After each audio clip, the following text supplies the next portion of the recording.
Yo, welcome. Welcome, Sefia, and everybody else who's here. We're gonna do some sound design today. I wanna make some drums, so I have been doing some cinematic pieces lately, and one of them turned out pretty nice and could lead into a drum and bass track pretty well. Now, I tried working on that drum and bass track earlier on stream. I just didn't tell that I made something that could fit very well in front of it. But that whole thing didn't really turn out the way I wanted it. And when I listened to the cinematic thing earlier this week again, I'm not going to play it on stream because I kind of want to, save that one for when I release it. Because I really like that one, so I'm not going to play it on stream. But when I listened to it, I had this idea of like a track that could fit after it, where I don't know how to describe it. Like a track with where the kick and the bass are sort of like one sound, if you get what I mean. And then maybe a more like a rolling or maybe even a jungly kind of drum pattern in a way on top of it. Could work pretty well. Maybe something even that just focuses on that kick slash bass thing first, and then the drums get fuller as the thing progresses or something. That could also be a thing. But something like that I think could work really well. So I figured, let's just make some drums to start off with and see where we end up. The thing that when I say the track has to be in the key of C, because the thing that I made that would fit in front of it is also in C. It's in C Phrygian, so it's kind of like a weird key, but maybe that would also work well because like the last time I tried it on stream, I tried making a track. I think I was just using a bass with like a sub as well and stuff like that, but it gets so low on C, right, that it's like it's almost impossible to make it work well without going to like a different key, right? But when you're doing something that is more like a percussive sound, then that already sort of like has a bit more punch, right? So that'll work better. So maybe we can make something work. Let's see. We'll do that view for now. There we go. Also changed something in the microphone settings, so I hope the microphone cuts out a little bit less. The gate is set up a little bit different now, and I hope that it is set up in a way that I can still have my speakers turned on. I might have to turn them down a bit more, but if not, we'll go on to my headphones. So I figured we might as well try and making that sort of like kick out of an acoustic kick or something, and then just process the shit out of it and see what we get. So let's just set up some drums first, because I kind of want to see what kind of a pattern we're gonna do. Just start with that.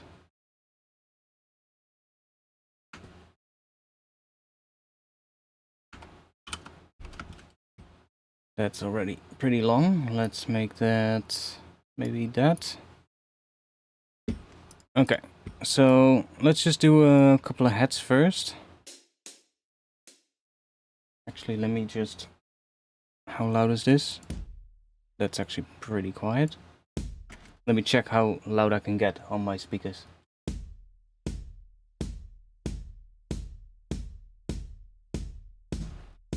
Okay, that starts going through. Okay, that's actually really pretty decent. Okay, I'll put it somewhere around there. Okay.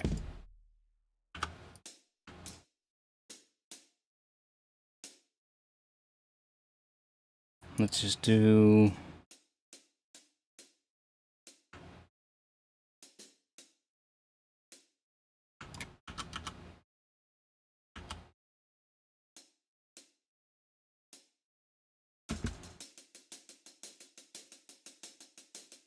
Sure.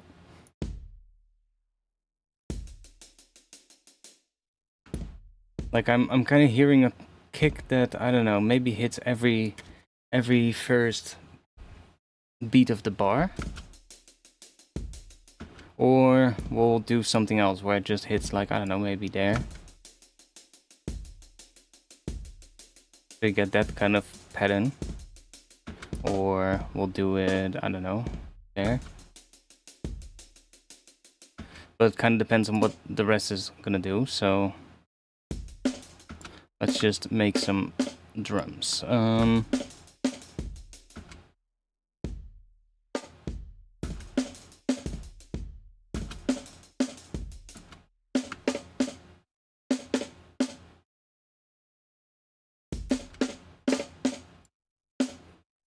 Let's just set it up like that for now.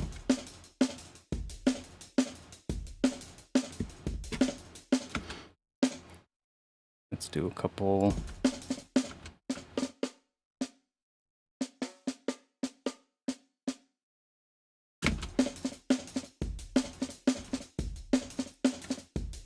Okay. Now, what I'm kind of thinking of is that we use like we could maybe even use this kick. It already sounds pretty good. Let's see. Maybe if we process that, we could actually make it pretty decent. I'm going to split that up though, so that we have the kick separate. So let's just. I wish I could do it like this though, with the MIDI like that, in one clip. I mean, we can do that. Let me set this up real quick. If I do this, duplicate that. Yes, okay. We can create one more. I mean, we don't have to create another clip. We can just do that. And then in here, we can do that so that we group it in a rack. And then we just go in here. So the kick is hitting on C1. So if we just put this here. Yeah, right there. And then we just go in here, create another chain, which is going to be that. And then we put an external instrument on here. And we send that to that other track. And then if we do... yeah. So we have the two separate.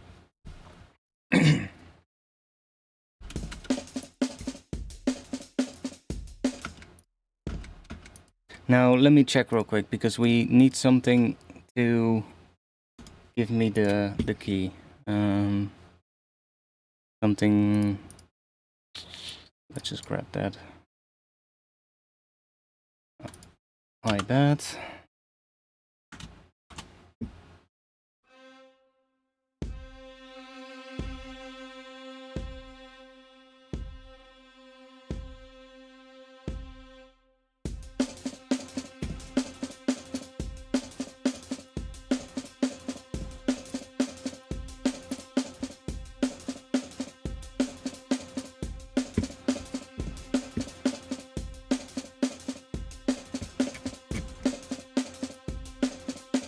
Oh.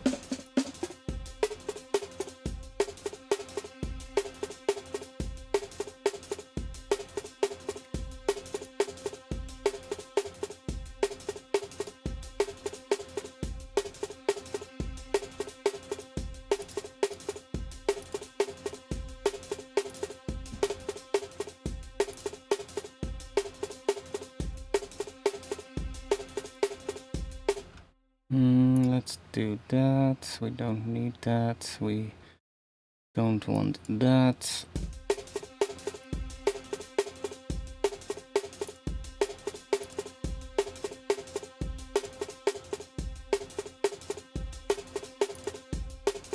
We'll leave that on, doesn't really matter.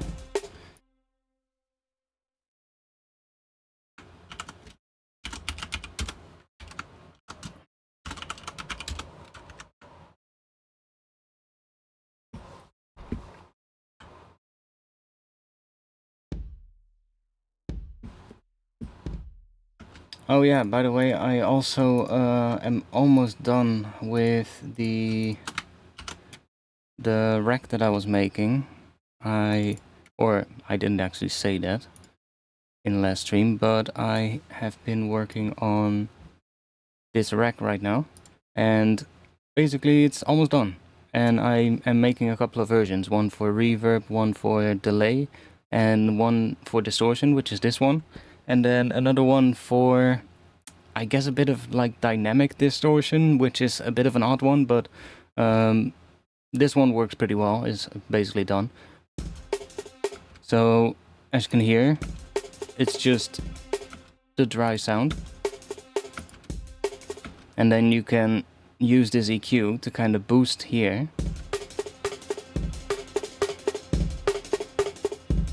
Or there. Or there. And it adds distortion based on that frequency range. And then here you can pick the distortion types. Some are a bit less heavy, and then you just boost the drive.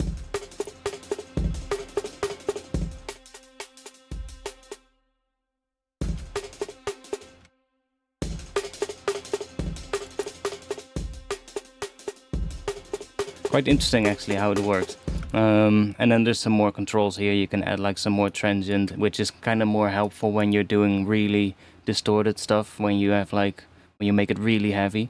And then this is just some extra sort of like controls for the, I guess, the distortion itself.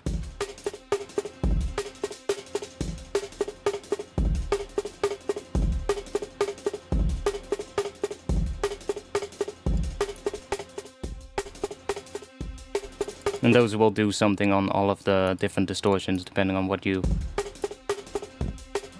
select. Quite interesting. Like, I'm not exactly gonna explain how I did this. You can see it, I guess, in the last stream, because we did this in the last stream. But it kind of uses phase cancellation to create this effect, which is quite interesting. And you can also do like different shapes. So you can, for instance, like if we do a high pass, for instance, you can hear what's going on. See, that is like getting really distorted. But on the other side, it's also kind of distorted. It's like there's like two different things happening, and you can, depending on what you do here, you get all kinds of weird shit. Sometimes get pretty loud, but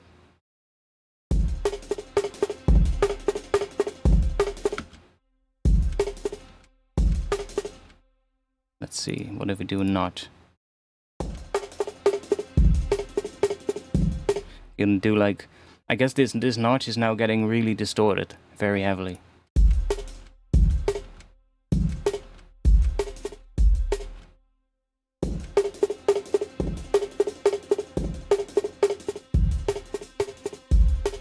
Quite weird.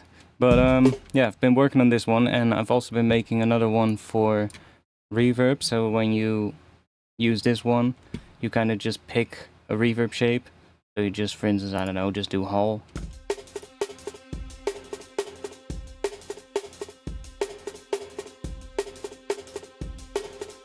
And then you can sort of like add it based on a frequency range, which is quite interesting. And it is feeding into the mic. One moment. Back that down a bit.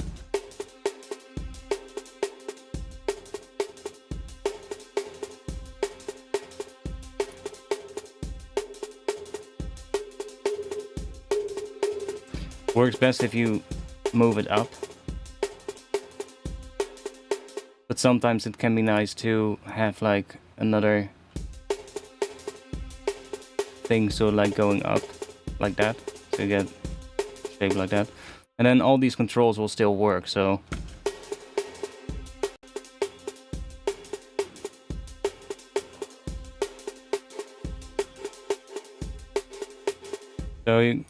quite a lot of interesting uses for these racks. And then, like I said, I will do another one for delay, and then I'll put them on Patreon.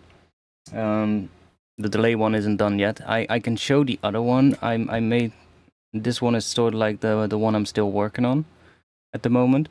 which is kind of like the same as the distortion one, but then it reacts to the incoming audio. So by default it doesn't do anything, but then you bring the global amount up, and those bends kind of start reacting to the audio. It doesn't work on every single sound. Some sounds it doesn't work, and it usually works better if it's heavier distortion, but sometimes can sound pretty interesting.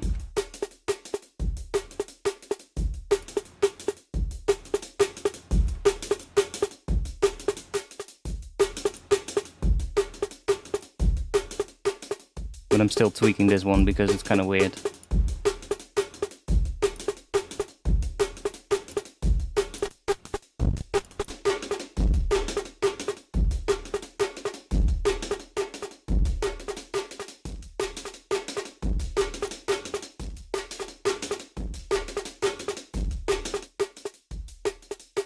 Yeah, that one is kind of weird.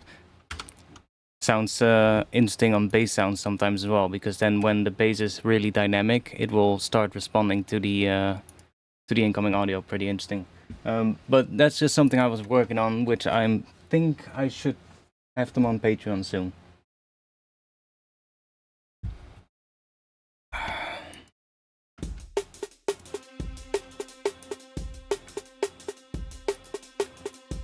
Okay, so let's make that sound. Or let's work on this sound, and I'm gonna need my headphones for that because I can't hear that properly on my speaker, so quiet. Yeah, it's a really interesting technique. It basically just I found out earlier, well, I guess about 2 weeks ago or something, that you can use the compressor in Ableton to route audio. Right? I didn't know that, but like, for instance, we can also like if we have this audio here, right? This kick drum, for instance, let's say we want to move that somewhere else, we can just grab a compressor on another track, click sidechain, go to the kick channel, post effects, and then just click the sidechain headphone listen, what is it? Sidechain listen icon, and then that will just bring the sound from that track into here. So that's really powerful because you can do that anywhere in a chain, right? So I was thinking like, oh, what can you do then? And I started messing with like doing this and phase cancellation. So setting up like a couple of different chains, one you only hear and the other ones are just doing like processing basically, and then I use these compressors to kind of inject them halfway in the chain and then flip the polarity of it so that it cancels against, you know, a non-flipped version, and then you do like some changes in between, and then you get some really weird effects, and that's kind of what that rack does. But it's a little bit more complicated than that, and it kind of took a long time to figure out how to set it up, but yeah, that's kind of the gist of it. It's kind of like just taking a processed version of a sound and then taking another copy of that sound afterwards, but with the polarity flipped, so that together they kind of just, you know, add up to nothing. And then that EQ in the middle makes a change to the first one, and then the second one is added to it and then subtracted from it because the polarity is flipped, right? So then you can kind of are left with the change between the two, if you get what I mean. And that's then mixed in back with the dry signal, which again as well is sort of like using that compressor audio routing trick. And you can do the same thing with the gate, actually. You can do the same thing with the gate. You can also go here and do that. Just select the kick and then do that. I just wish there was a device dedicated for this, because all of this right here is just not needed. Well, the EQ could still be needed, but it kind of isn't. So I would love it to just have a device that is just this thing. Just that. Because all of this is not needed. I guess the gate would be better to use because it's slightly smaller than the compressor, so it uses up less space. But it would be nice to just have a device that is just that. Yeah, and there's so many other things that are possible with that, because, like I said, Ableton kind of lacked that kind of routing where you can just take audio and just send it anywhere. Like you can set up other tracks, right? You can set up other tracks and route audio between tracks and stuff like that. That's perfectly doable. But taking audio from one track, or even taking audio from earlier on in the chain before some of the other effects that have been applied to it, and then sort of like creating a parallel chain and then inject it back into the chain itself at a later point, right? That kind of stuff is really modular and is kind of doable with like racks in racks and parallel chains and all of that kind of stuff. But when you're doing a lot of modulation, like I was doing last week, and we had all these random modulators set up and they were moving the macros around and all of that. If you then have like racks in racks and you want to move stuff in the chain around, then sometimes the macros will sort of like get disconnected and you have to reconnect them again. And if you do it with the routing with like the compressor, then you can have it all sort of like in one chain, which is really interesting, because then you can just move that compressor, which is basically just an audio input, you can just move that around in the chain and get like all kinds of different results basically really quickly. Which is quite nice if you're doing like bass sound design as well, because you can just take, like, let's say you have a more sub bass layer and then a more higher harmonic layer, then you can take that higher harmonic layer and inject it in the sub layer somewhere within the chain, but it doesn't have to be all the way at the start. It can also be halfway in the chain. So yeah, it's kind of interesting. Anyways, yeah, let's work on this. So it's really quiet, but let's make it better. Okay, so I could chuck that rack on. Why not? Let's do some diode.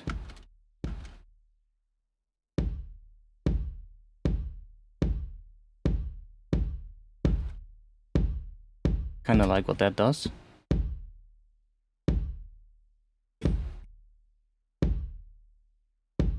Okay, we're not gonna have that pan to the left. Oh, the snares, I need to do that in the other one. Okay, we're gonna come back to this stuff later. What the hell is this EQ shape? Okay, let's keep that.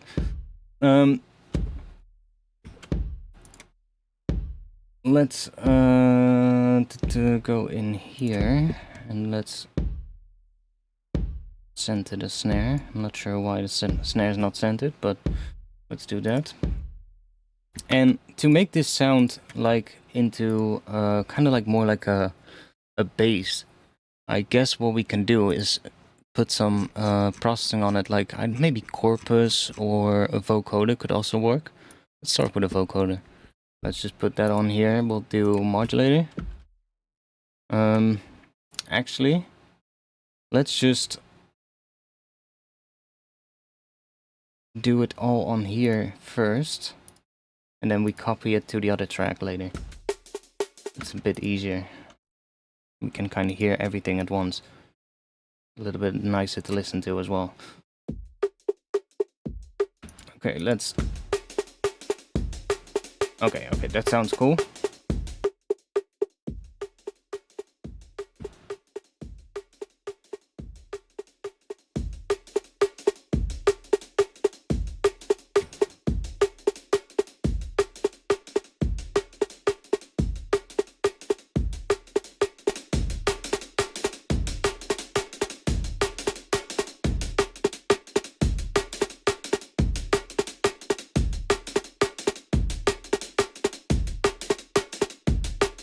Okay. That's actually pretty decent. What does it sound like? No, okay, it sounds nicer if we do it here.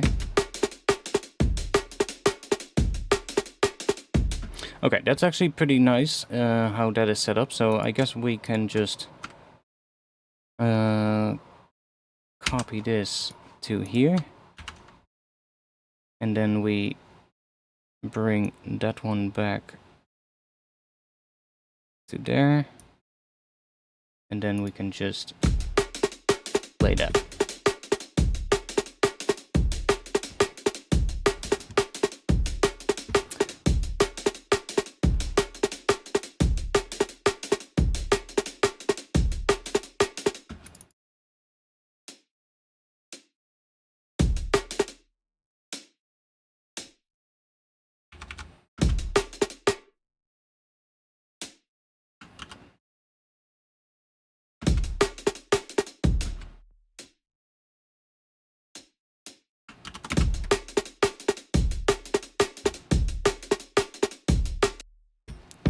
So this sound already has quite a bit of low end, but it's a bit messy. So let's see if we can clean that up. Let's see if we can make this into an actual nice sort of like bass. So I think I'm gonna actually high pass it here, which might sound a bit counterintuitive, but bear with me. And let's grab a corpus. Let's just chuck that in here. And let's go in here. And because this note is C, we should be able to just do this. And then just pre-effects. Yeah, that gets a C note feeded into it now. And then, or we just need to do this. What is that?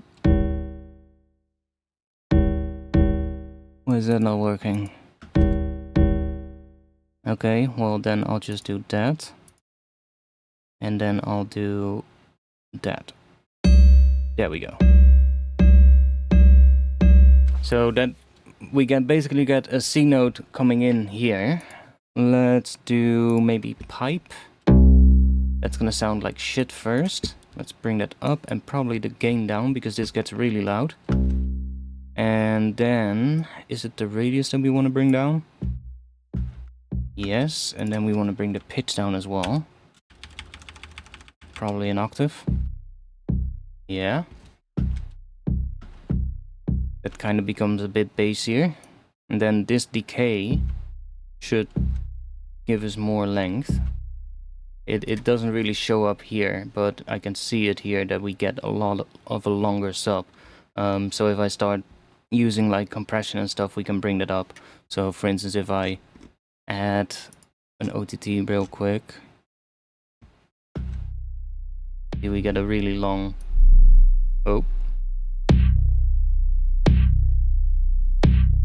get a really long tail. Now that's too long, but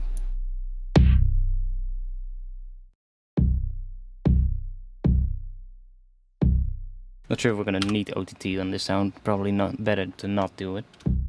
And probably better to just use other kind of processing.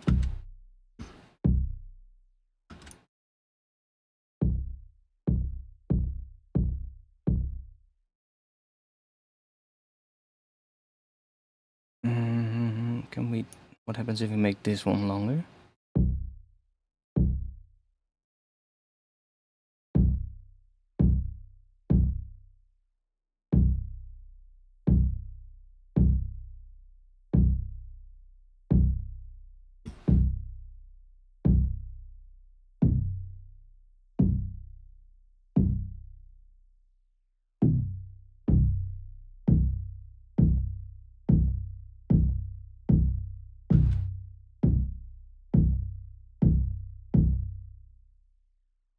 Q shape is so fucking weird.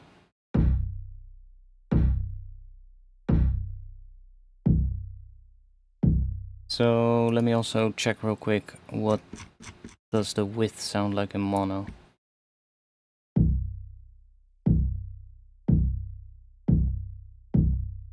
Because I might just start from a mono sound in Addictive Drums. That might be easier to do. Just make it more mono, basically, by just bringing these down.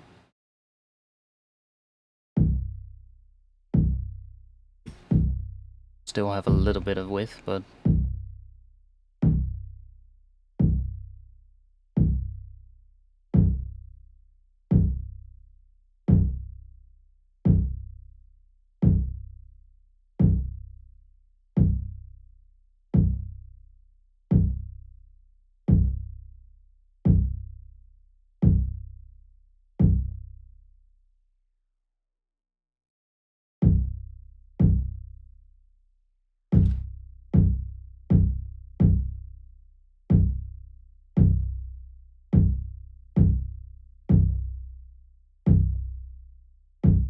Actually, I like that one. Let's keep that one.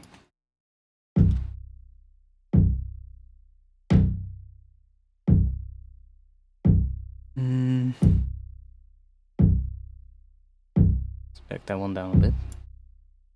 Don't really need width in this sound, because we're probably gonna have plenty in the other sounds that we'll use.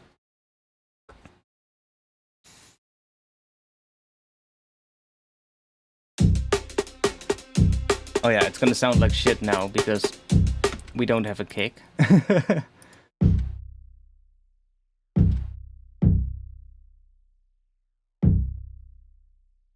God damn it, I can literally see a mosquito sitting on my screen. One moment.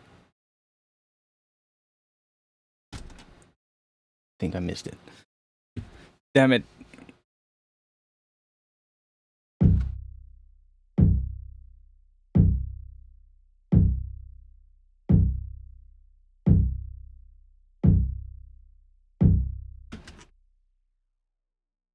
Okay, another thing that will work pretty well is doing some EQ in front of here.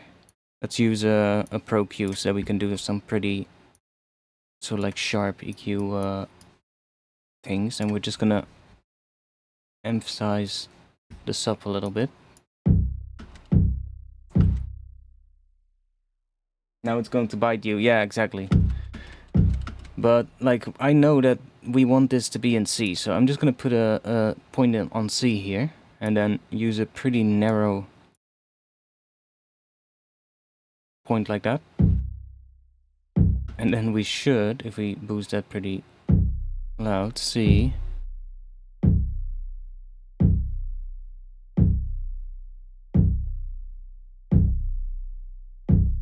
Maybe even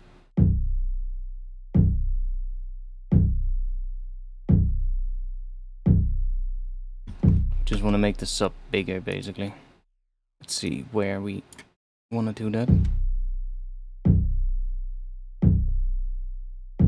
And now if I use this, yeah, nice. So because I did that, now the decay on the corpus sort of like extends the sub and makes the sub longer. So if we now add like, let's do a bit of, maybe a bit of overdrive. That's not what we want.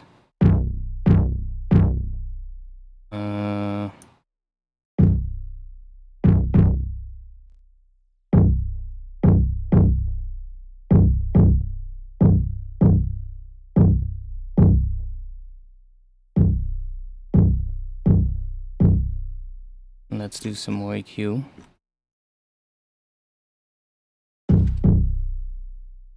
Let's see. That wants to go down a bit.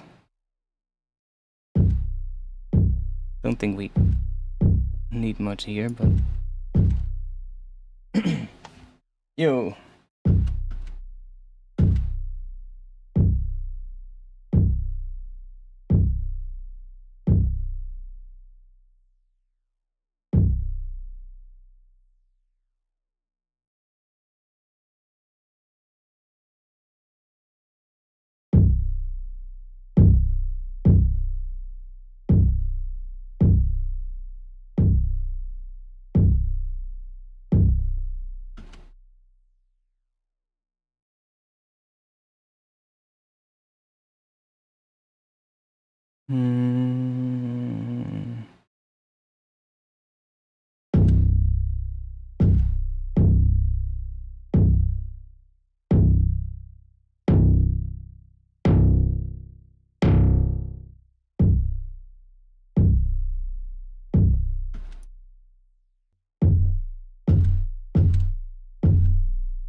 Oops, sounds weird. Now it could also be, we can also mess now with the pitch in addictive drums, because the pitch of this kick, we haven't really set this to a particular pitch. We've just taken whatever pitch we had and we added that corpus on the key of C. So also let's bring that down so that the overhead and the room are the same pitch as the kick itself. That's probably gonna clean things up a bit. And then we can literally, that makes it really long.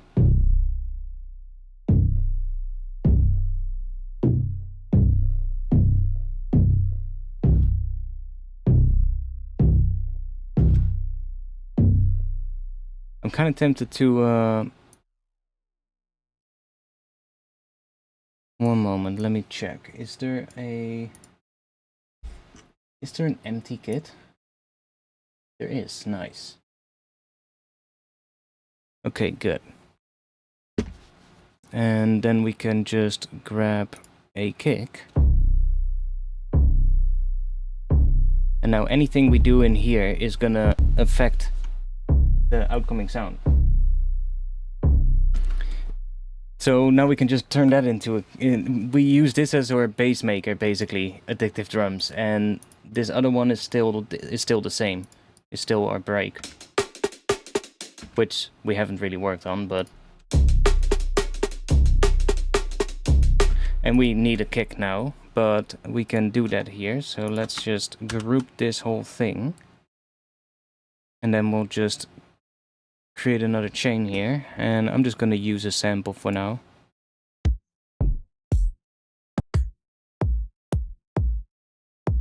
Something with a nice transient, because we won't really need the sub anyway.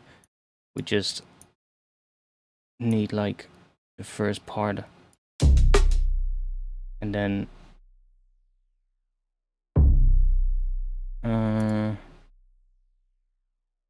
why is this not getting?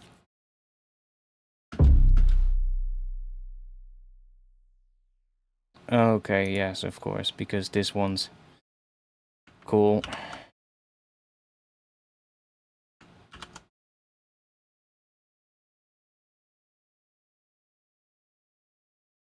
Can we not send? Okay, interesting. How are we gonna do that then? Oh yeah, we can. Is there like inputs here? No. How are we gonna get MIDI in here then? This should be possible. Let me figure this one out. How am I gonna get MIDI into there from the other track? Ah,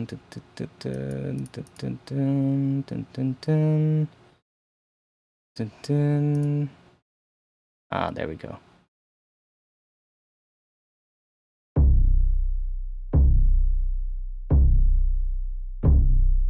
Cool, that's now playing, getting MIDI. We just need to make the pitch the right pitch. So it is a C1, but we want it to be on C3. So let's just put this on C3. And then we put the range on 0, I think. And then we can just do limit, I think. There we go. So now that should be, yeah, giving us just a regular kick. Let's just set that to 0.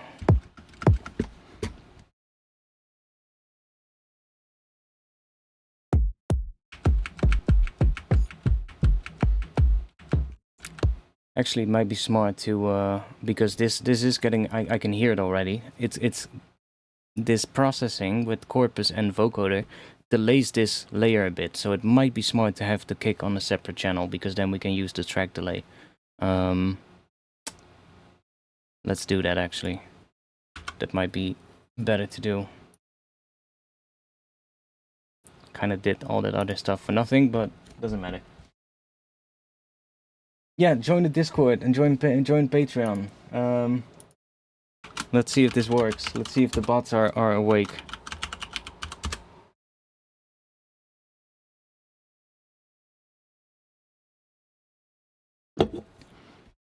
And like I said, this rec and the other versions of it will be on Patreon pretty soon.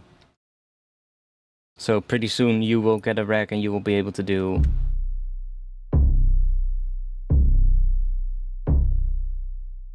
Don't really hear it on that one, but if we go to this one you can hear it better. you will get a rack and you will be able to do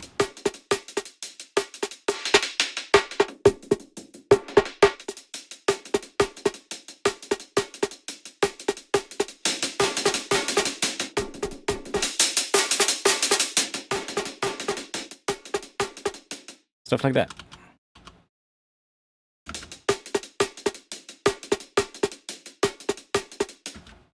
We'll come back to that one.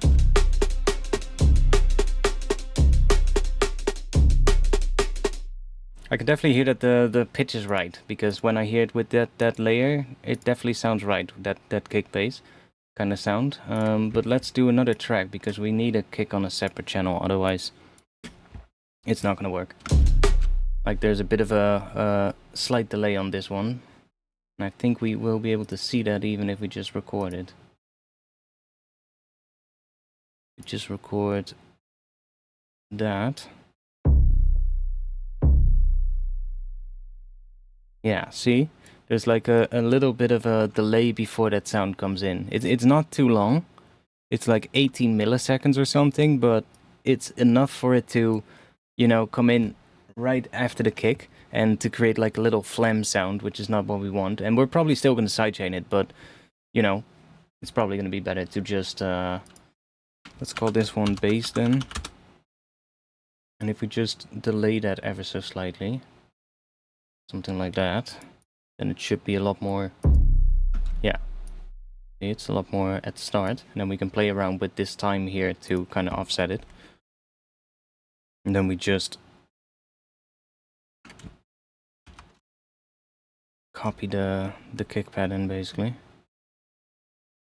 which at the moment is just this.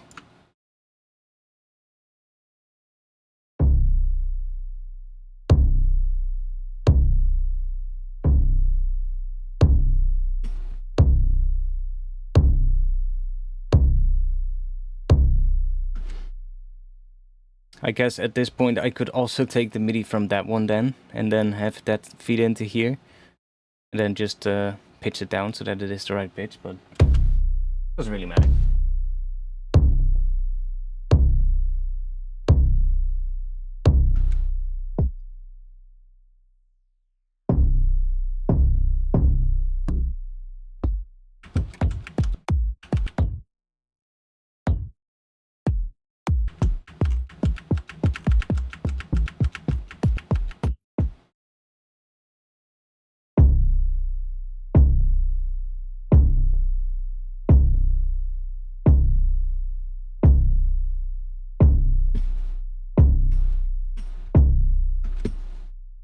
Let's do a little bit of sidechain on this one.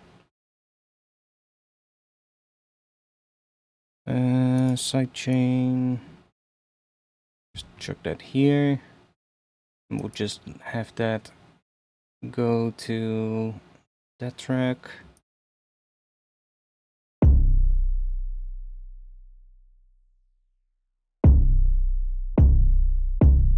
And then we can put different samples in here so you can see which one kind of fits. Something with a decent transient.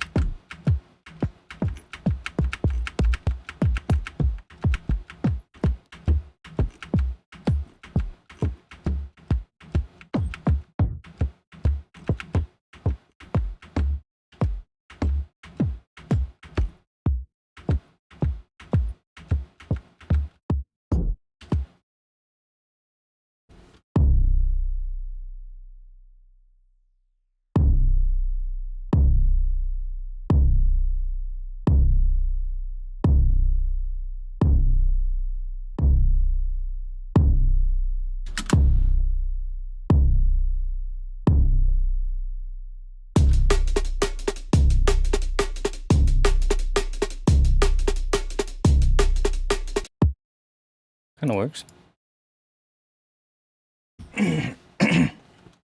So we could do a weird drum pattern, because this is still a bit simple.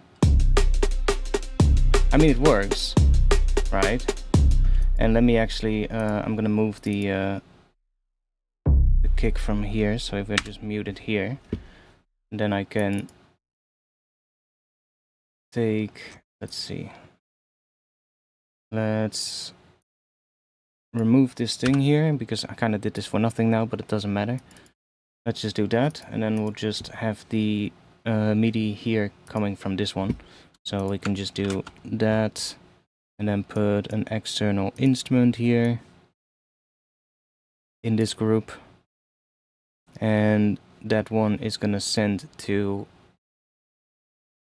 the bass channel.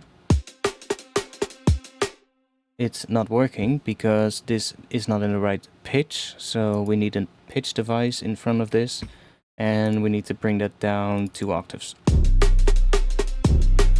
There we go. The only issue is that it is kind of fucked in terms of the dynamics, but I have a solution for that as well. We can take a velocity device and we can bring this down.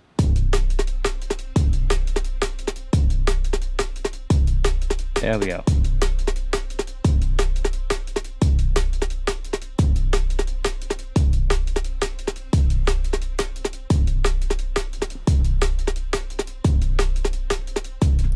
Great, I kind of like that. Kick's still a bit shit, but we'll work on that. I kind of want to work on the pattern first, so that I can kind of think of what pattern we're gonna do. So we could do this, but I kind of want to do something where the kicks are sort of like not hitting in the same spot, if you get what I mean. Does it also change anything if we do this?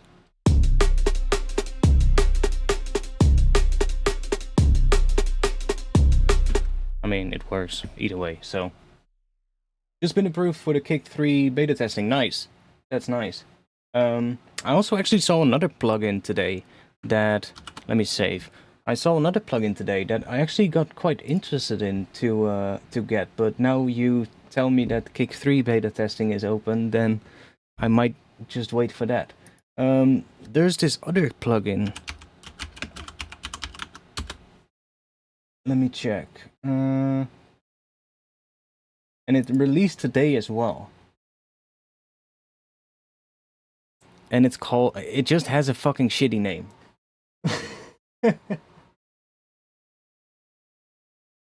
It just has a shitty name. Yeah, the Ninja one. Yeah, it has a really shitty name. Kick Ninja makes me think of like a Unison audio plugin. But other than that, it actually looks good. Like, it actually looks really decent.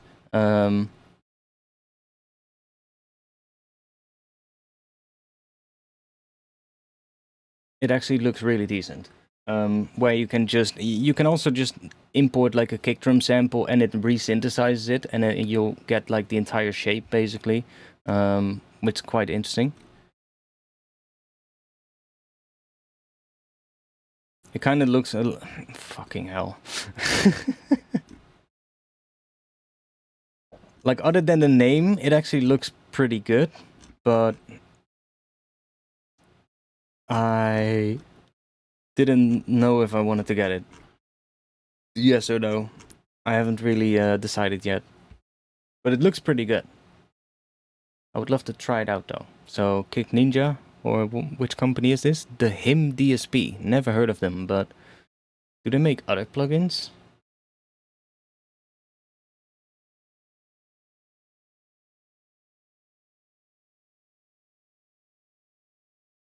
Sub Ninja.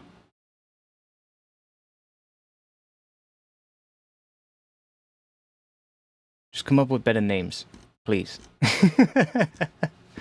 I'm just joking. No, the kick one actually looks really decent. I don't know about the sub one, but the kick one actually looks really nice, from what I saw.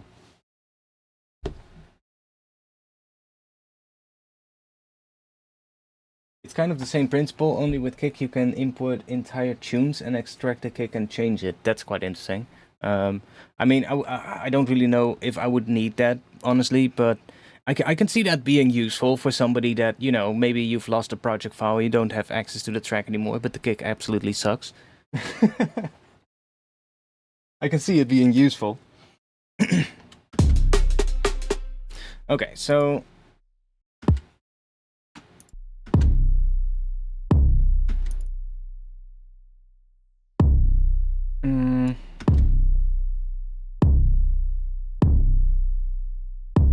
I would like a pattern more where the kick is sort of like off a little bit, like that, for instance.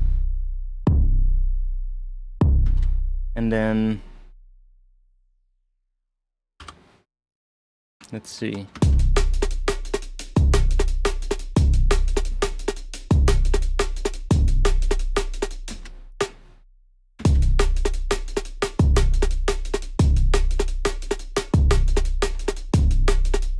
We could also go weird time signature. Let's try something out real quick. Let's see if we can find a weird thing. So that is just regular 4/4 basically. But if we move this here, ooh, that's actually really nice.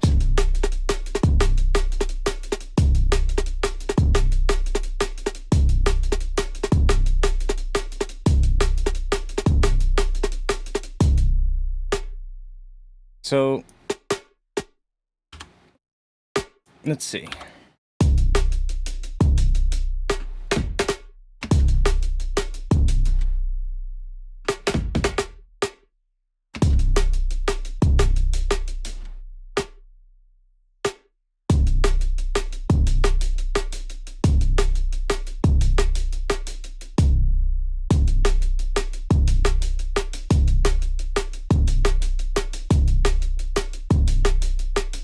That's weird. Now it kind of falls in the middle again. This is what is this? This is 7/4. But it kind of falls in the middle again, so it could also you could also see it as a weird.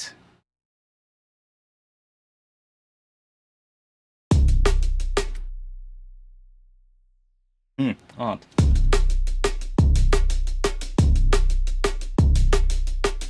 I remember I had another file earlier this week that had a similar. I think I saved it. Let me see. Should be a very similar thing. I just need the MIDI of that one. Where did I save it? Here. This one. I just need this MIDI. I remember I was working on some weird drums and it had like some cool MIDI and it kind of sounded really interesting. I just need to get rid of the kick here.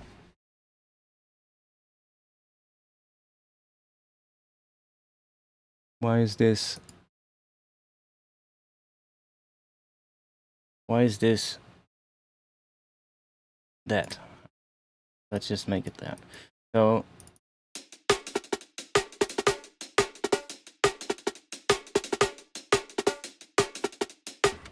okay, let's see. Let's move this kick here.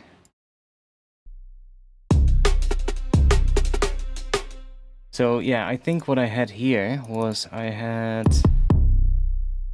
was it this and then that or something?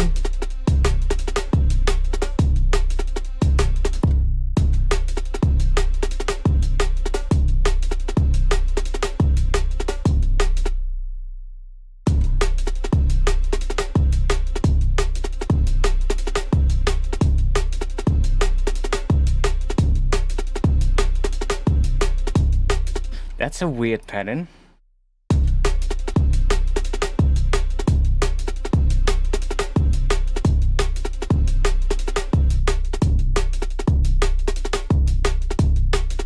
But it kind of works.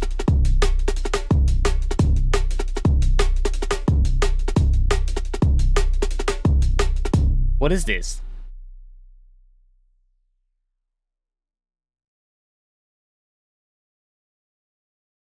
This is 8 notes? Yeah. So that is 8, 15, 8?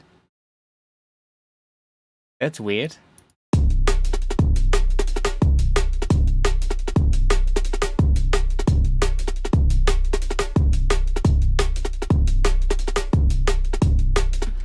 I mean, kind of works. You see that?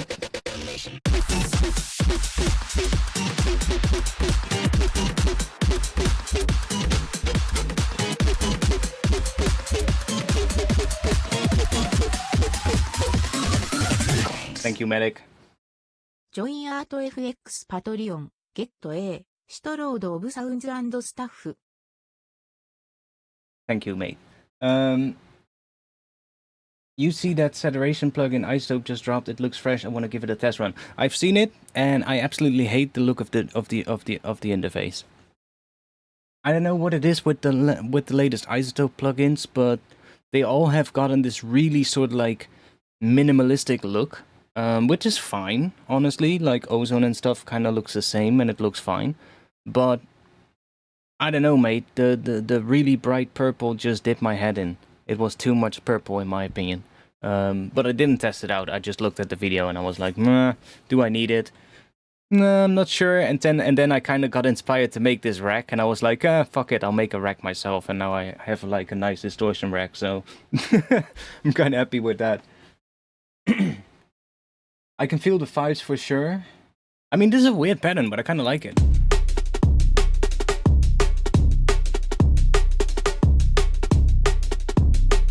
And it kind of works.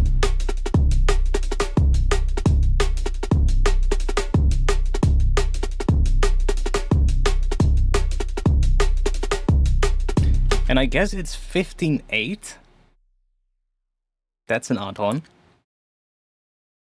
Cannot say I've ever made something in 15.8. So, but we can try. Let's set the project up to fit that then, because this is not gonna fit otherwise. Let's just get rid of this because we don't need it. Let's set the time here to 15.8. Holy shit, this is gonna be weird. Is this really 15.8? I think it is.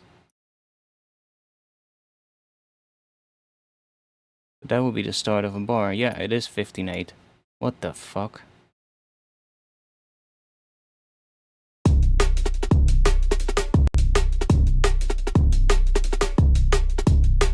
Okay, cool. 15.8 it is.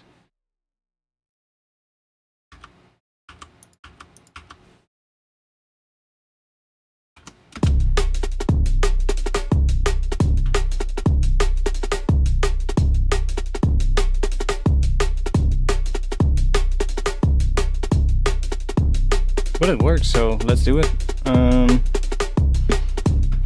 Okay, let's work a bit on the snare, because the snare is a bit fucking shit. So I'm gonna go and just back this down a bit, so that hopefully we get a bit more of a marching kind of snare.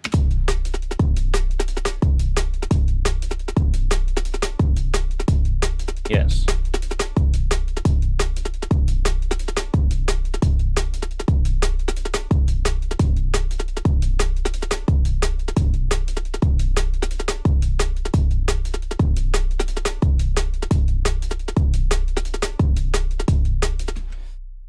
Okay, let's see.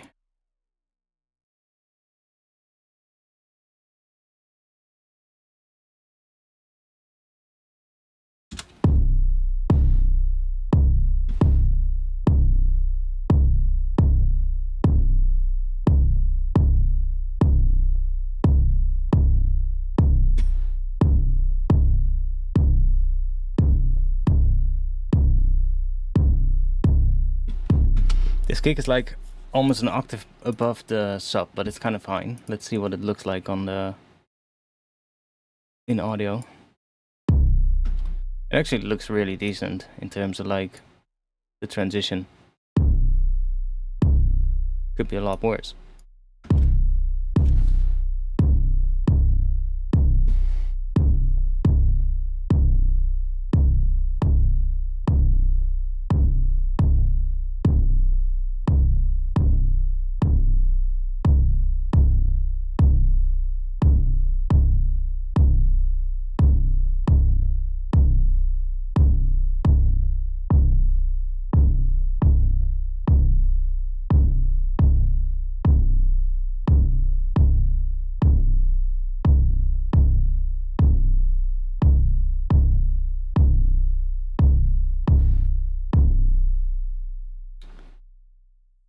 So this one.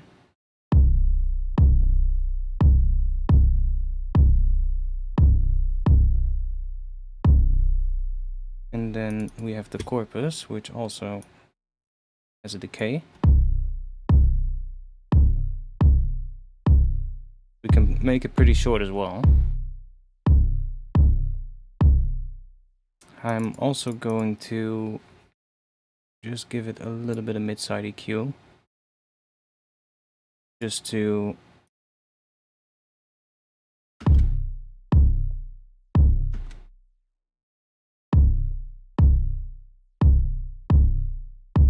do that.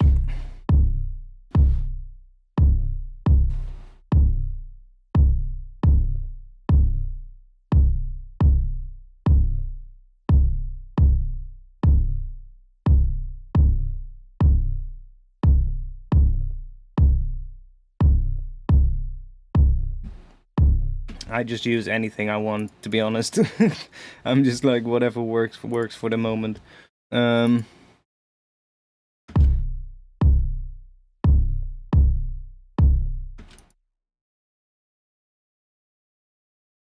let's move it to the start of a bar, because there we go. And then we'll just chuck you there.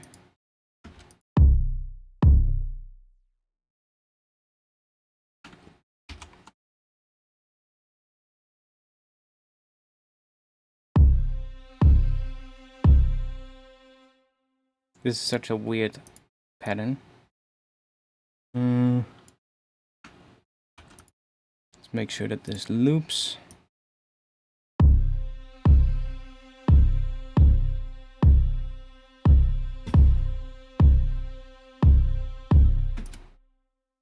And this one as well. Oh, need to do this. Loop.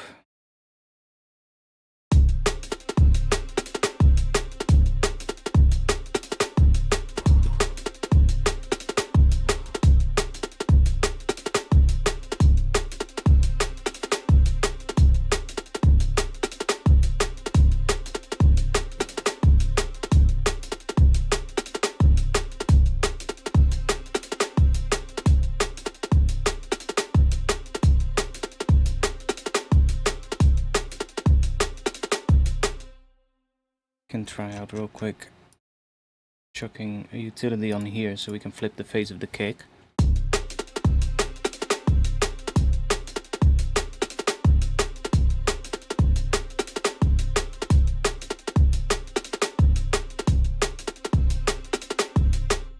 Tough one. Maybe if I see it. Both kind of work. Okay. Okay, that definitely works better. Yeah, I'm using the... I'm not sure where it is. Oh yeah, here. It's called GM Audio Ducker.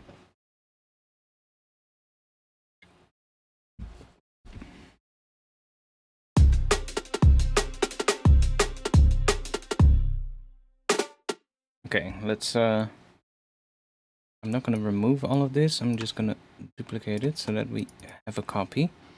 See if we can come up with another pattern. Can also put a snare here.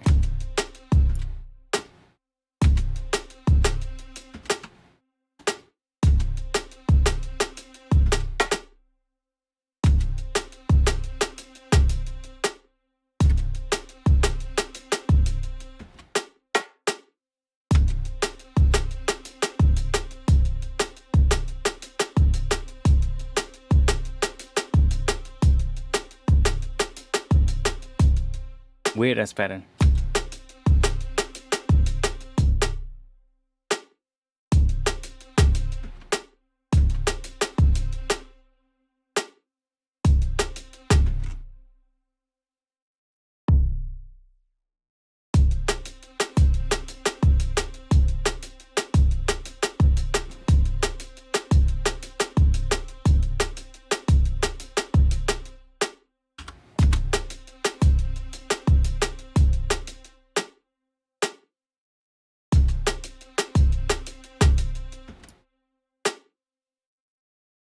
I guess that also works.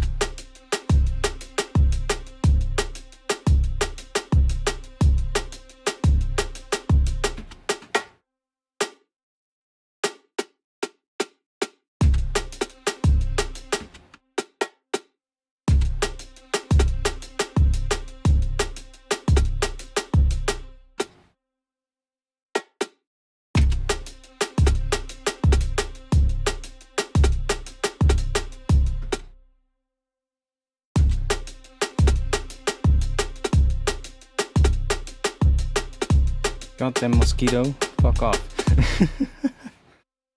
It's sitting on my speakers right now. And it's of course flying away again.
Why the hell is this clip set to 4:4 again? That's so fucking weird. Oh, this clip is set to 4:4. What? Can I just set this to what it should be? Ah, I guess I can.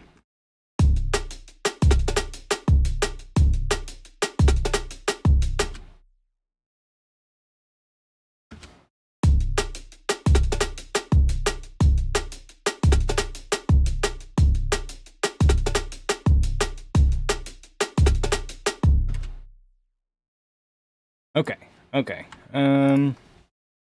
Definitely have something there.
What if we put you here or something?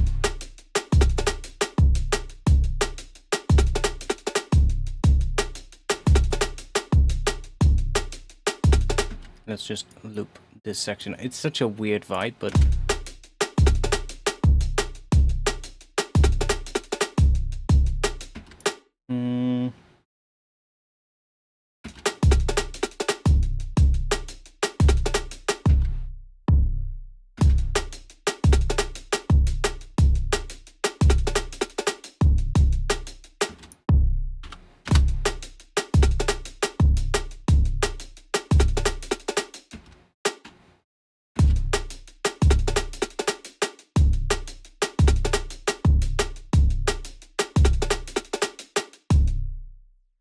I think it would be better if we just have this loop and then ever so slightly have a variation there. And then loop again, and then probably it cuts out on the last kick here. And then we will go into the next section. So now it's just a matter of making this section sound good.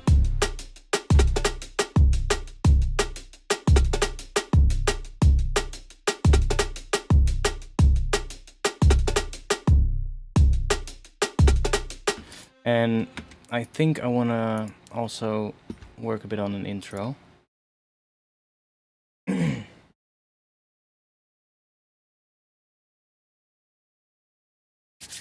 What a weird drum pattern though. 15/8. This is going to be a tough one. Are we going to do the intro in 15/8 or are we going to do the intro in 4/4?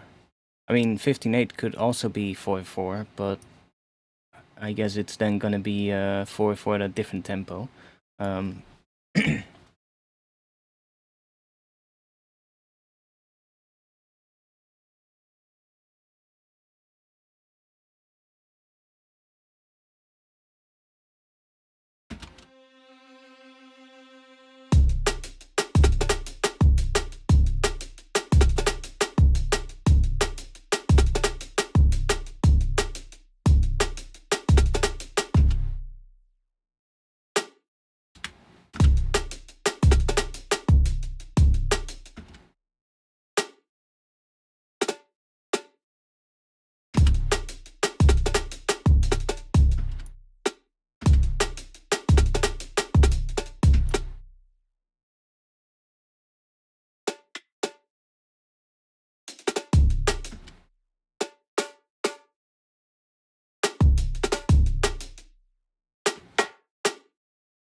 I'm just gonna keep this pattern looping for now because that kind of works.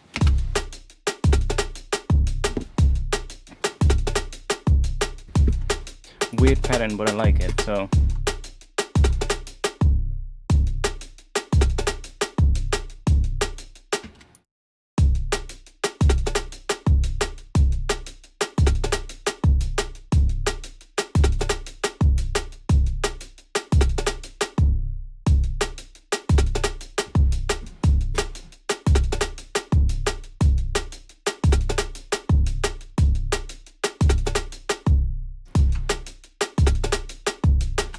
I removed that one. I didn't want to do that. I just wanted another EQ so we can...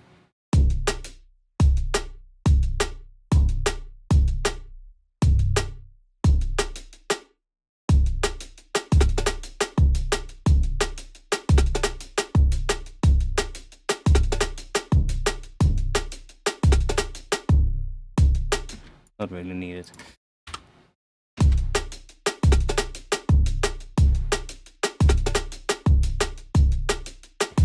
Okay, 100. Long time no see.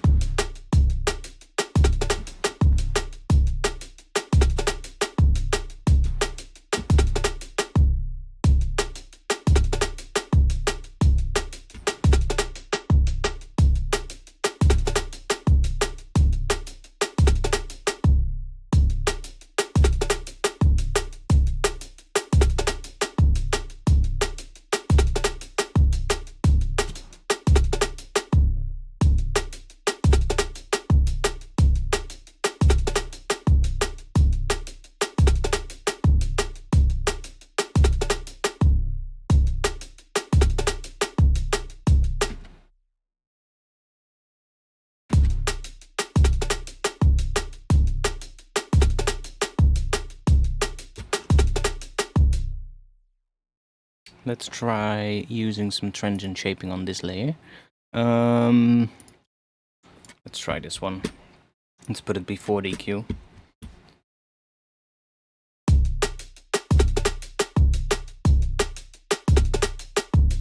Like we don't really need that anyway, but...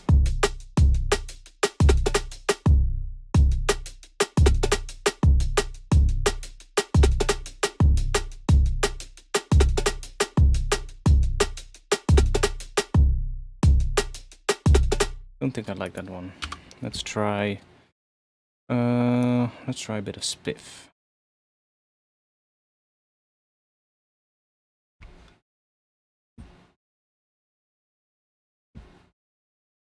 Sweden.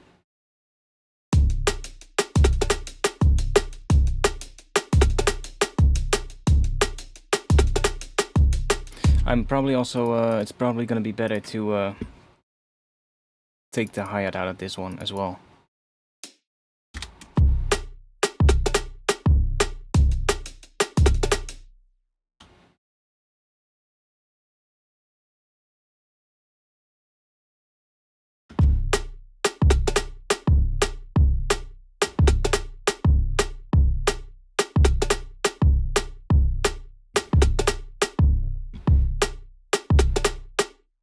I think this is it clipping? Probably is.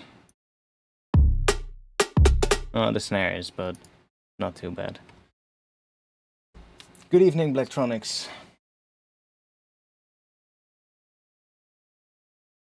Welcome all. Welcome all. Everyone is here. For everybody just tuning in, I came up with a weird drum pattern, and we are making something in 15/8. Now we kind of need a hi-hat. One moment.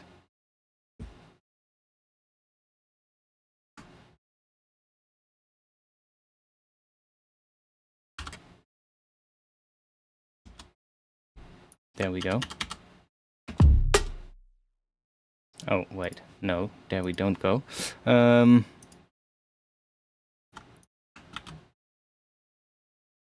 There we go.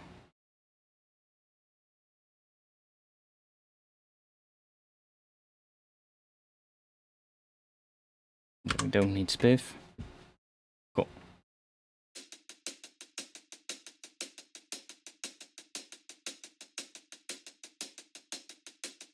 This actually sounds 4/4. That pattern of the hats.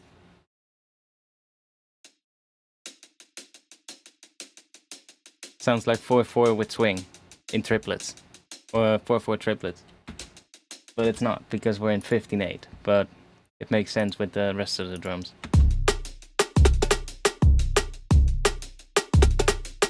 Fucking mosquito, come here. God damn it. Almost had him.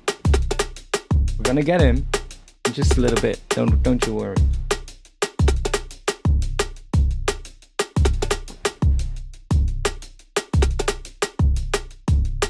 Okay, so let's go and take this out.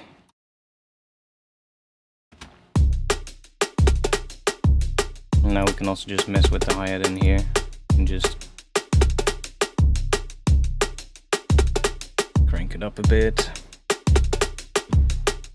Maybe try a different one.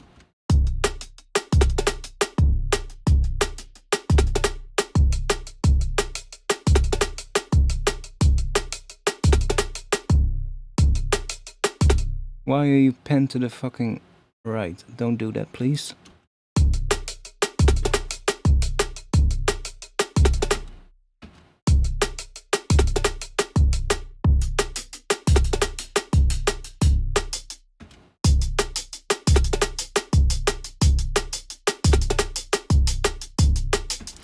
I'm gonna change this pattern ever so slightly. Let's see.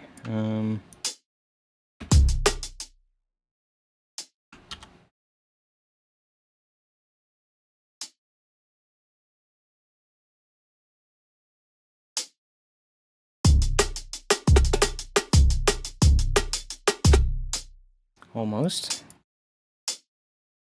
That? Yeah, that's nicer.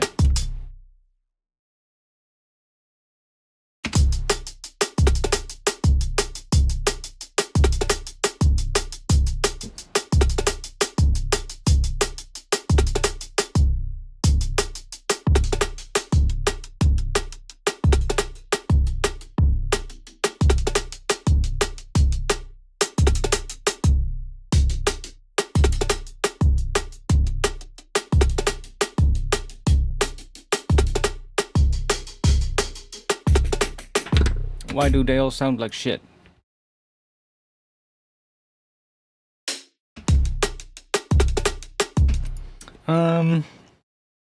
Probably because there's processing happening on here. Let's go and just grab an empty kit like this. And then do that. And then let's just get rid of this, which is gonna make it really quiet, but then I'll just bring the level up for the utility. There we go.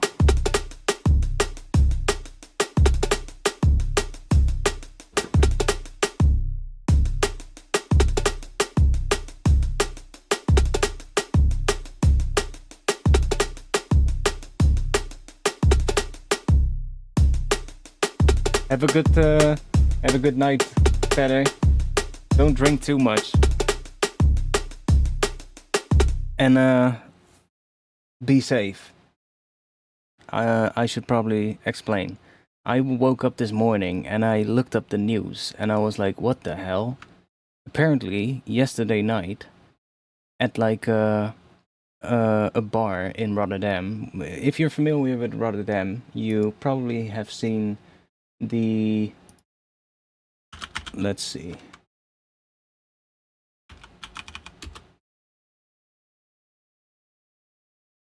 Can I log in?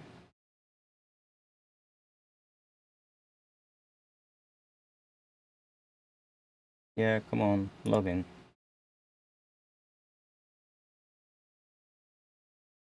So, if you are familiar with Rotterdam...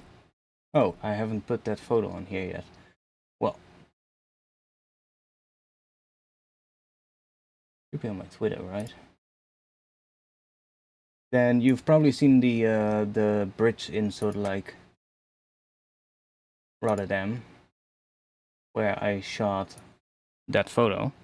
So basically right here, so like at the foot of the bridge, there's like a bar slash, I think it's like a bar or a restaurant or something like that, and they have like this right here, basically on that sort of like piece of the water side there, right there.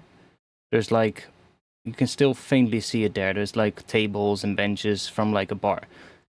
Last night, some absolute lunatic ended up stabbing 2 people or 3 people or something with like 2 massive knives, and like it turned into a crazy thing, and sadly 1 person died. I think that person was not even here. We was just crossing the bridge, and I'm not sure if there's been any news yet about the motive. Let's see. Already something.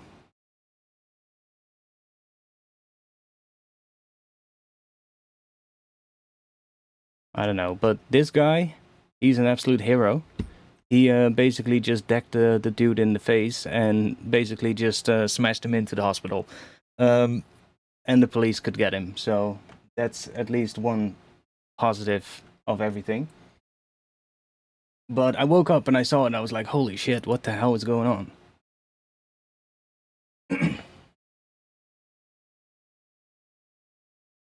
So stay safe if you go out. Yeah, there's like some security footage as well from that place. I believe filmed from the bridge or something, from one of the security cameras, and you can see that.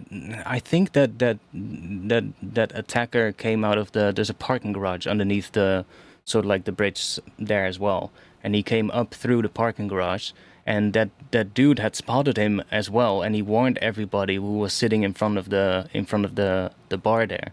So if it wasn't for him, things would have been a lot worse.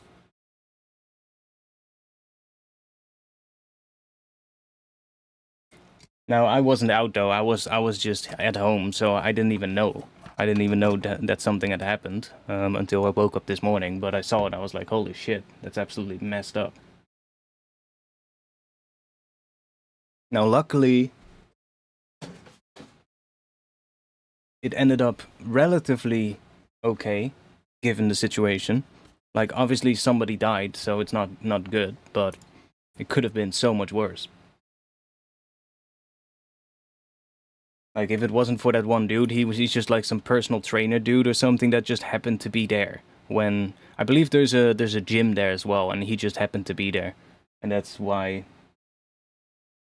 Yeah, there are reports, medic. There are reports of people that said that on the news or like in front of the media, but honestly, I don't really trust anything people say anymore until I see or hear it with my own eyes. So yeah, you know, because we've had plenty of instances in the past where somebody, when something happened and somebody goes like, oh, it's just, it was another Muslim terrorist, and then it just happens to be a white dude or something. So I'm just not even gonna entertain that idea. Maybe it was, maybe it wasn't. I don't know who it was. I don't know what the nationality of the guy was, but yeah, it's just, there's always going to be these people that just see something happening and then they see that as a way to sort of like get the attention for a moment, and if they just can get in front of a camera and say some bullshit, that's what some people would do, sadly. So yeah, I'm not really gonna, unless I actually hear, like, I don't know, like a recording of the actual event and you can hear him say it, okay, then it's different. But or I don't know, if like all the people who were a victim of it say the same thing, for instance, yeah, then it's different. But if there's like some random people that they just happen to, run into on the street after it happened, which is most likely just people that have noticed something is going on and have just come outside to come have a look, because that's what happens, right? And it's usually those kind of people that end up in front of the camera when the news crews finally arrive. So, yeah. Don't believe everything you hear on TV. Let's just keep it at that.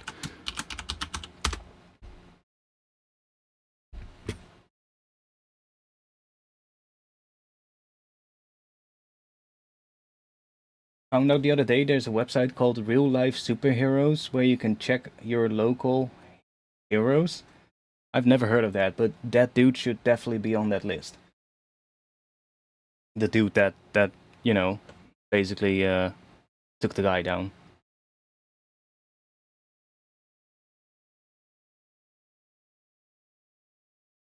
Like I did watch an interview with that dude though, when the guy that actually took the attacker down. And he said, like I don't know how big the knives were, but he said he had 2 long ass fucking knives. So, I mean, probably were not small knives. And to just then, you know, take somebody down by yourself, that's a pretty, well, you gotta have some guts to do that, right? I know a lot of people that probably would just turn around and run away.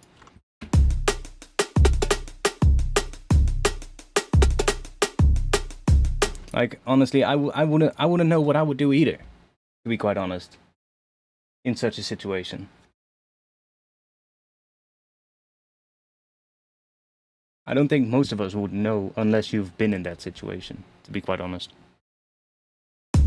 It's easy to say, like, oh, I would have done the same thing, you know, I would have took the guy down, but that's easy to say, you know, when you're not when you're not in the moment itself. I don't know what I would have done. Would I have tried to take the guy down, or would I have, you know, tried to save my own life? I don't know. Like, part of me would like to say, yes, I would have taken him down, but I'm not sure what I would have done. Kind of depends probably on how big the knives are as well, and how big the dude is, and how aggressive he is, and I don't know, all that kind of stuff. But stuff happens so quick that, you know, you have to basically act in a split second. So I can see it if you just, you know, decide to just run away.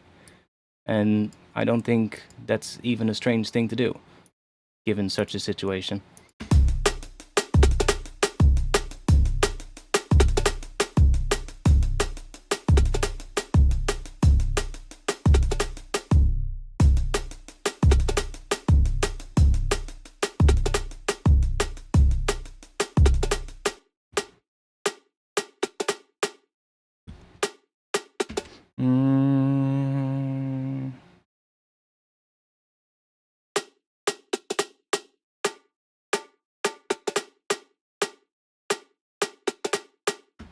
And that's fine.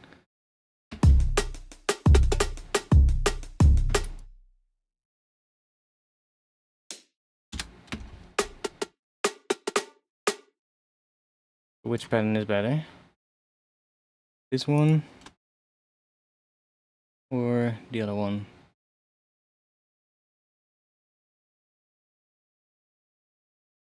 Oh, fuck it. This one sounds good. Let's just go with that one. There we go.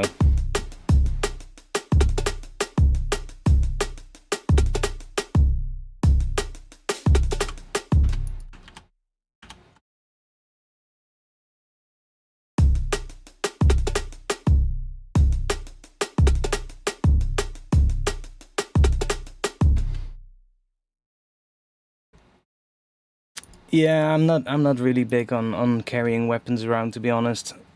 So, I mean, I guess if things really get dangerous, you kind of have to, but to protect yourself. But I'm not too big on carrying weapons around, so.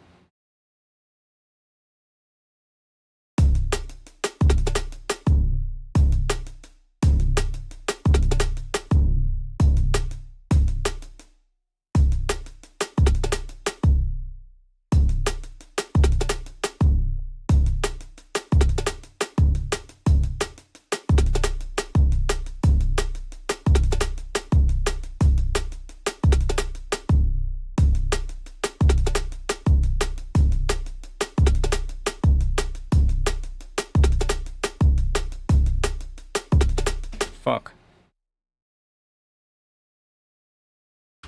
Didn't want to do that. I accidentally clicked the random button on the sidechain device, and now all the settings were randomized. Oops. Let's grab a a new one real quick. There we go.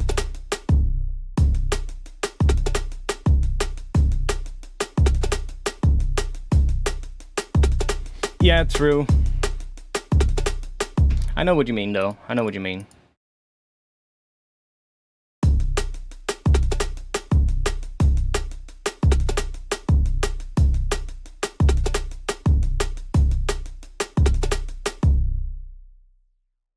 Would it be okay, or would it be smart to maybe use some slight multiband compression here?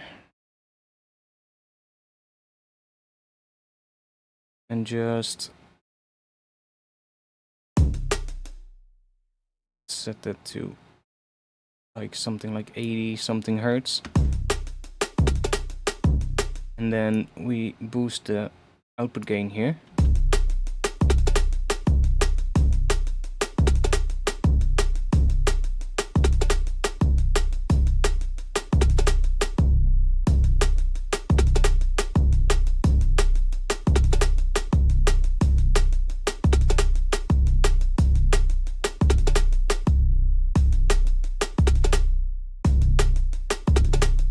Okay, I don't like that.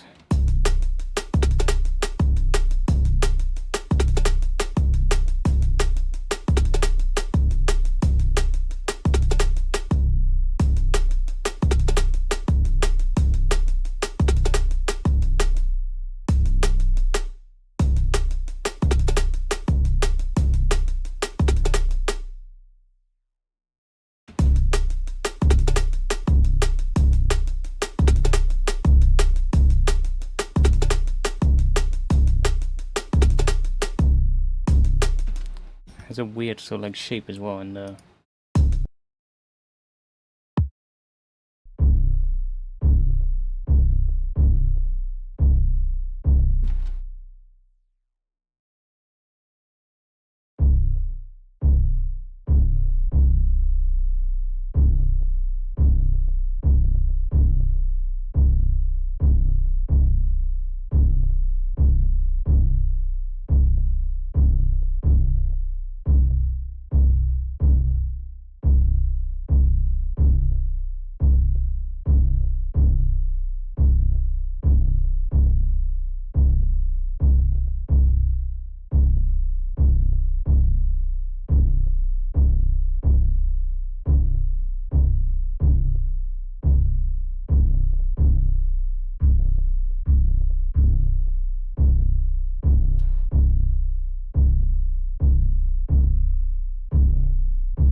I can also hear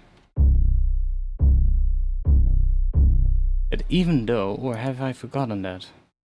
Let's check. Have I forgotten to switch that thing on? Ah! This is still turned on. Or turned off. That's better. See? Listen really carefully. Like, if I have this turned off, basically every time it plays, it will choose a sample from like a couple of round robins. I believe there's 2 round robins in Addictive Drums.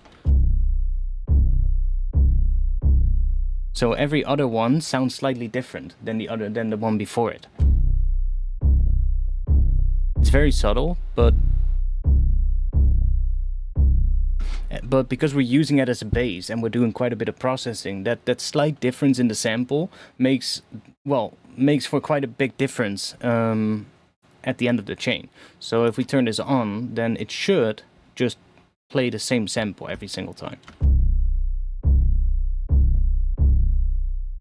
And it should be more consistent.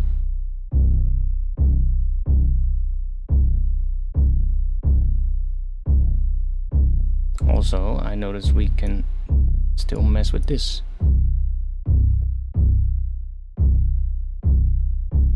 And we can mess with the pitch as well. But I just changed the sample when I changed this thing, but we haven't really changed this patch again after that. Let's go and do that.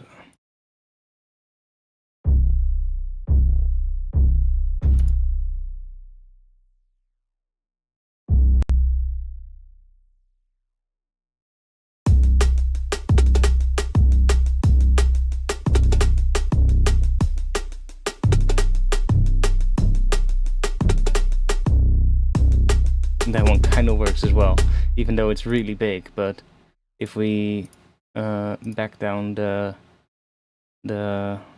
decay on the corpus here, we can make it pretty short again.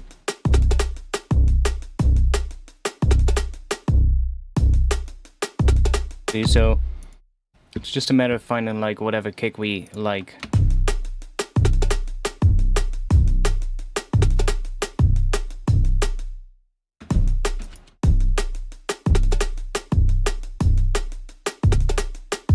And of course changing the sample here also makes quite a bit of a difference.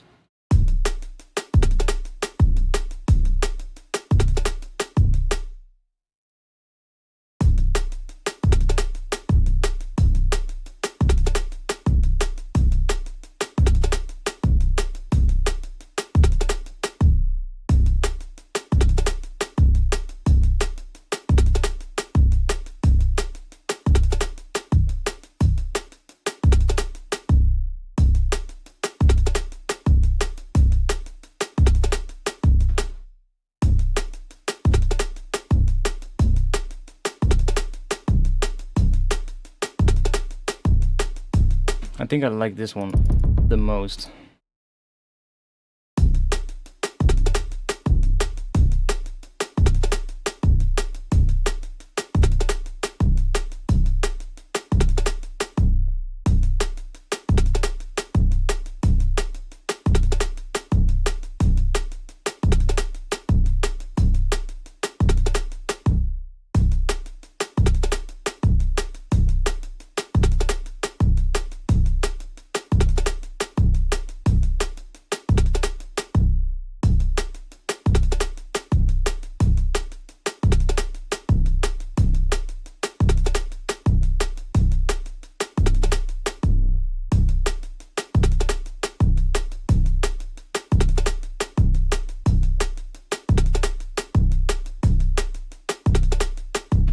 Do we want to use some compression?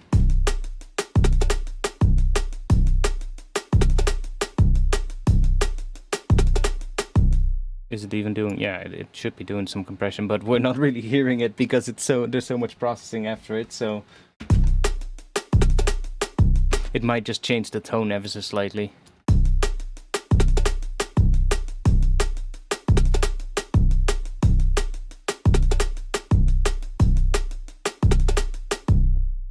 Try some of this.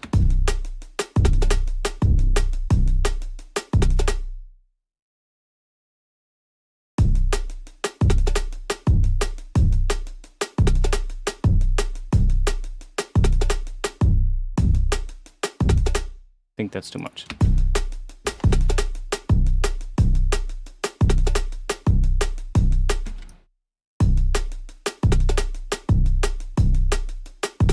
Like, we're really just changing the sample going into these two devices, basically, and we're not really hearing much of a change to the sample itself, but it's kind of changing how this responds to it.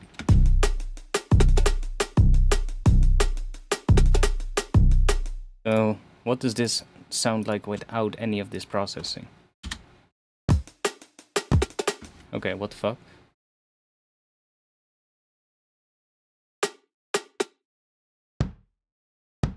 That's what it sounds like.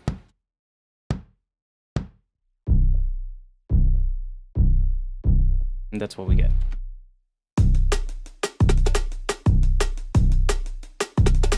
Let's group these two.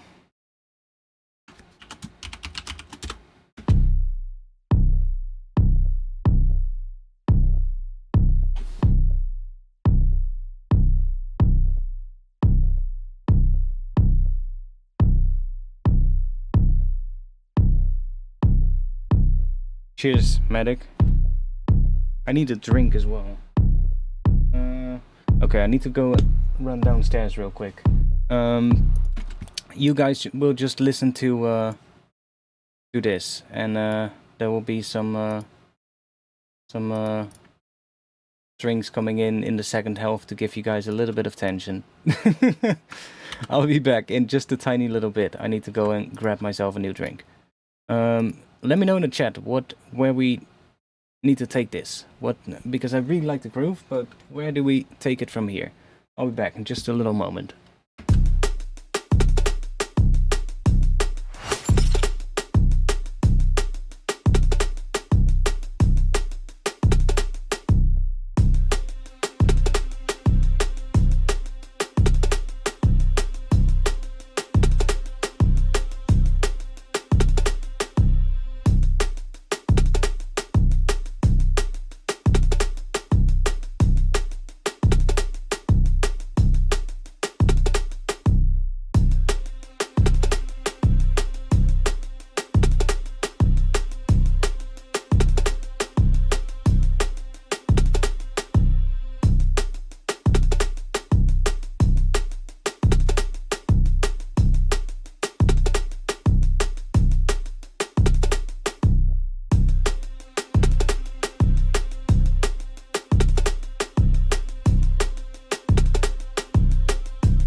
Okay, we're back.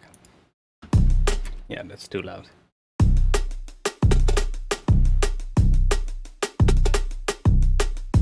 Okay, this level works. That's still loud enough for me to hear it, so I could work without my headphones. Nice. I like where this is going. I think the bass here, I don't like the tone of it yet. It's getting there, but we need to tweak it a little bit, and it could be that we are gonna switch this up a little bit here, maybe use tube instead of pipe, or we could try use Pro Q here, and just like we're boosting this sub bass here, we could make a very narrow cut and sort of like cut out a particular frequency a little bit. See if we can make it a bit more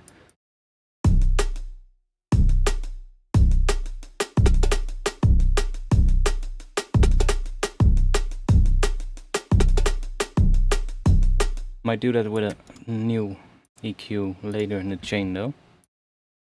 Let's go and use, let's grab a Pro Q and let's put that after the corpus. Okay, let's see.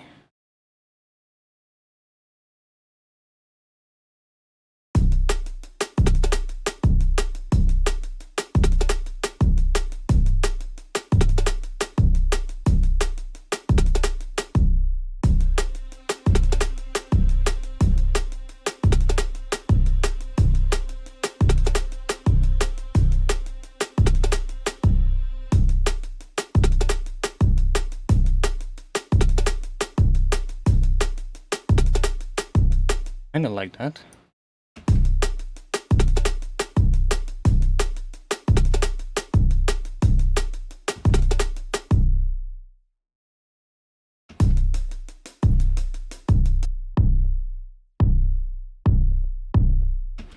Let's try something out. I'm just gonna extend this one real quick. And let's make it a bit louder.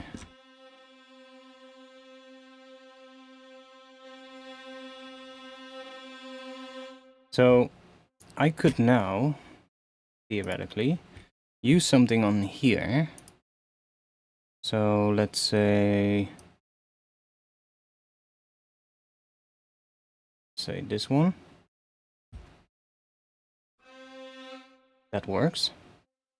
And then I should be able to, let's grab an auto filter, chuck that here, go here and click map, and then we click on the frequency here.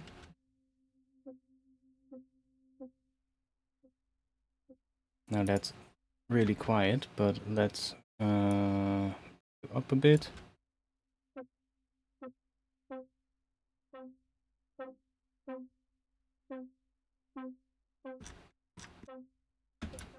Now that should respond to... Oh, this one is down as well.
So that now responds to the kick as well, and then we can use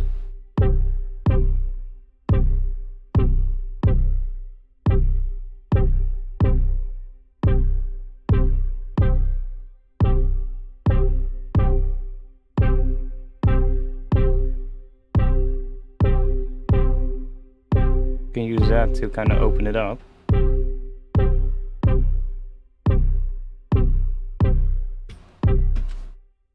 Quite nice, actually.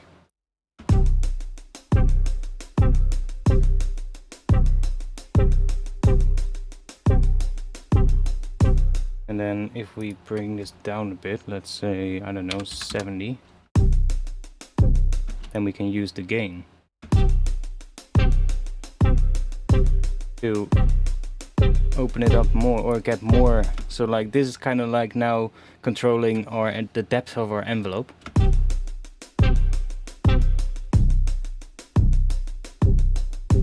You get more like a low pass. Probably good to map this to a macro as well. Set it to 50.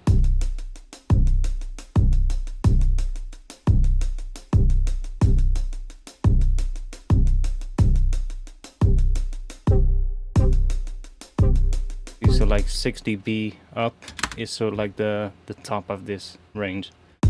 Or do we set this higher?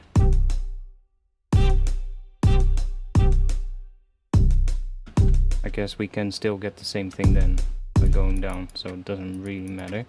Can we... Okay, it's not gonna go higher than this point though. So let's set this to 100. So it can go up all the way. Like that. So I guess up to 6 is what we want. So let's just group this. And let's do -4. And let's map that to a macro.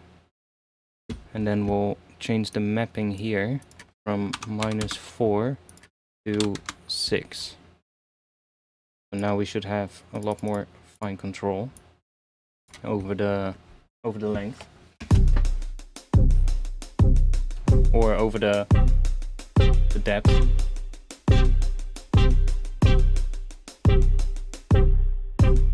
And then I guess we want the fall as well.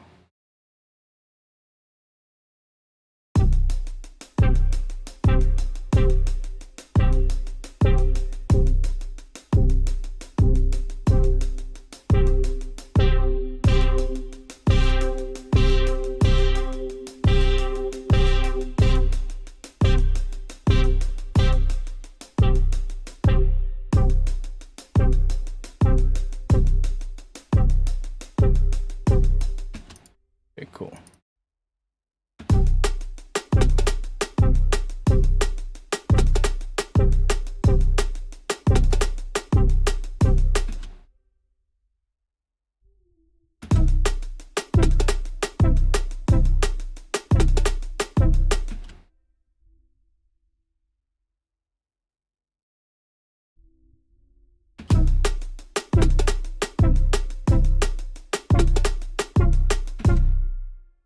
Interesting. So we can do a pretty cool thing with that.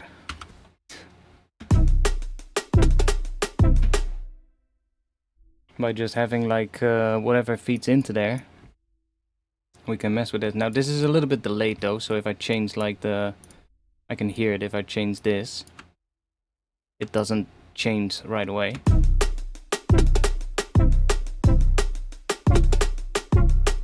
See? But that's fine.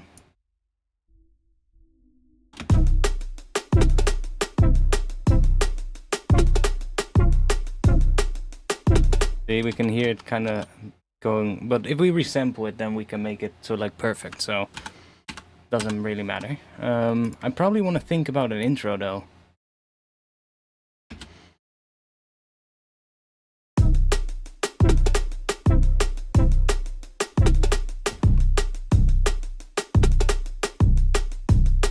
Let's make the hats a bit better, because the hats are really simple right now.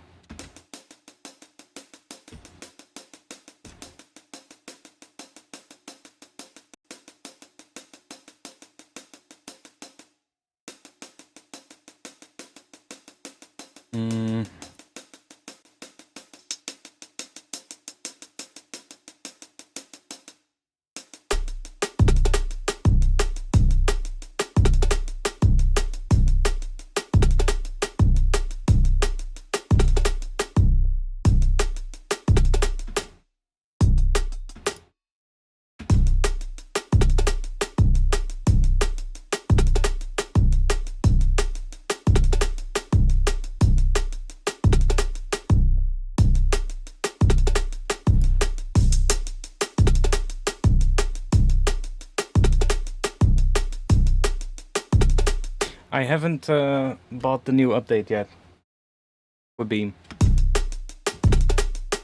I thought it was going to be a free update, but it isn't. You have to buy it, so I'll wait until payday, which is only in a couple of weeks, but it is what it is.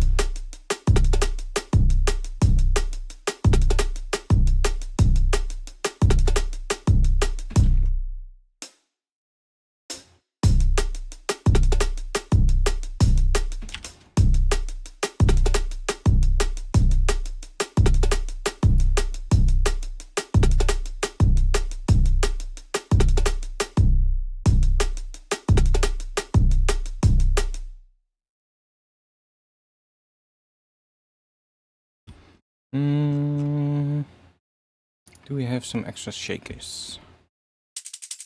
Oh, nice. Shakers right away.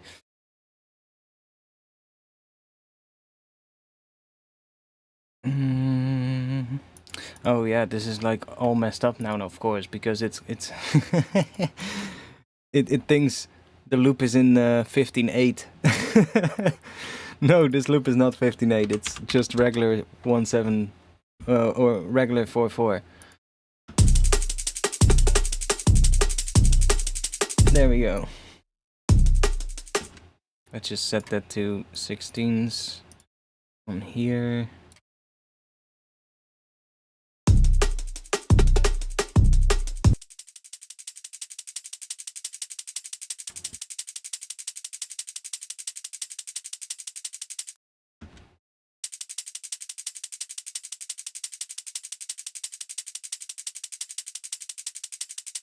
Sure.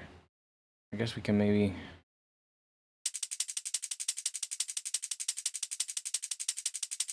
Can we get...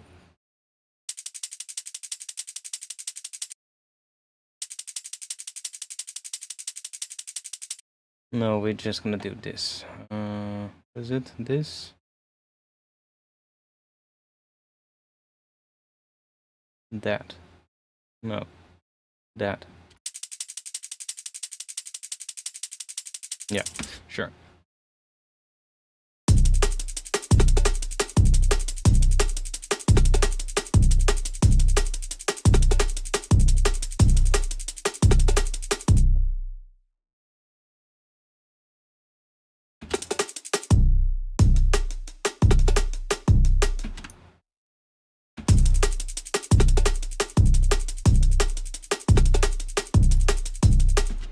Let's maybe add a bit of a vocoder to this loop as well.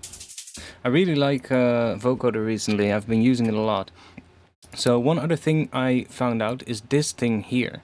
I never really used this graph, this little square graph here, but I was watching one of the... What was I watching? Either, I think it was Cohen Sound's Patreon or something, and they were talking about this. And they were using it, I think, on a snare or something. But this noise thing is really nice, because, like, this is what it normally does, right? On noise setting. But then... you get that. Which is quite interesting. So if you bring it somewhere around here, and then mess with the formant...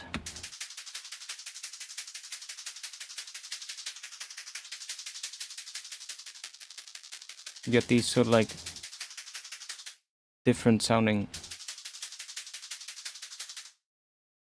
things, which is quite nice.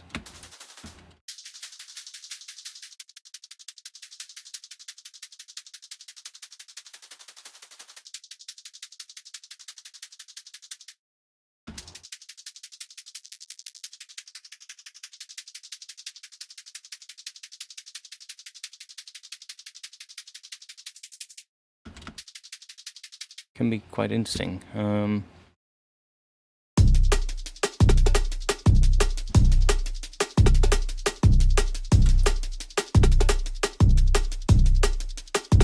Yeah, that's a shame. You cannot automate it. I really wished you could automate this. That would be so nice.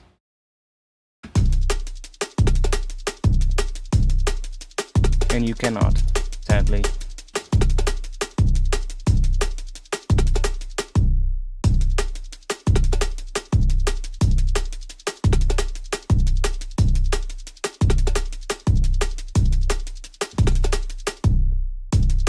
That would be really nice, though.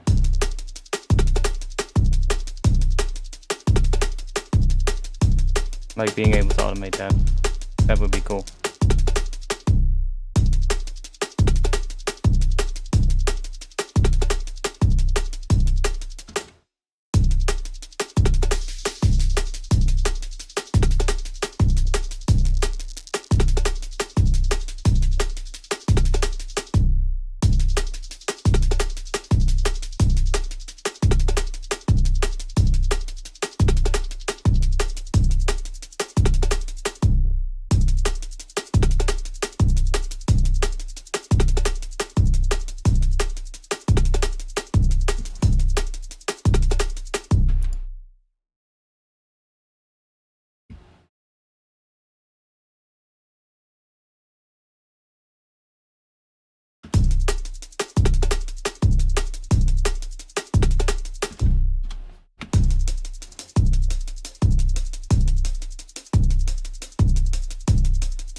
like that. Let's do that.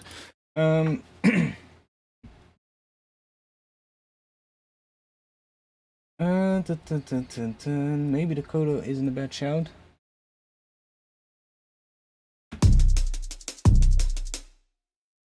I'm thinking what I would do with that. But that might be a good option, yeah?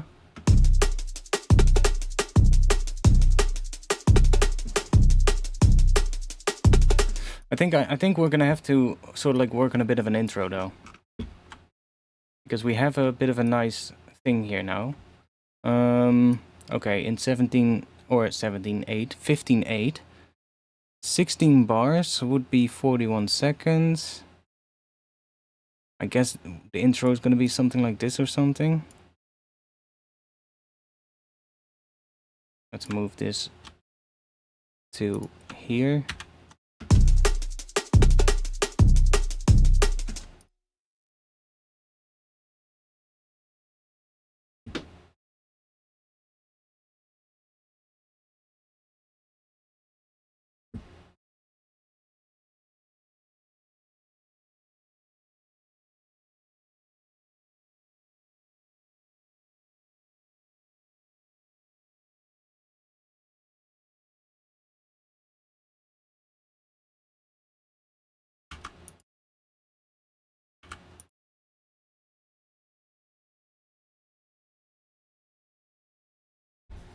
And what about resampling? Yeah, you can resample it, of course, but it would be so much nicer to be able to automate it.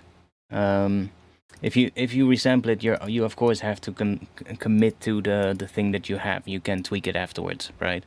Which is a bit of a shame.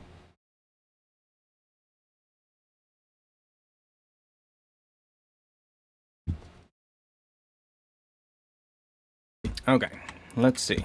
Let's start working on a bit of an intro. I'm not sure if the intro... Oh, I already had one. I'm not sure if the intro is going to be in 4/4 or 7 or 15/8. God damn it.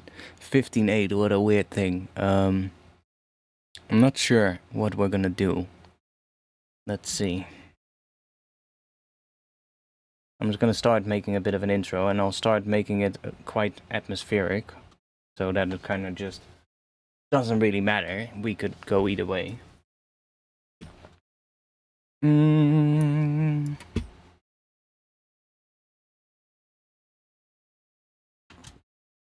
Let's grab a bit of a...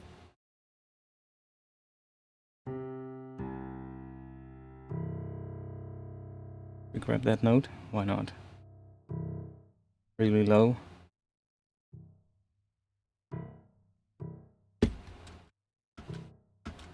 Also really quiet.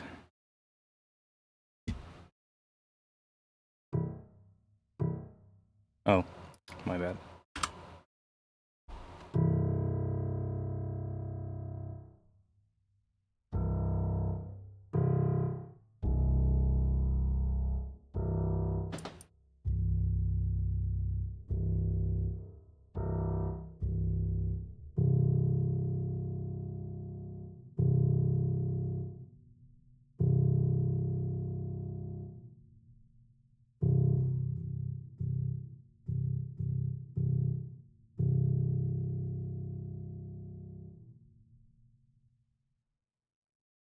Sure. Let's freeze flatten that.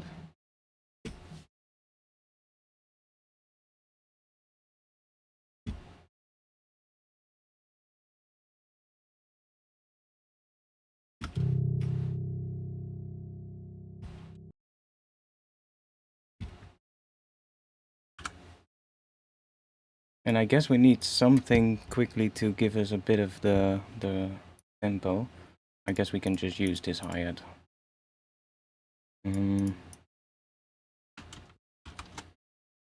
Right, so...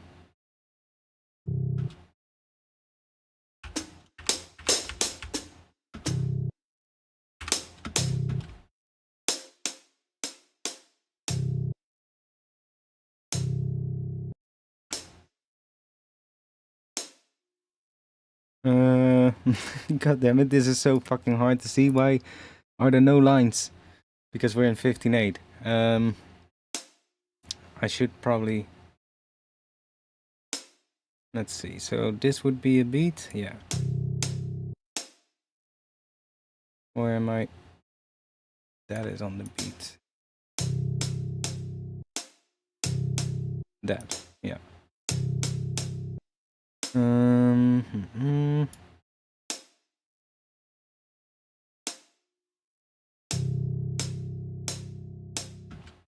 Should we just make the intro in 4/4? That's probably easier. Let's just, can I just do this? Wait, how did you... Oh, here. If we just do that, we can just move you somewhere out of the way for now. And that's where we're gonna move all this to. So that's just gonna sit there for now. There we go. And then we can make an intro in regular 4/4 down here.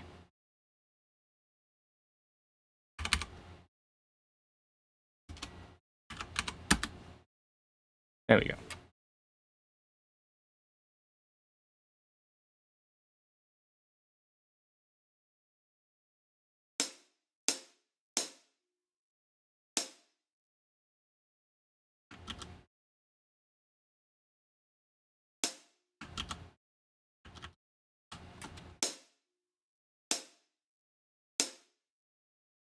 Oh, this is still set to 15.8.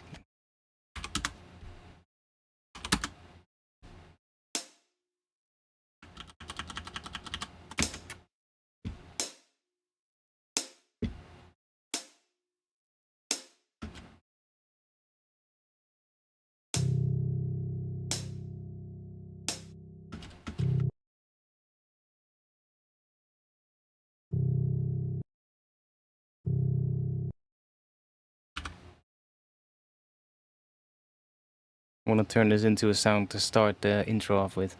Let me grab a Pro Q. I'm just gonna change how this looks. So there should be... Wait, I'm not gonna do that. I have a sound like that somewhere. I made a sound similar to that, and I probably saved it. Let's save. Where did I save it? In here?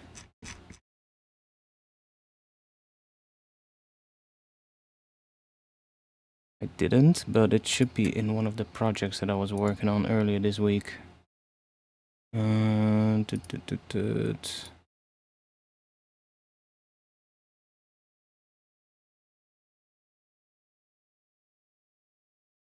Wasn't it this one? Yeah. There we go. Good enough.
I'll just grab...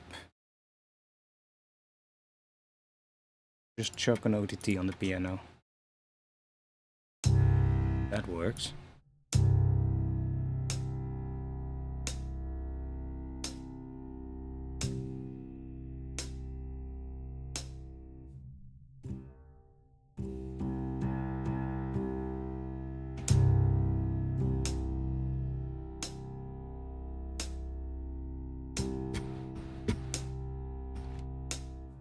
I know that this is pretty quiet, by the way. Let me just, for now, just do this. A little bit louder for all of you.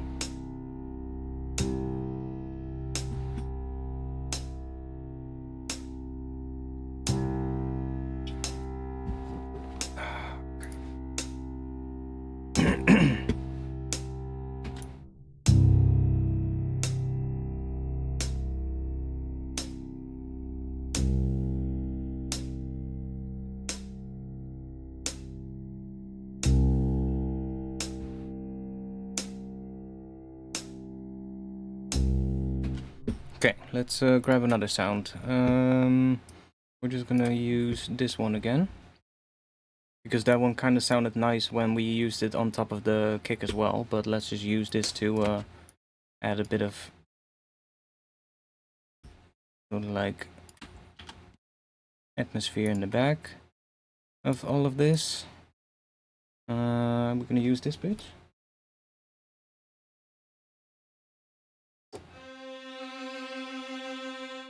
Or pitch it down.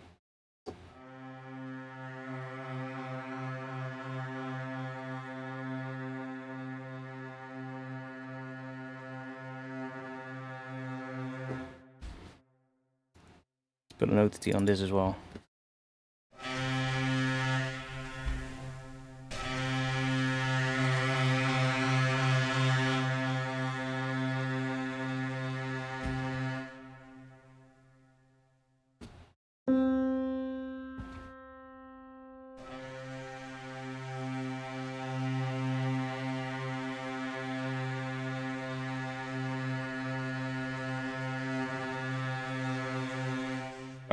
Okay.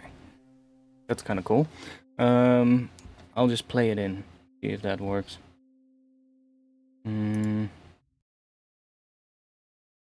need something to indicate the rhythm though, one moment. Let's just do that.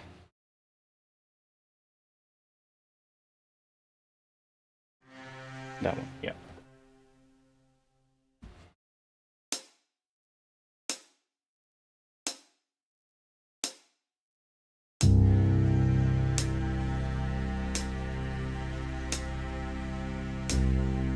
Basically automating the mod wheel.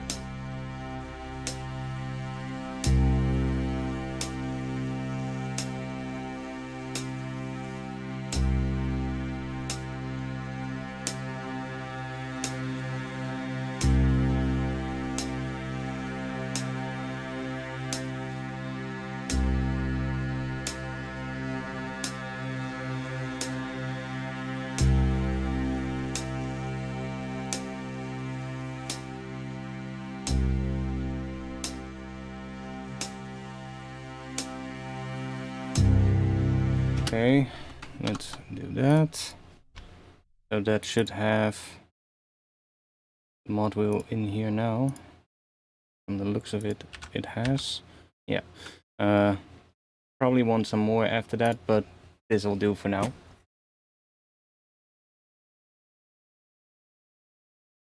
I'm also quickly gonna set up a couple of... I never use return tracks, but I recently have started using them again, and kind of makes sense for some things. Like, if we just want to add some reverb and delay to these, it might be nice, because then we can sort of like decide how much we add. And we don't have to add the same amount to everything. Let's just do a little reverb channel. Let's just grab...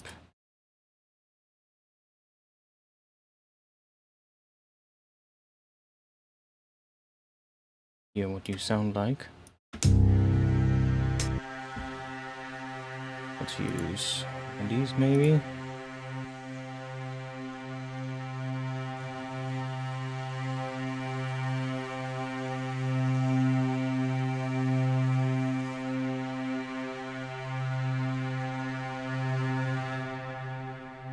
Sure.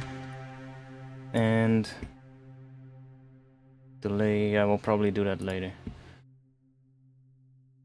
Is this starting? Yeah, okay.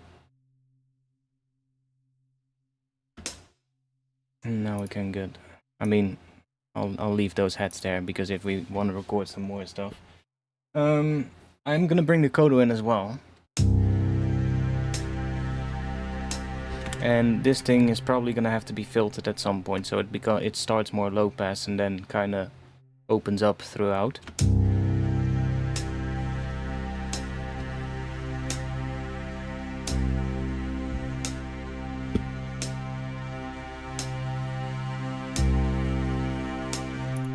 Okay. Let's grab another sound.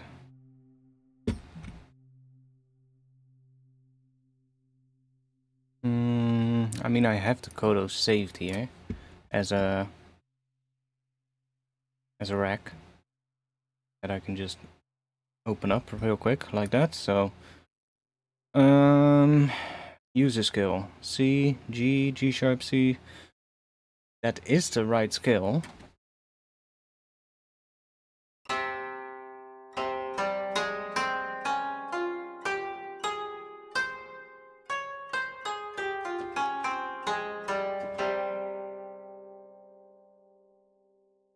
I mean, I was also using some Kodo in a project earlier this week. I'm probably not going to use that project anyway, so let's see. Let me bring the Kodo in from that one and see if it works. Because it was a bit of a, well, not the same vibe, but kind of good fit, same key, so let me just chuck you in here.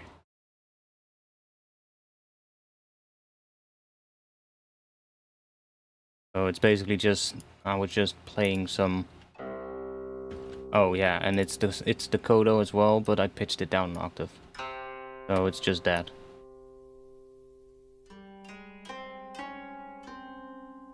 Okay, let's see what happens if we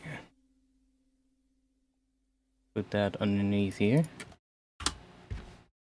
See if that works.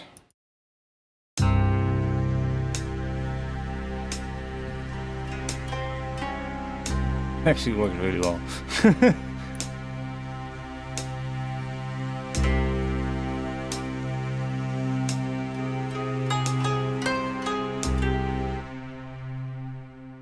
Something like that could work.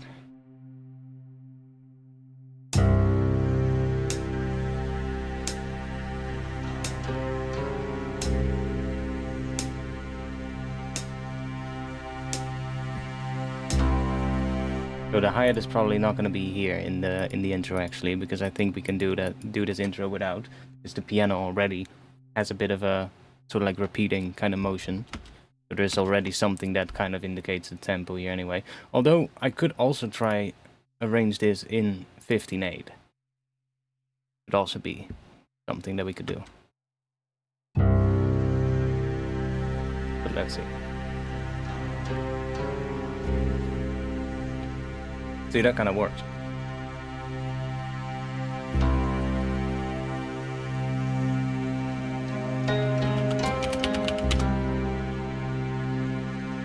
Okay, now I hear something behind this.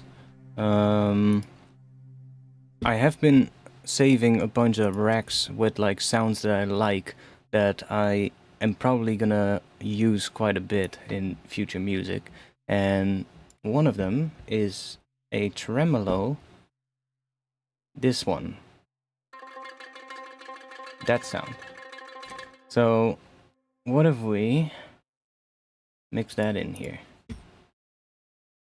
Does the module do something there? Yeah, so the module controls the intensity, which is nice. So I'm just gonna chuck a bit of OTT on here, because we've been doing that with most of these sounds, so why not?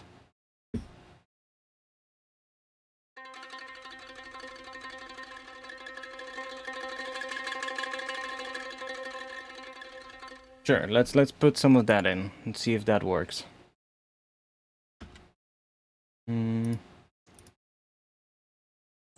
I'll just do that so that we have a little bit of a count in. I don't think we need to record, we can just play and then I can just use the capture feature.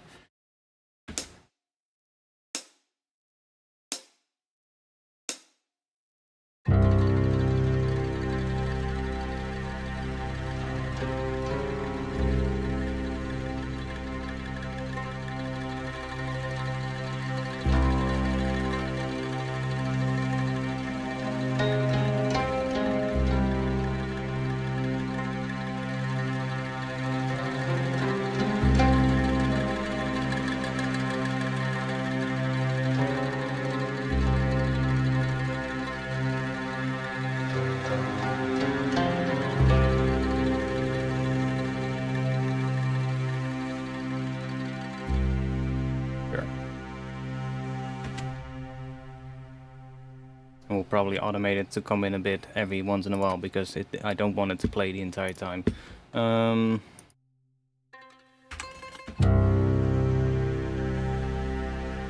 It also starts before.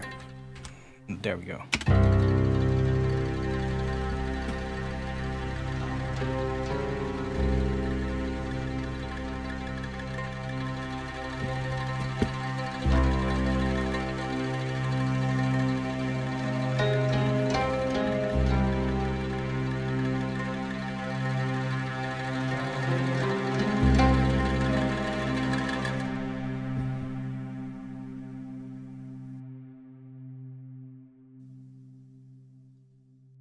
I think I'm gonna try out recording some new Koto stuff.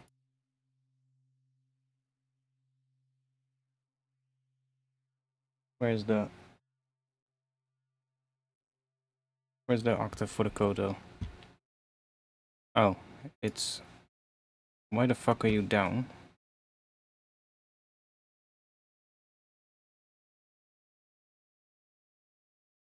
Why is there a utility with a gain automation on here? Okay. Let's just get rid of that.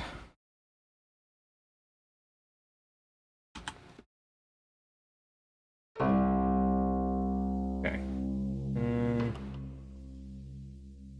I need to check real quick. Let me just set this to this one. Okay. That is that.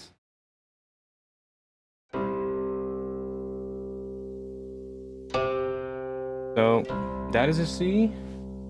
That is a C. That is a C. Right? Yeah. So, C, F, and D on my keyboard here are all C. I want to see if we can, something similar as to this though, but maybe play around a bit with it. And I think maybe one moment we also could change the piano a little bit. Like, go there. Ooh, that sounds kind of cool.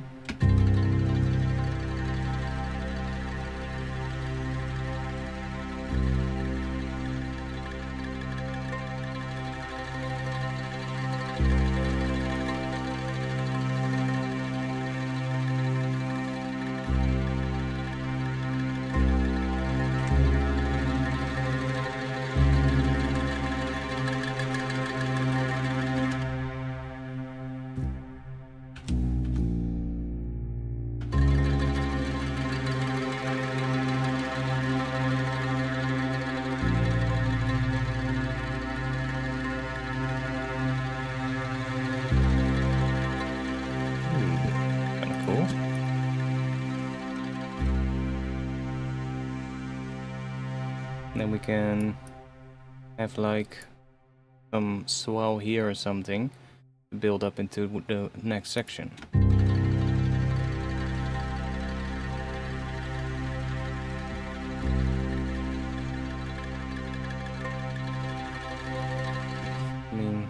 Try this out one more time. Because it did work kinda well, but I changed the notes of the piano, so let's see if it still works now.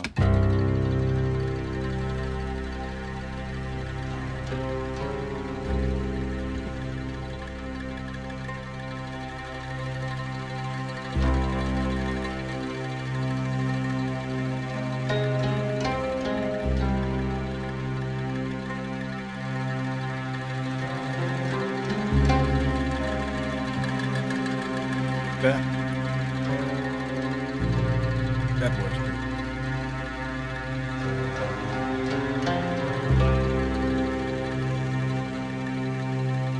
Okay, I mean that kind of works.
What if we change this one as well? Let me...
I think that'll just stay on C. Maybe it'll change somewhere at the end for just a little moment, but...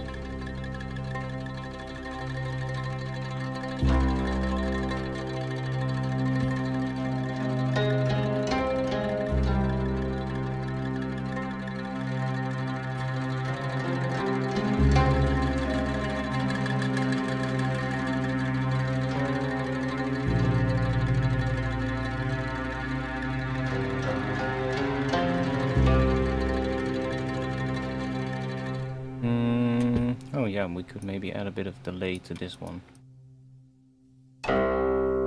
Let's set up some delay. I'll use a Valhalla delay and see.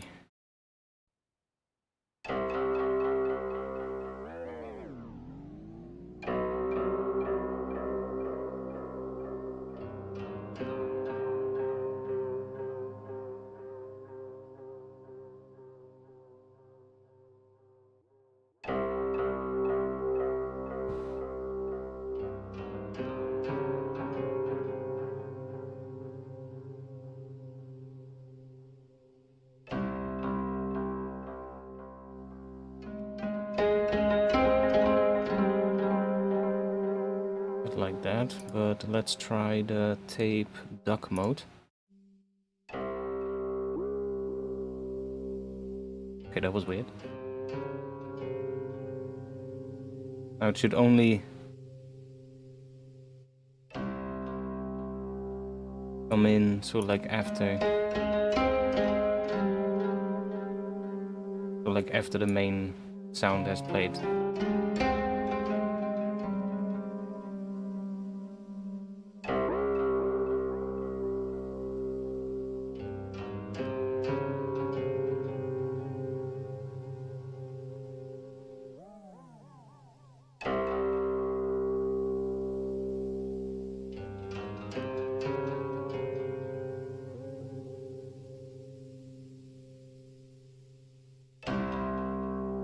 I think I'll go 1/4 dotted.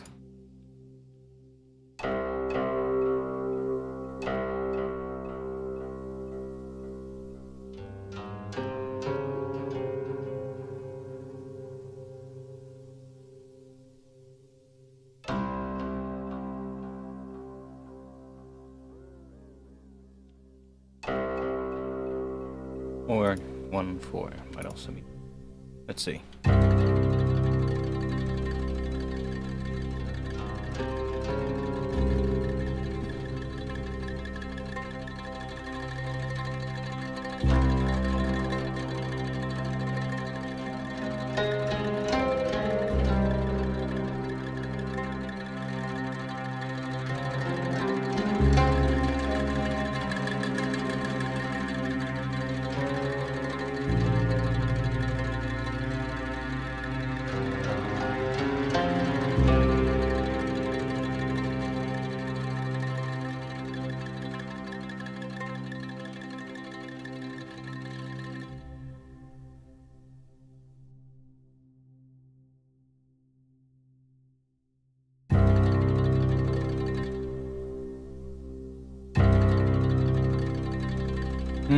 I'm thinking what?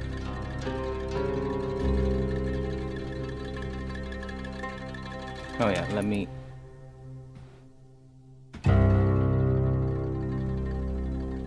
I guess automating the dry wet or the amount of the OTT kind of works to blend this in a bit more, so let's just do that. Just do this.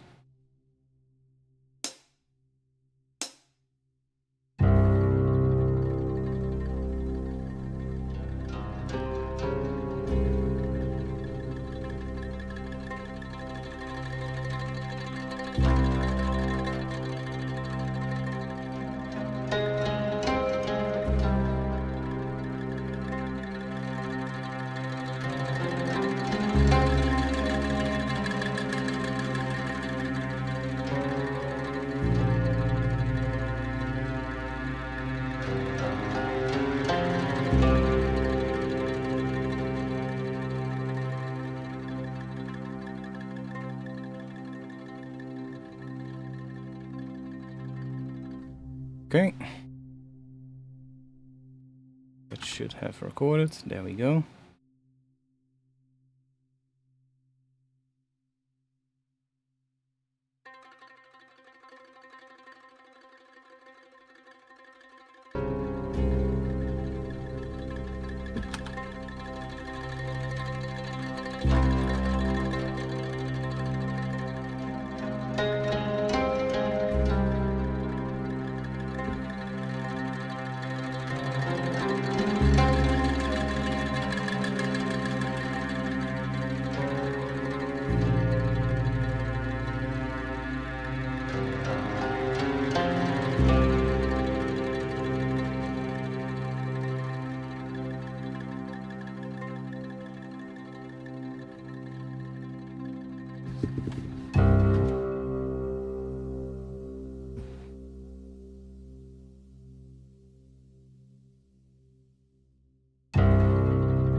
Well, it's still a bit much, but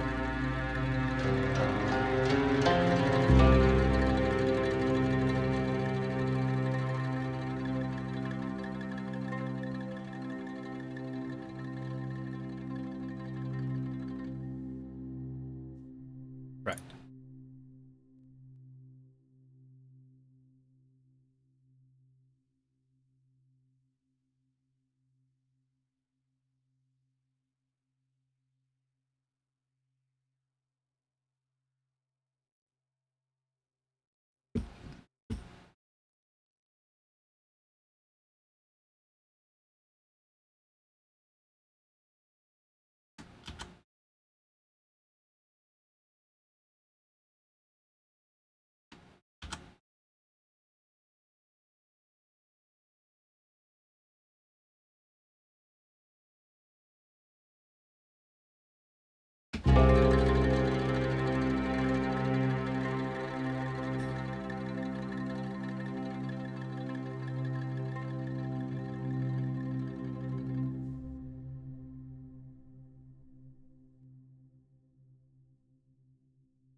I wish that piano stopped. If I automate this, that should stop.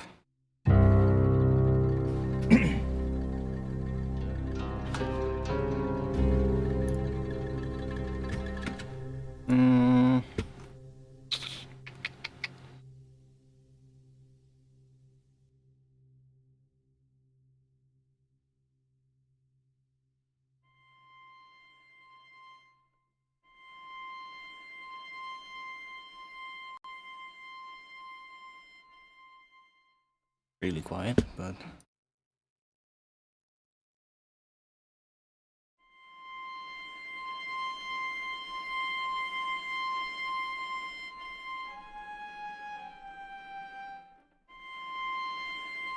I don't think we want to have a high note like that at the start here.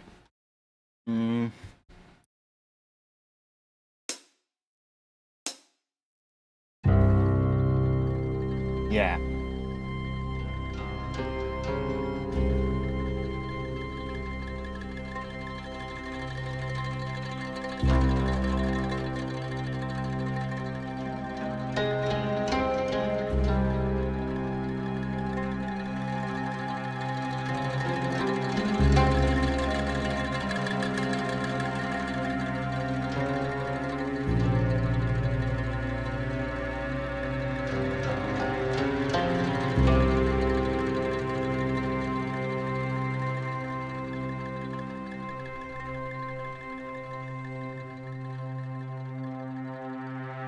Something like that.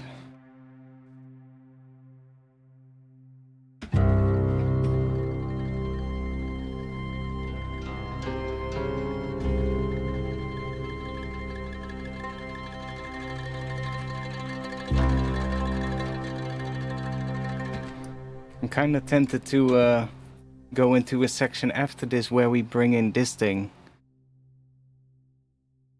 I really want to use this in a tune. I love the sound of this choir.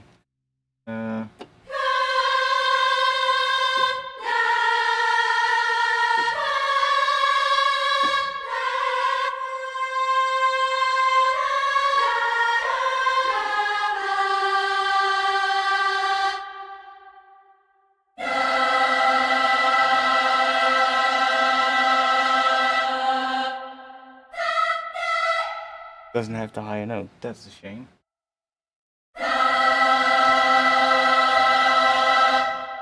I know how we can do this.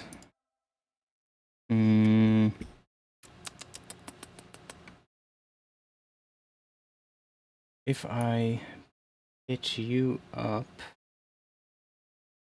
and then put a pitch device in front of it that does the same going down.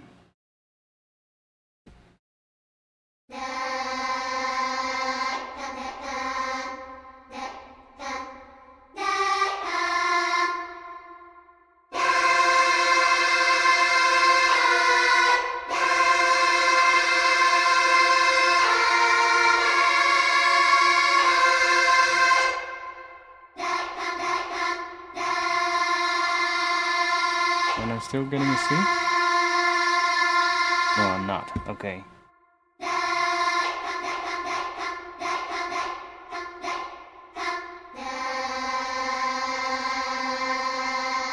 Okay, cool. That still works. But that doesn't sound the way I want, so let's just use that.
Yeah, really nice sounding choir, so I kind of want to use that. I think this could also work really well with that drop kind of thing that we already have. Like, we can have... What's that last one?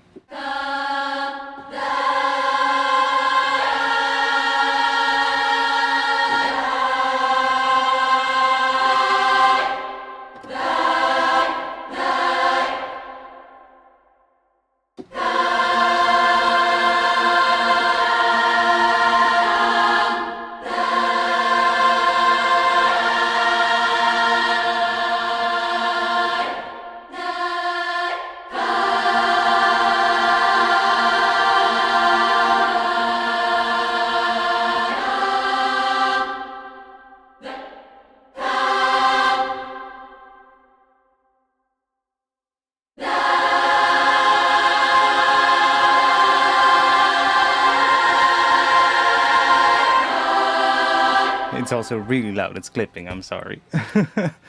I'm hearing some really cool chords in that choir. Kind of sounds like Ghost in the Shell a little bit, but it happens really quickly with that choir.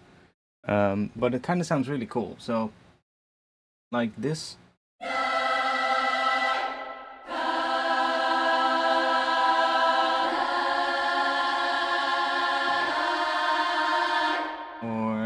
Was it?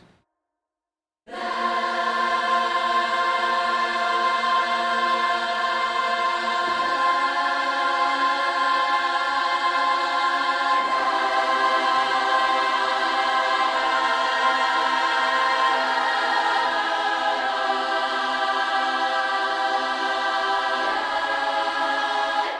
can also go from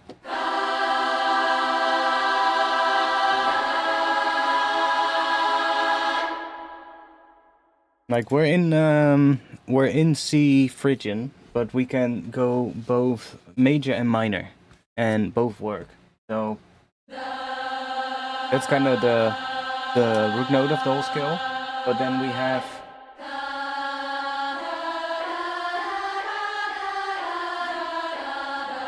the major version, but we also have the minor version.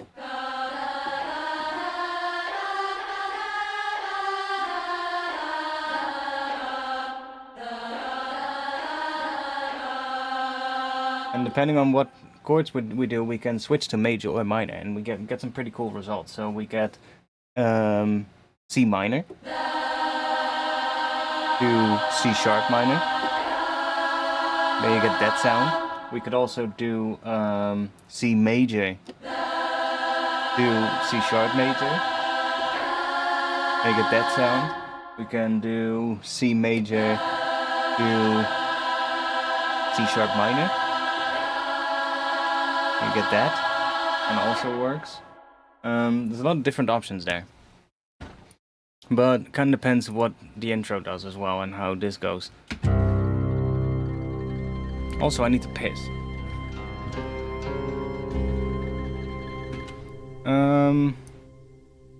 I'm just gonna put you here for now, so that you guys have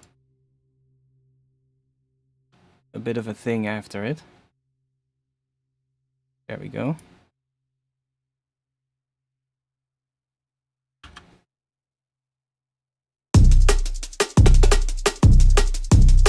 And that's obviously now running into the limiter really loud, so there we go, it's a little bit better. I'll be back in just a little bit. I need to go take a piss. Let me just copy that. And I'll be back after that. So let me know in the chat what we need to do with this. I kind of am still tempted to do a section in the intro in 15/8 as well. So we can kind of, I guess this is in 4/4. So I'm not sure if this will stay in 4/4 because we could easily turn this into 15/8. Like this whole intro, it's not really like there's a very clear sort of like rhythmic element, right? It's just the piano hitting every time on the first beat of a bar, and then all the other sounds are mostly just, you know, more like sustained sounds, right? And atmospheric sounds that kind of weave in and out of each other, and that's kind of create this bed of sound. So we could easily turn it into 15/8 as well, but this, having it like this with a 4/4 intro might be easier for people if they want to put it into a mix, right? Because good luck to people trying to DJ a 15/8 track. Anyways, I'll be back after the bathroom break. See you in just a bit.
Okay. I'm thinking if the intro is gonna be 15/8 or 4/4. Also, this whole thing is louder than the drop now, so let me just group this. We're just gonna back you down a bit. What do you guys think? What will be nicer? Like, it kind of works. Like this. Bit of a weird change though. Going from 4/4 to 15/8. And we also need to have some more stuff coming up here.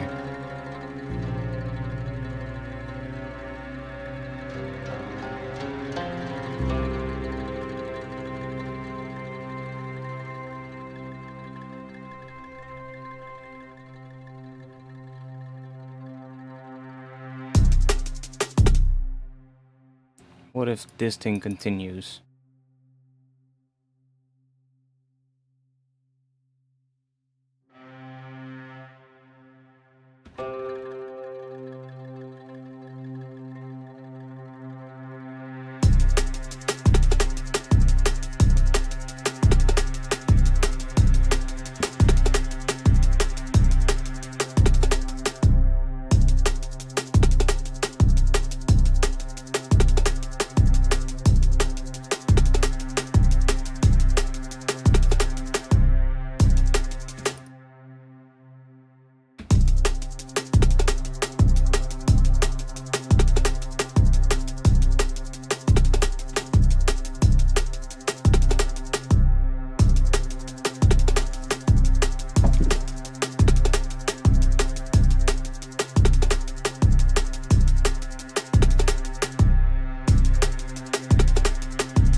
I'm also gonna move the module out of here. Let's see, where's the module automation? Let's grab all of this.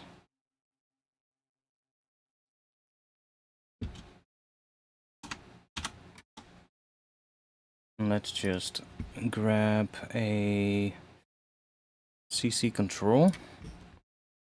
And then we'll just paste the module stuff in here. We can just do it ourselves.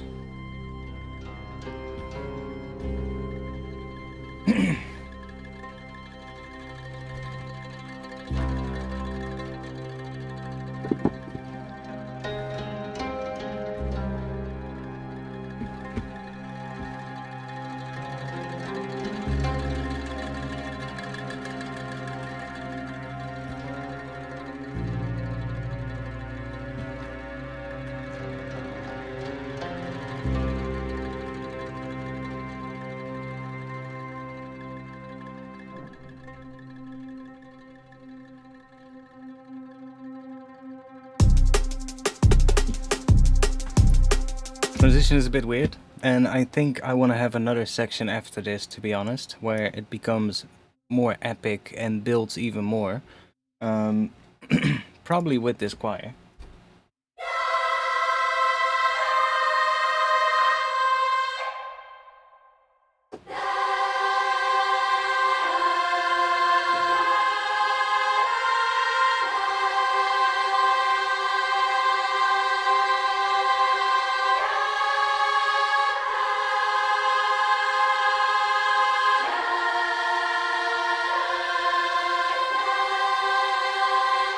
Something with that one, I think, could be really nice.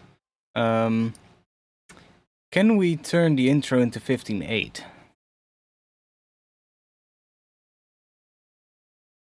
Drums sounding cool. Yes, I like the drums as well. And the drum pattern is in 15/8, but this intro is in 4/4. So I'm thinking to make the entire thing in 15/8. So we can kind of already sort of like prepare this kind of vibe.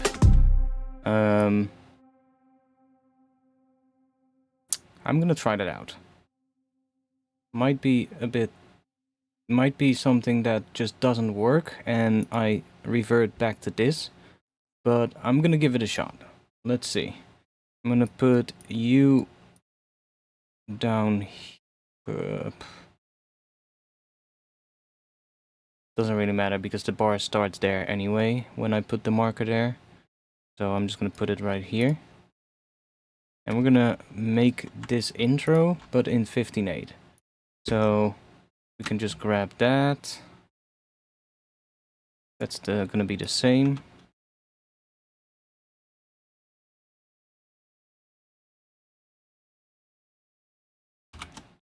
And let's just grab that.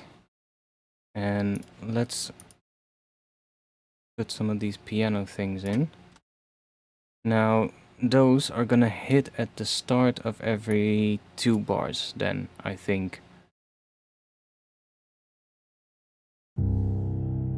Oh, we're also not starting at the start of the bar, my bad. There we go.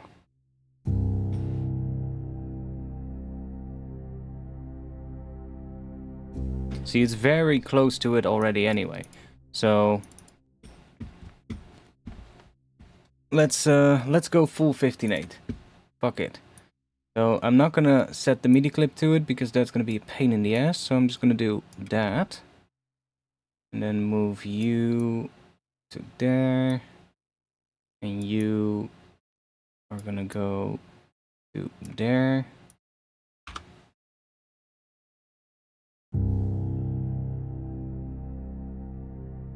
It's gonna sound almost identical. See? So, and then this one, if we have that twice, then it will go up until here. Okay. I think I'm gonna play this one again though. Let's just... that's the mod wheel.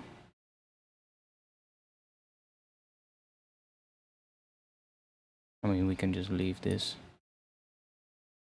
We just need to do that.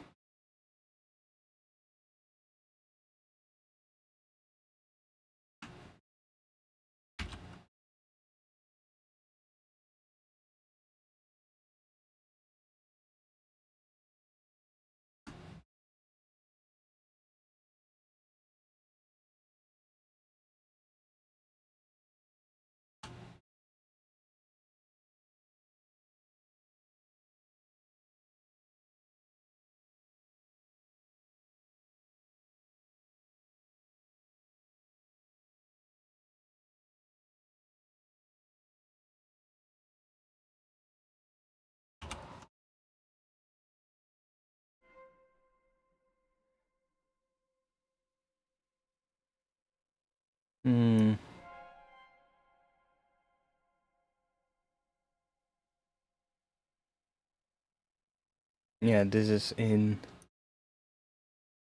That should do the job.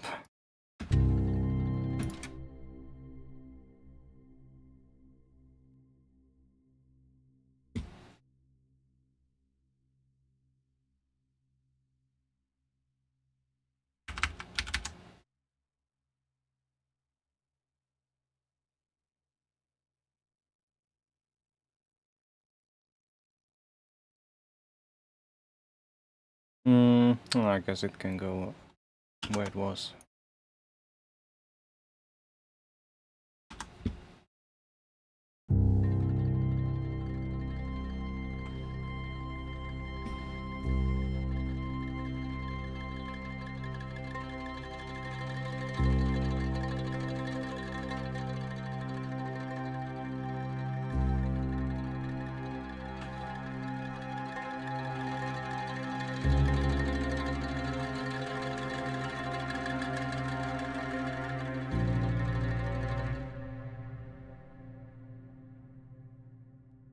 Why are you off? Oh, that's why.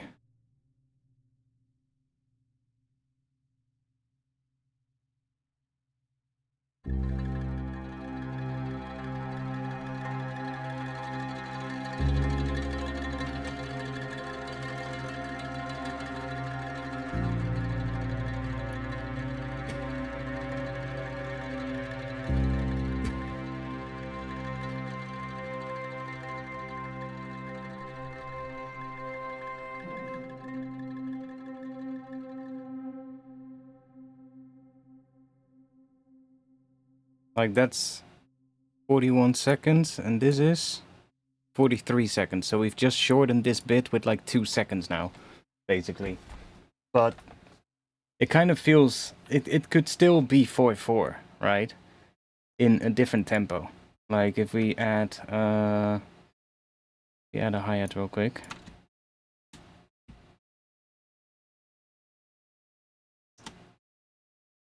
Like that is in 15/8. Okay, so that is that. If I now do that and that, you can kind of see what it would be.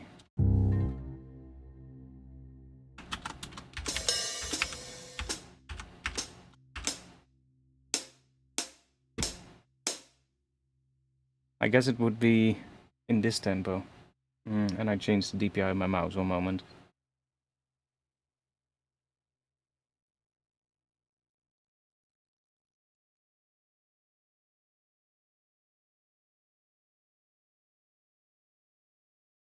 There we go. So it would kind of be 4/4 in this tempo.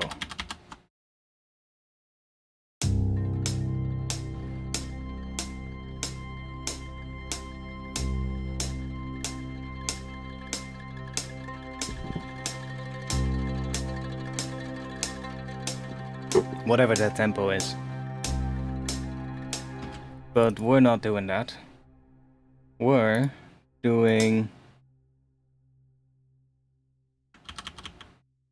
this. And if you hear that underneath it, it automatically sounds completely different. You're like, huh? Okay. So let's just do, I don't know, that.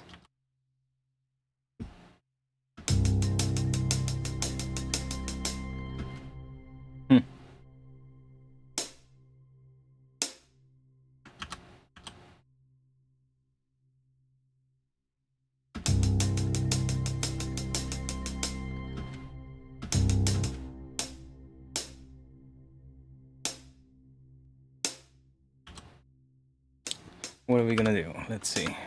What is our... How would you count this?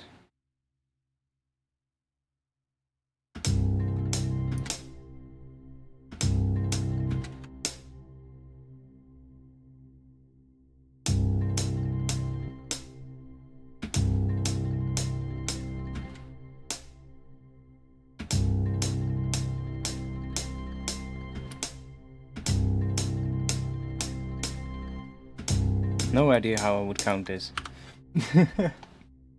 anyways, we could see this as 4/4 as well, but now it's sort of like if we arrange it in this 15/8 kind of way, then it will. Oh, I also misaligned this. I just saw. Let's do that. Then it will sort of like end up on 15/8, even though it might sound as 4/4 at first. Yeah, tough to explain, but I hope you get what I mean.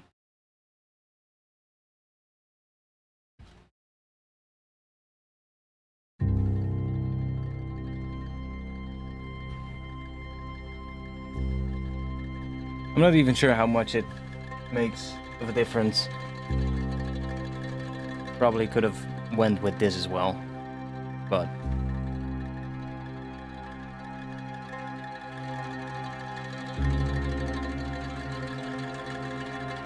now I'm not too sure if I want to do the change in notes though. It's a bit, it takes a little bit away from this thing, I guess, or makes it harder to make that hit hard, I guess.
Yeah, that's gonna be tough to get right.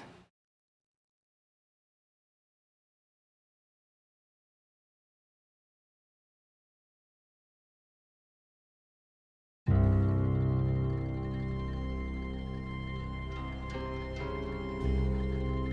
think I did it.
Can that clip just be 15/8? That would be nice.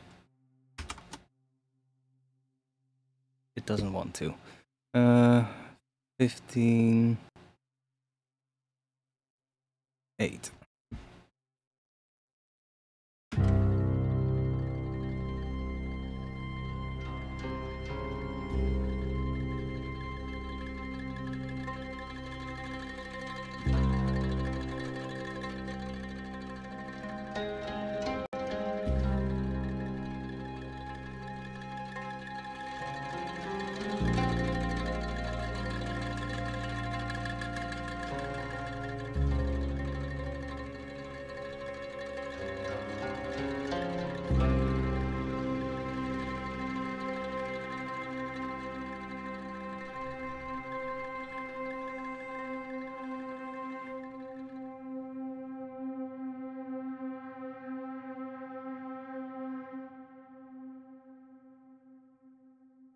Okay. That kind of works. I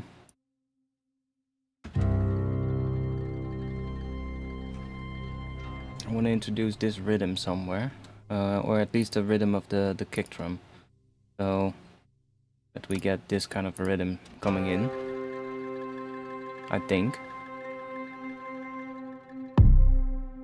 Oh yeah, that's what we need, and this needs to start building up without any other drums for the first section. We get this. Ooh, that kind of starts reminding me of the whole a little bit. This.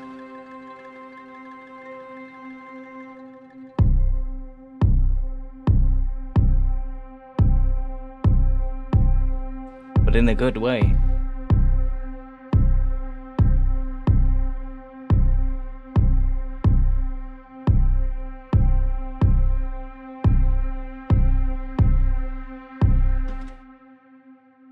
Maybe take that last one out. Then here, probably some more percussion coming in.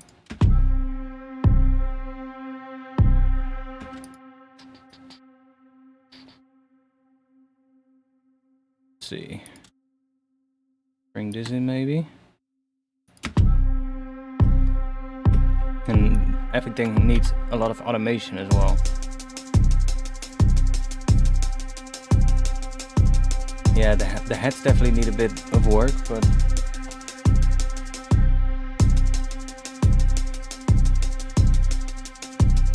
something rhythmic coming on in underneath here.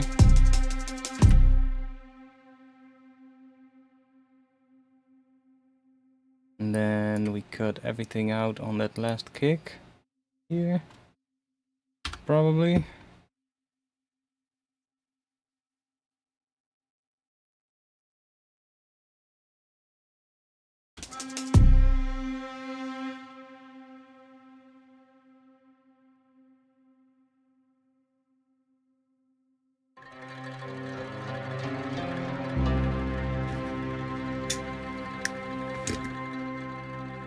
Getting somewhere with it.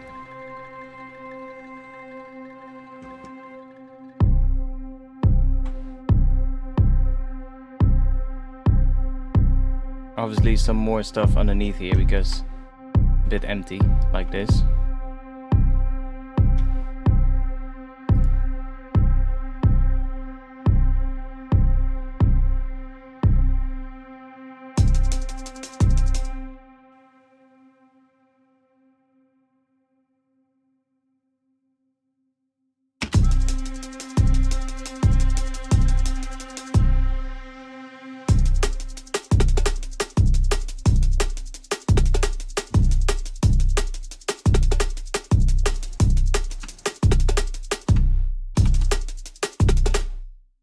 I'll just extend it for now.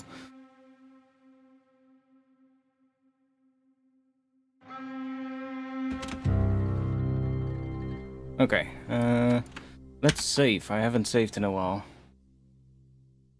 And let me just clean this up a little bit. I'm gonna save this under a new version name, and then I'm just gonna get rid of this 4/4 section real quick. Let's just grab all of this.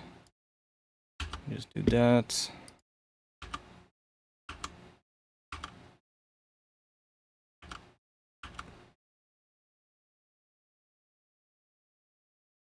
I just want 15.8.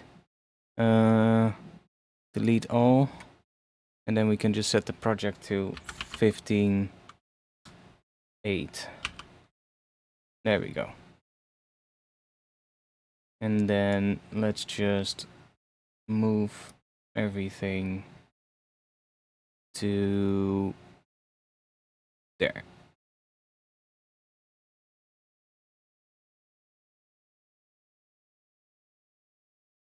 Cool.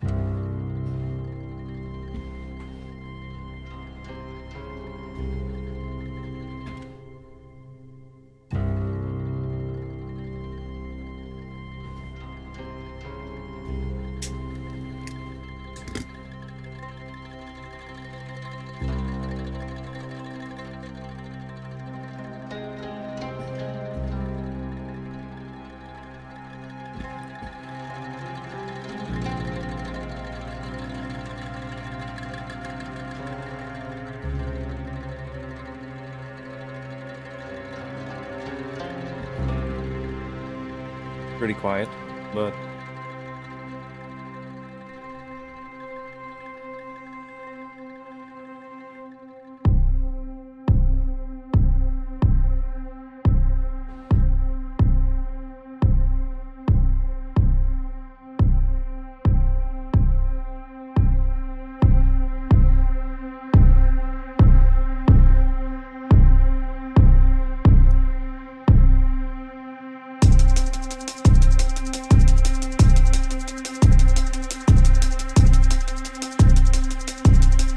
let's boost it up a little bit.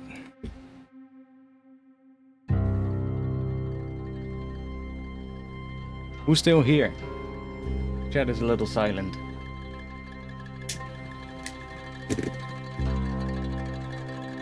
Are there still people here? Or am I just producing here all by myself? Also, I don't know... Well, I'm really bad with track titles, so Kalani, if you're still here, reminds me of Icicle Arrows. I would have to go and listen to that track and look it up, because... Probably heard it, but...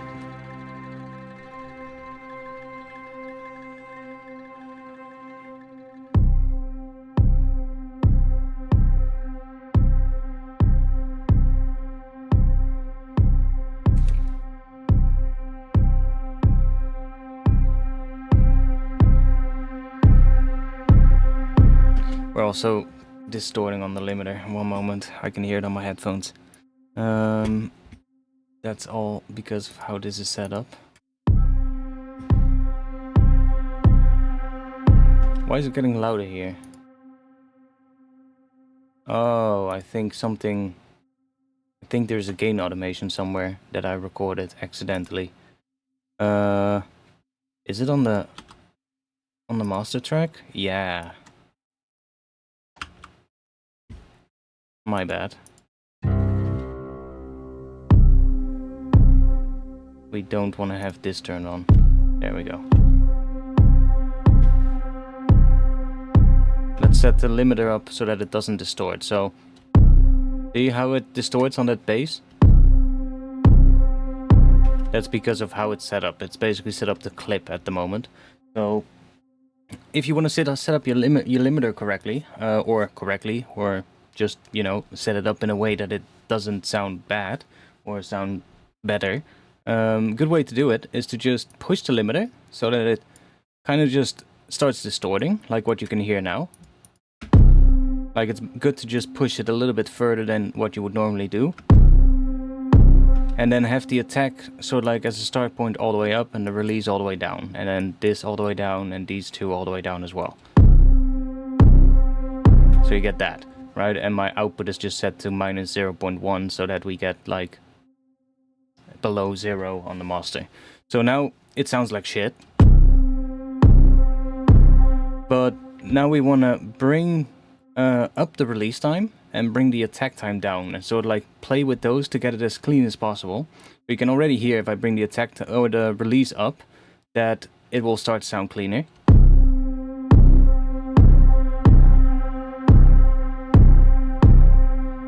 We can still hear it's clicking or distorting, but if we bring the attack down,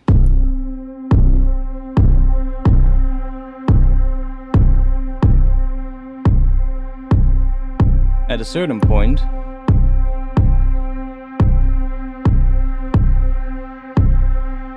now you don't want to, there's one thing though, you don't want to go with the attack time, you don't want to go slower, or what is this, I guess quicker than what your sub is, the cycle of your sub. So you do want to have it somewhere in this range, and if it still distorts, you can then use a little bit of look ahead, and it should sound pretty clean.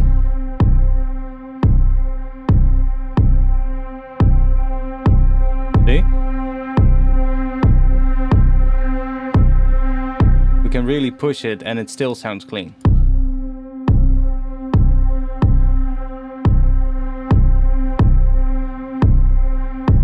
Now obviously it starts to pump if we do that, but listen how much cleaner it sounds now versus what we had before. Right? So now you can sort of like just back it down again and blend it in however much you want. Do something like that.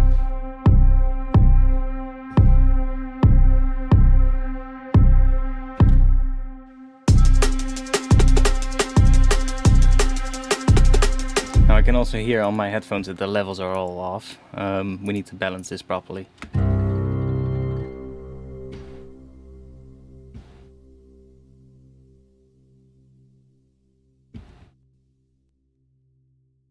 And I'm gonna have to balance everything around the drums.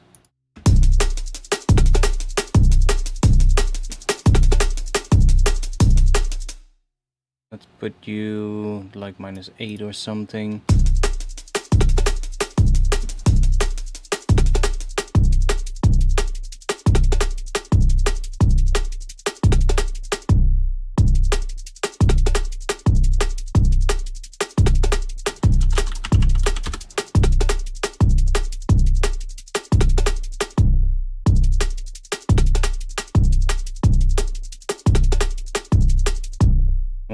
Check real quick if we have some other snares. Like this one is good, but let's just duplicate this addictive drums real quick so we don't lose the other one, and then just turn it off,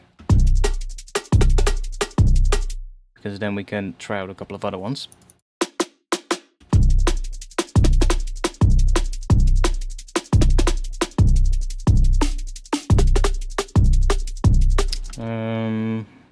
These are also pretty good.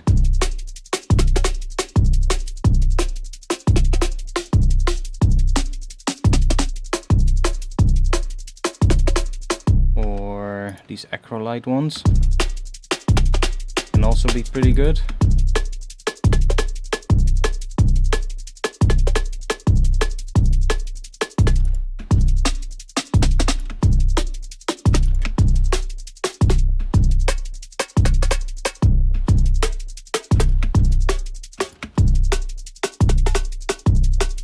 That one's also pretty nice.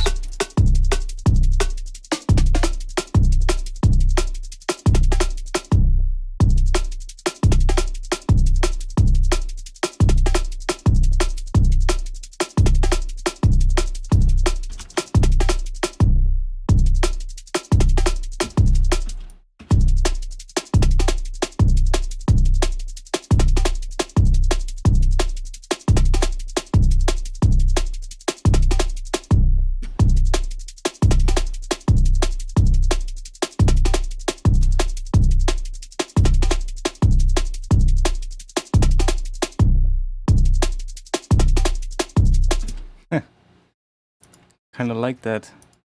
So like resonant a little bit in there. That happens. What happens if we overdrive the snares ever so slightly?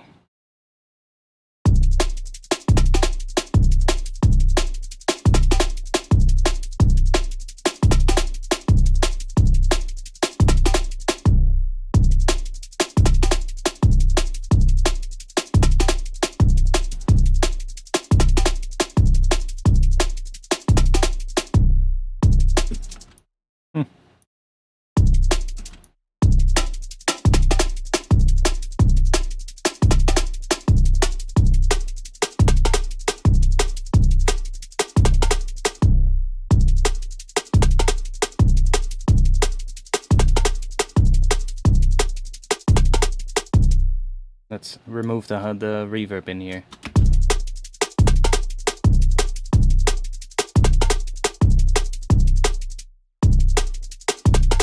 Although I kind of like it.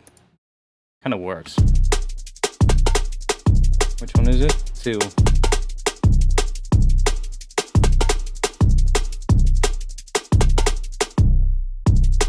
But if we turn it off, then we can use our own reverb. So let's use our own.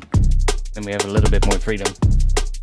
In fact, I could just to promote my Patreon.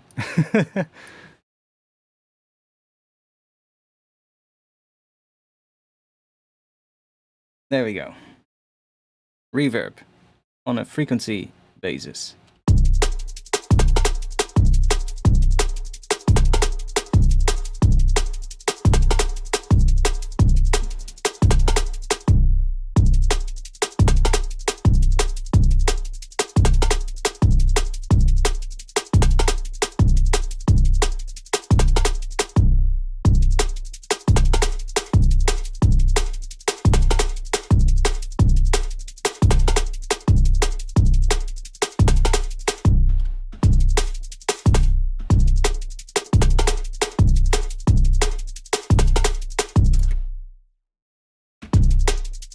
This rec will be on my Patreon soon.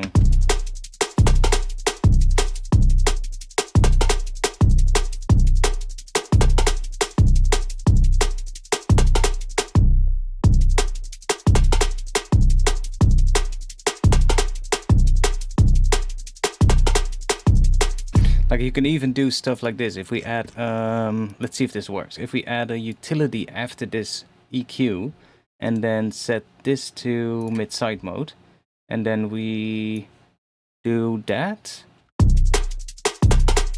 Now the reverb is in the sides, and the mono signal should be without reverb if I'm correct.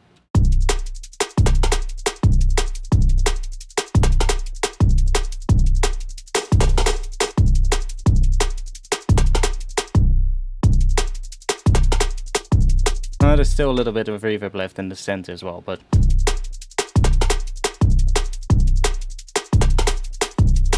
so weird.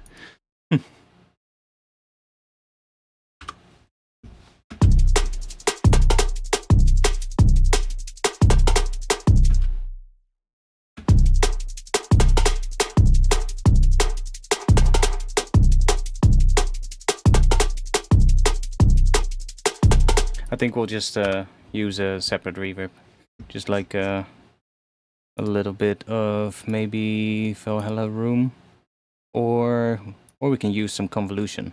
Let's do a hybrid reverb. Actually, should we set up another track here?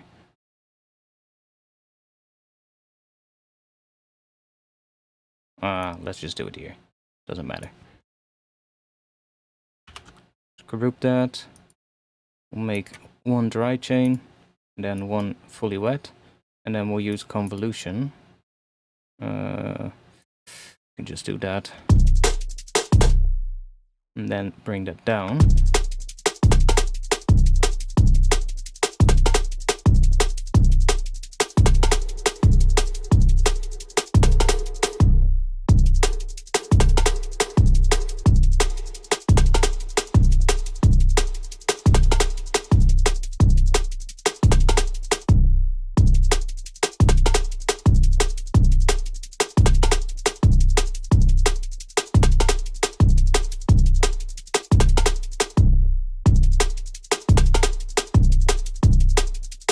Yo, Medic, welcome back.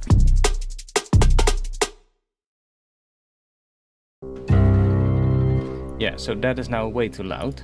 So let me mix this real quick. Oh yeah, and this one, we don't really need that now. Although, I just removed something, but it's fine. Also, the project is not set to the right key, so let's do that. Let's do C, Phrygian. And I guess Phrygian dominant is more like what we are going to do. But we are probably going to be able to switch back and forth between the two. Why are you just now switching back to E minor? Why are you doing that? Everything is selected, right? Okay, maybe not. Now everything is selected. No. Now everything is selected. There's no groups. Okay, cool. So now everything is selected, and then we do C, Phrygian, or Phrygian dominant. There we go. And then now I can click anywhere, and it just stays on Phrygian dominant. Good. Okay, nice. So, Medic, I'm not sure if you were here when we switched to a different time signature, but we are doing something really weird. Oh yeah, and I need to mix this. Let's do that. Let's turn everything off for now. Let's start with... I guess we can start with this sound, because that plays with the drums.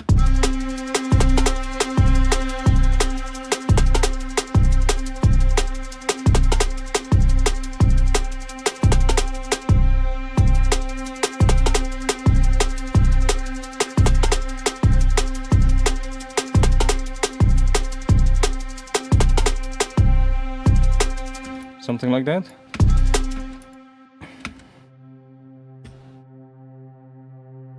Okay, let's bring you in.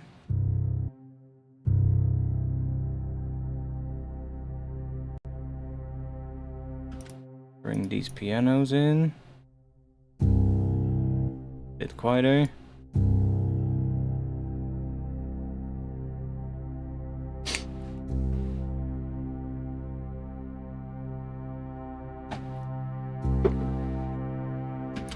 Okay, let's add this one. That's way too loud.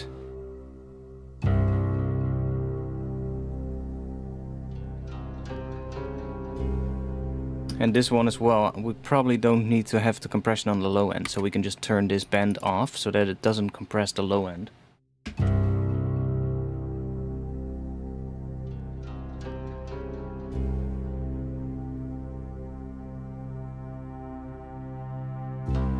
I might also do some volume automation on these layers at some point, but...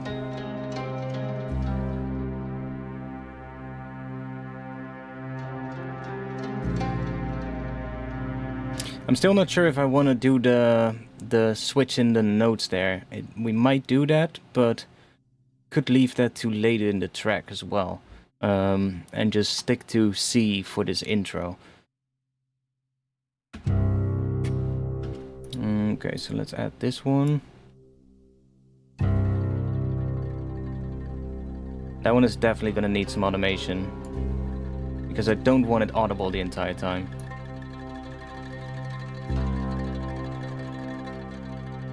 Probably also gonna be a bit quieter.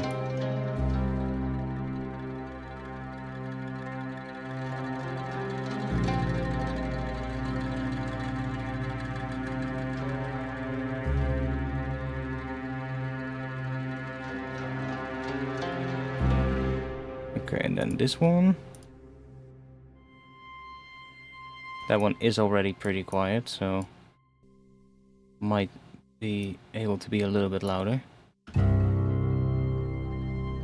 Although, probably wants to be very subtle.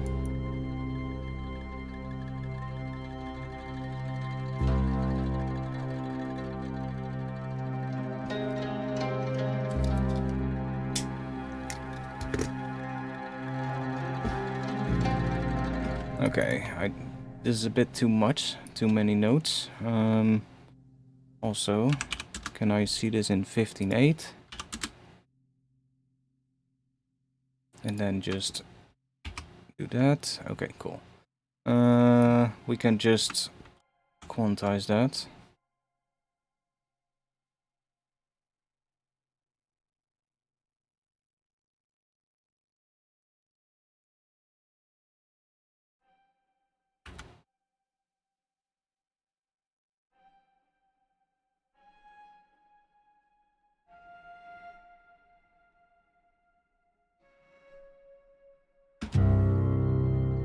That note is fine.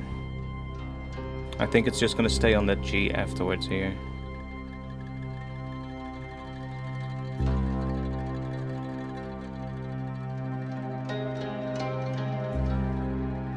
Yeah, doesn't need to go up there.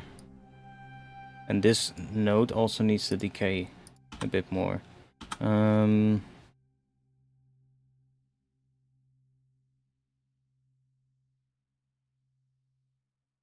Right, so comes up like that, and let's grab this, and we can just chuck that there, and then let's just do that, bring it all the way down, just clean this up a little bit.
I'm kind of thinking, what would happen if we use this choir? Remember this, oh.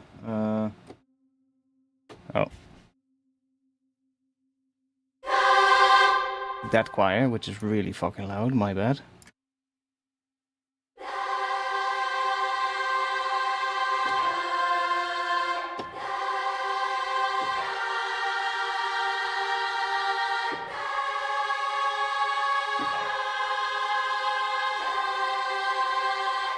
Like, we can also use...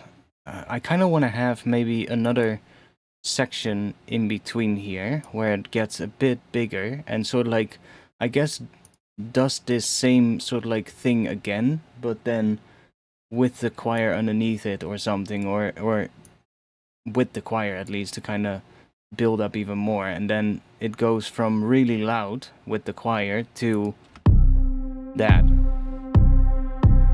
Which I think could be really nice, because that adds a really big contrast. And then the choir also needs to kind of like, I guess, just swell up a bit at the end, so that it really sort of like builds up towards that end. So maybe we want to have another section before this comes in. But before I was using some an envelope follower on the kick, and it's still here. So if I quickly want to check this out and see what happens. So let's just put a little bit of the choir in here, just for shits and giggles.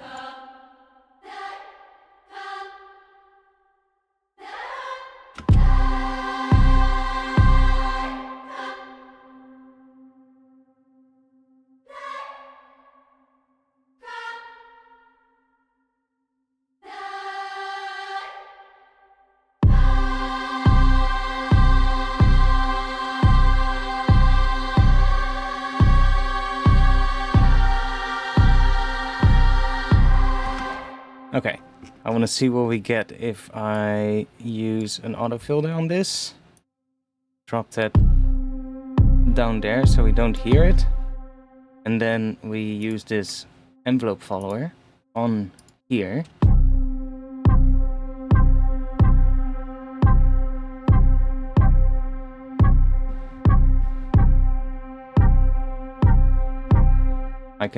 I guess I can also back this up a little bit so that it should already play the right note when it hits.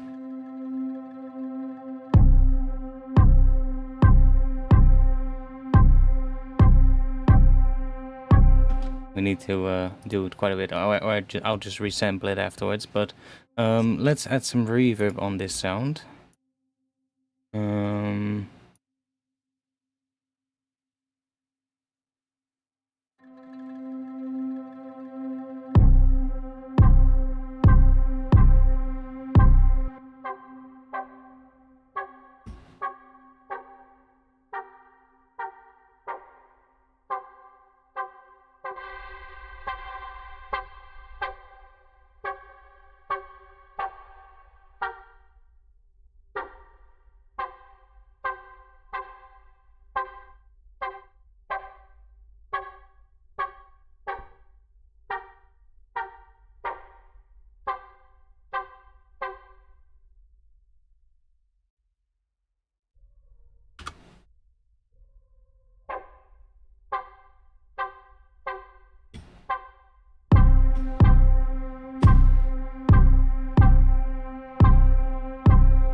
It doesn't really work too well with that sound, to be honest.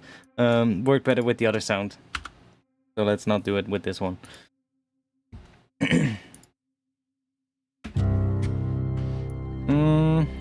not gonna do that section in between now. I'm just gonna keep this going, I think. Let's see if we can make this transition a little bit more interesting.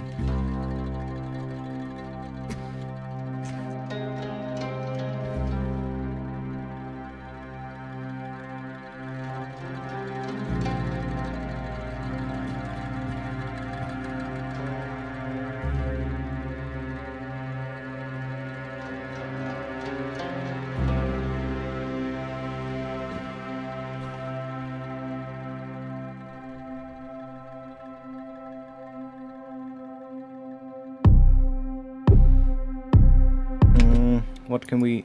There needs to be something more here.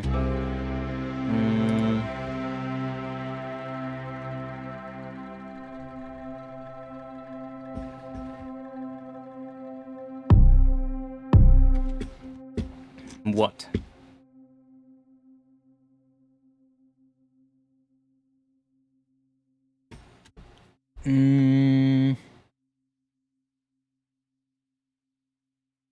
What are we gonna put in between here?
Anybody have an idea? What can we put there? I mean, I have an idea. That thing is a bit annoying to work with because it loads a bit slow, but other than that, should give us something that might work there. Let's just let's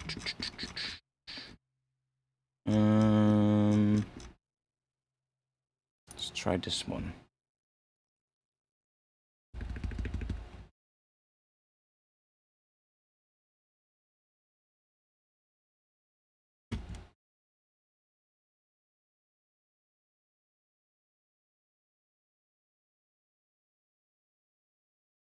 Grab the initialized patch. Okay, and then we should be able to click here, and then we can click on cluster, or I guess we can do the initialized cluster like that. And then in here, I can click on this thing, and we get this panel. So if we just switch off effects, for instance, and then we can click on randomize, and it should choose a different thing here. What we can also do is just choose one that has all sections. I think then it should also pick from like all the different things. See, this is what I mean. It just, I think it has to do with the speed of my hard drive or something that this library is stored on, because it just does this, but it only does it when I go in here, not when I go into like the individual so like sound sources. Really weird.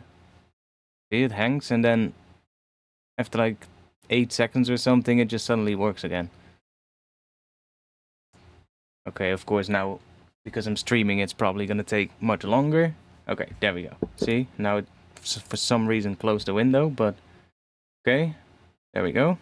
Now if I go here, I can click random, and it's just gonna pick random things here.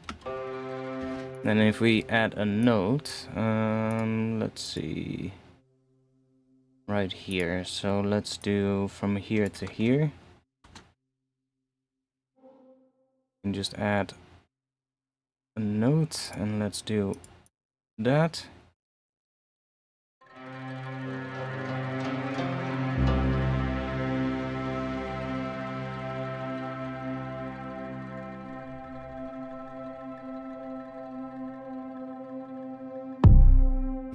And now, if I go in here, I can select these two so that I can automate them. And then let's just automate the Y to go up. This is probably going to be too much, but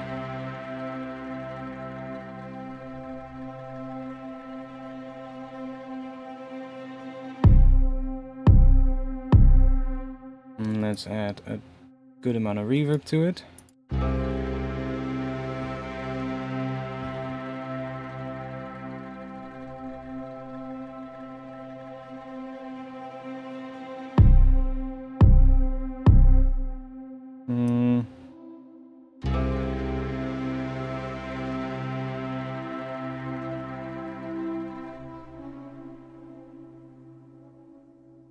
Maybe even a C sharp so that it goes.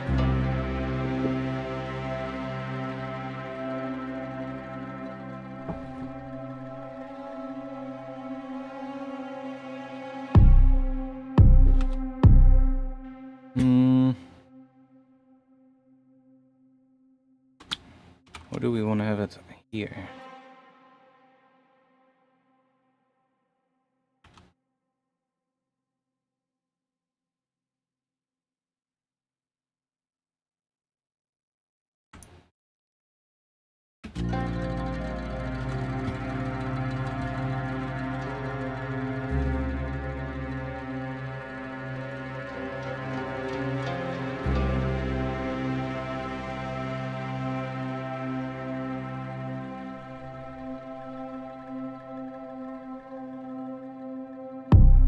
Because I do kind of like when it decays, so that might be a good thing to do as well. Let's just randomize and see if we get a nicer one.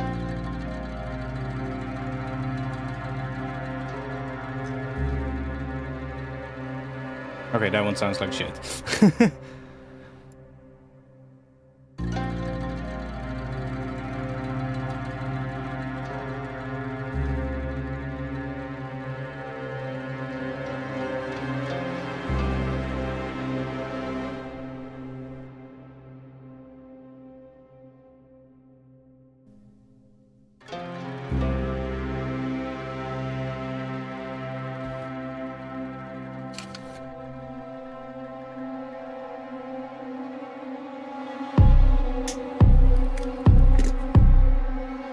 Yeah, definitely want to have it decaying, I think.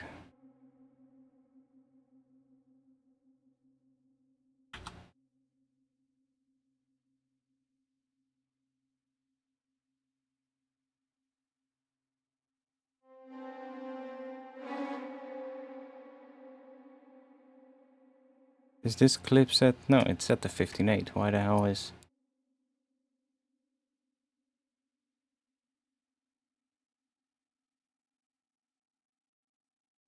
Oh, it's just because it's 8. At some point the grid switches to quarter notes and then the bar line falls in between two grid lines. See? Because we're in such a weird time signature. But it's fine. It works.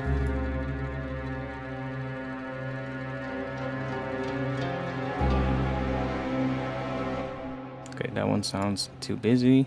I guess we can also do that, and then it should give us a more, well, something that is less atonal, I think.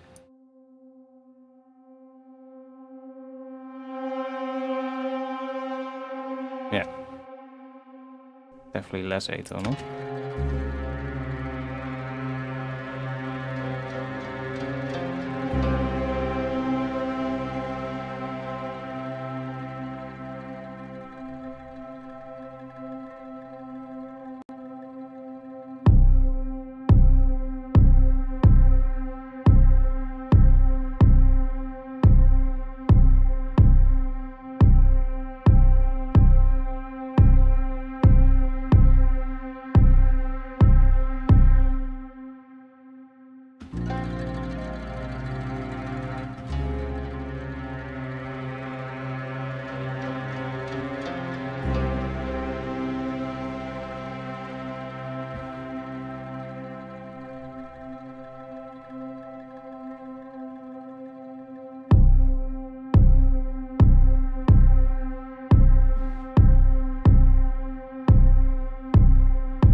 There's also some weird low end in this, because some of these layers are not high passed, but it's fine.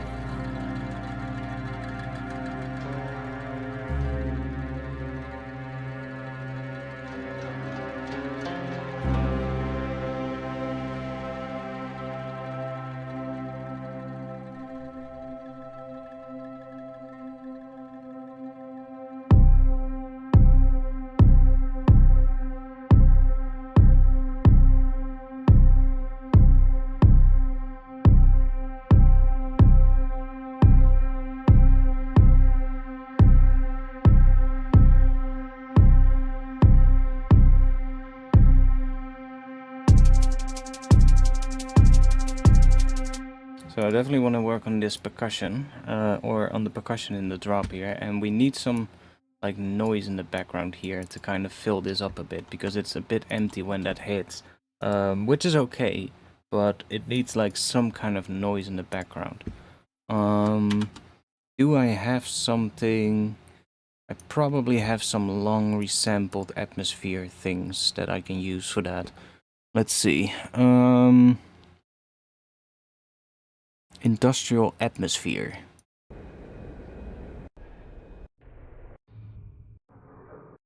It's a bit too rumbly.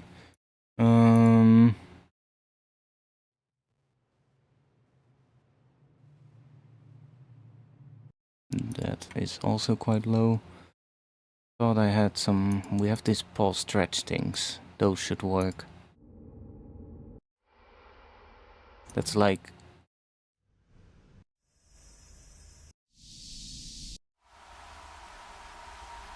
Yeah, something like that.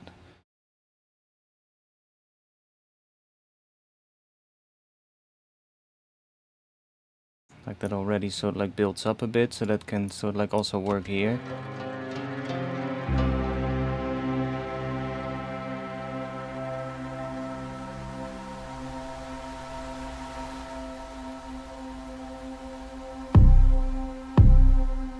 And then obviously we probably want to have that be a little bit rhythmic as well. So we might want to, I don't know, do something with that kick and then the noise as well. It kind of does something cool. I mean, I can just sidechain it to the kick. Let's see what happens.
Let's grab another file.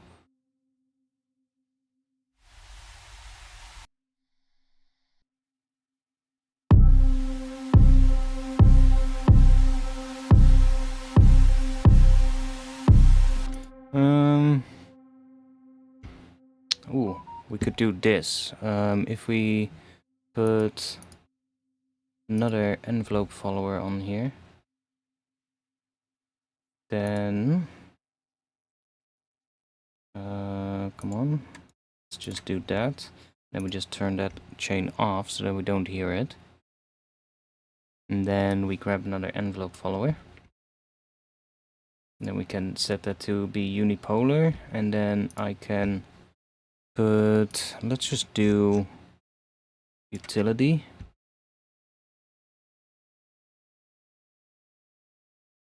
Bring that down a bit. And then we can map that to here.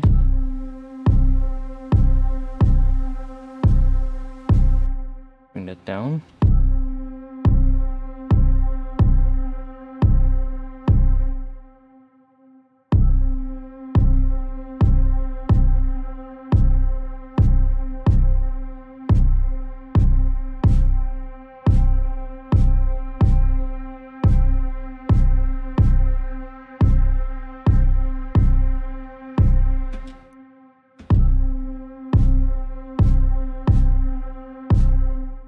No, don't like that. Not sure what to do with that section. How late is it? 12:58. Oh, one moment, let me do that. 12:58. Can go for a little bit.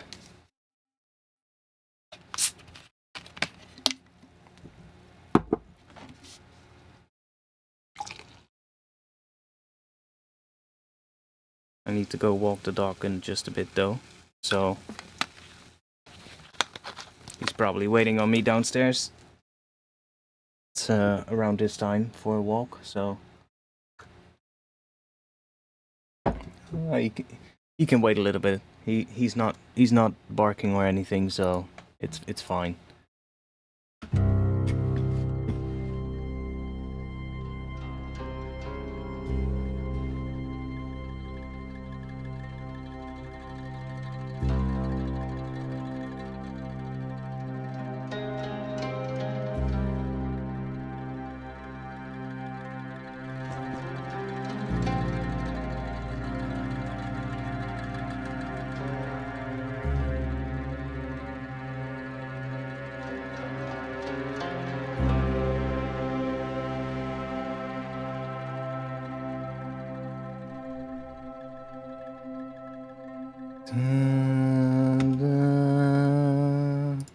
Going up.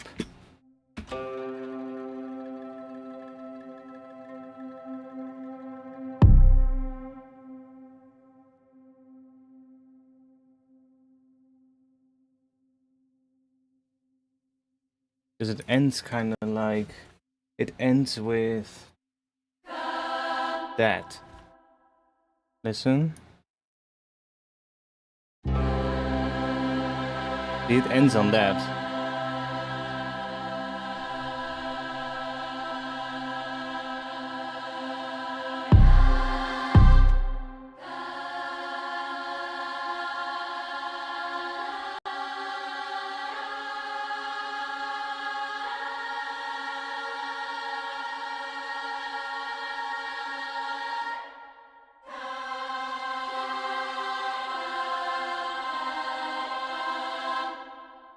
I kind of am tempted to do another section in between. I mean, we can try that. Let's move you here. Or, I mean, we can just leave you here. But we need to move this to here.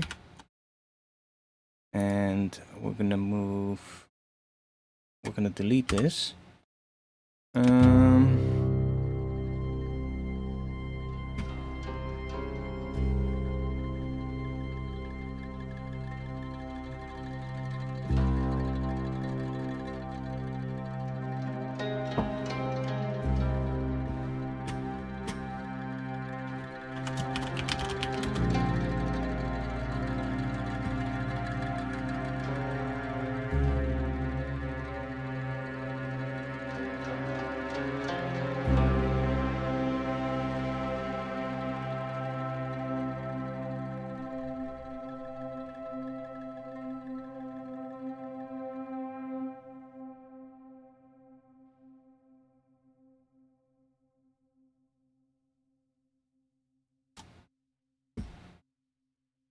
So I'm kind of tempted to see, the one thing I don't like at the moment, I think this thing, that chord change that happens in here, I think it's too much for this.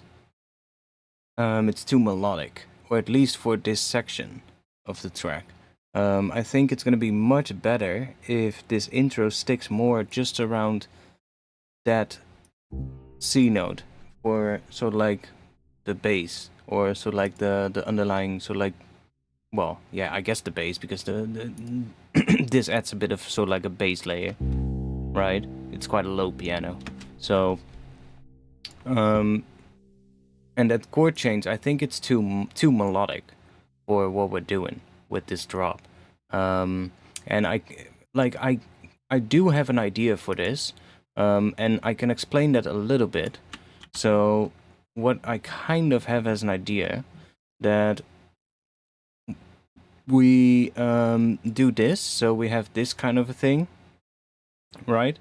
And if we stick more sort of like around C for the intro, and then I do want to try using that choir, and maybe have like another section here where it gets bigger, like where it gets really almost like epic in a way, but maybe a little bit inspired by the Ghost in the Shell kind of soundtrack in a way. But what it needs to do, it just needs to kind of build up over time here a bit. Maybe not even that long, maybe just this long. And just end like pretty big, and then go into this, so that you have like that contrast between the two sections.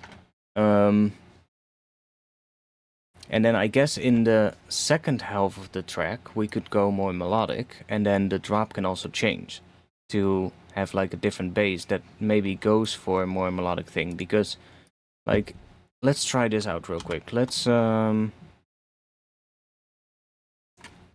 grab a serum, because the underlying sort of like chords, or the scale, kind of wants something like this to happen at some point.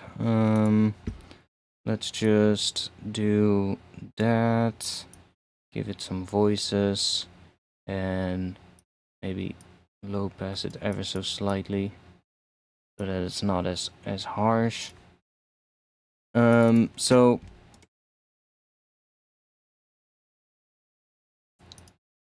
let's make it a bit shorter. Okay, that's gonna be really loud, of course. So if we have the, like, that's really low, but I need to make this even shorter. One moment. There we go. Now I can.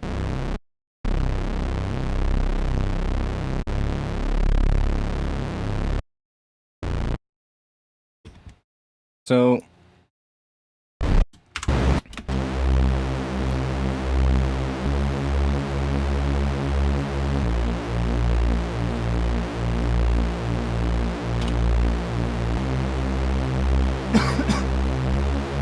now, if we have that, we are in C Phrygian / Phrygian dominant.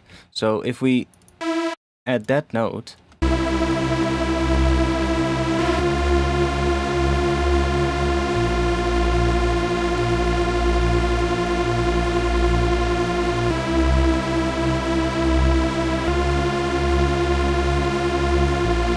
we get something like that. So that could be pretty cool.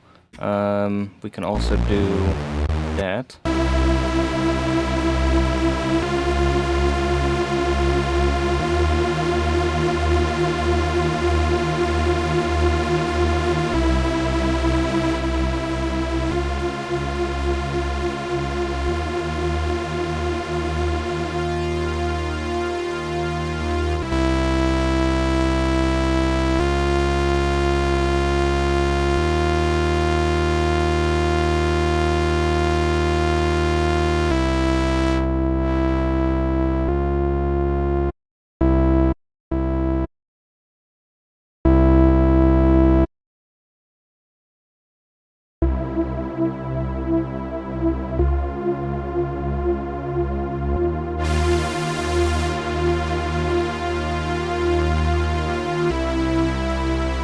Yeah, definitely probably want to start from a mono thing, but like the chords underneath here could do something like that, or we could go there and then.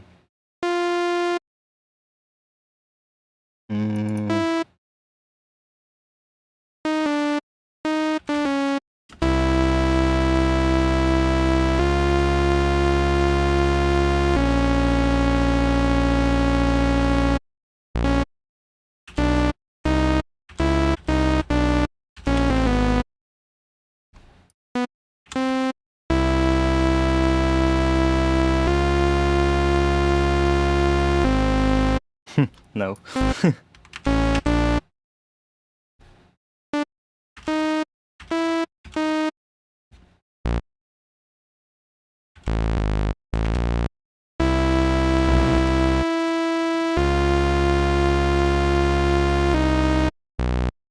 But you get what I mean, right? We can go like that and then probably have a drum pattern that is more, well, doesn't use that big kick, but still uses the main snares. And we could even go like a regular 4/4 second drop, for instance. But I'll figure that out. For now, I kind of want to get that intro to sound nice.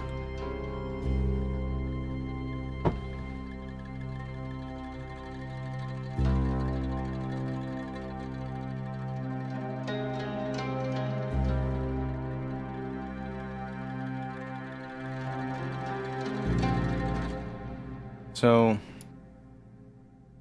what if we just...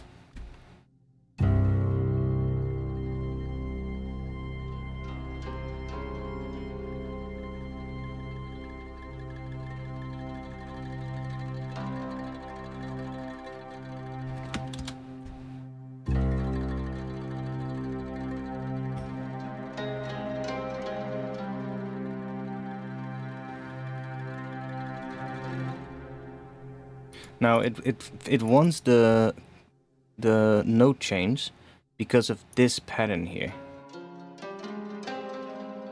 That pattern that comes in.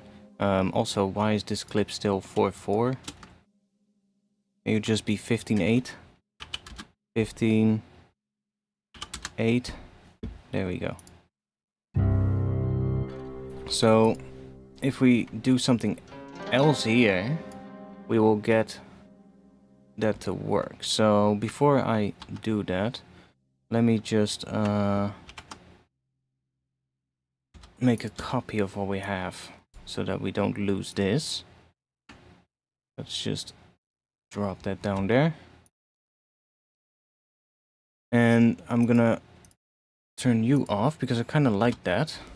And then here, I guess we're gonna bring this one in again, but it's gonna stick to this. So it sticks to the same note for a bit longer.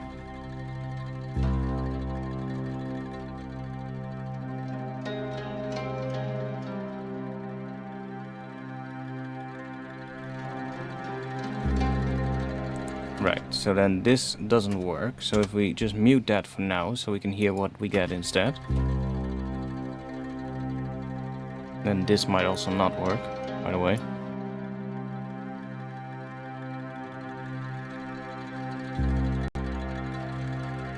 It does work.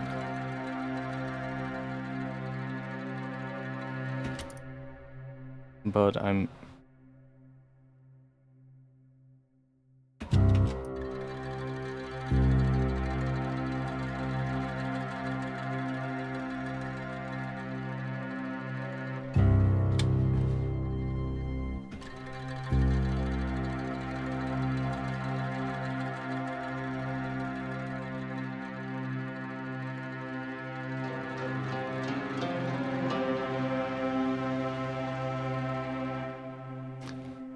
What is happening there? Oh, that's this change. I actually like that, and that could probably also be really cool here. So what if we move you here?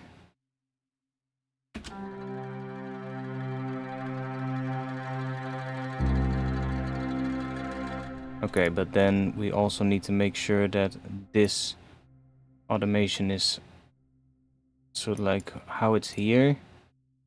It needs to be here. Right? Yeah. So that is gonna go there.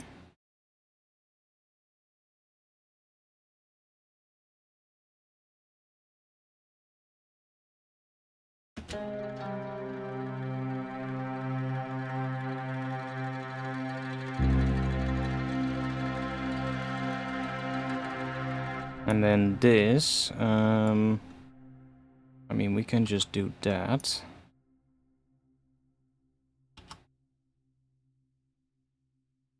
Move you down there. Let's... I guess we can just do this and then do that.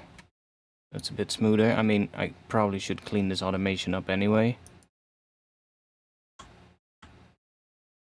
Just do that. If you select this and then do Control X, it just puts a straight line there, and then you can just curve it a little bit. And then you can just do the same thing here. Just do that, Control X, and then select this section, Control X as well. Oh wait. Let's just select that. There we go.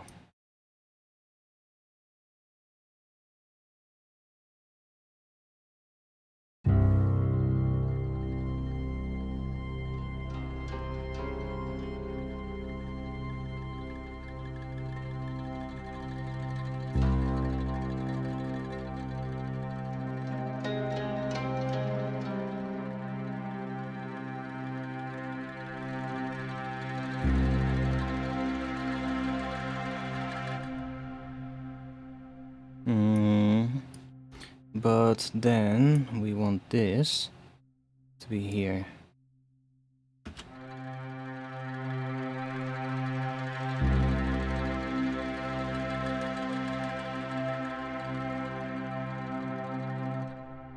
Okay, no, I don't like that. I liked it more when it was in the old position. I mean, we can go back to there.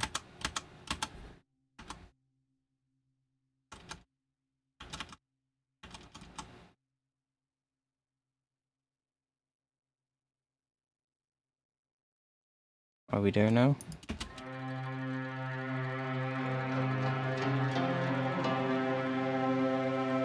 Yeah.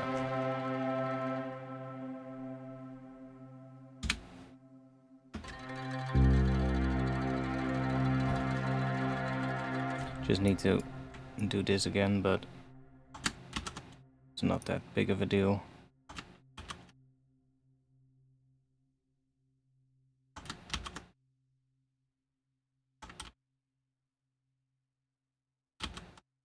There we go.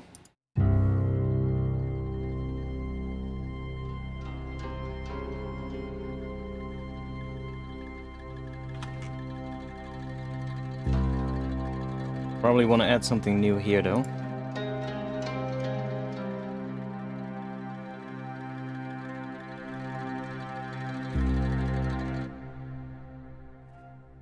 If we just mute that note.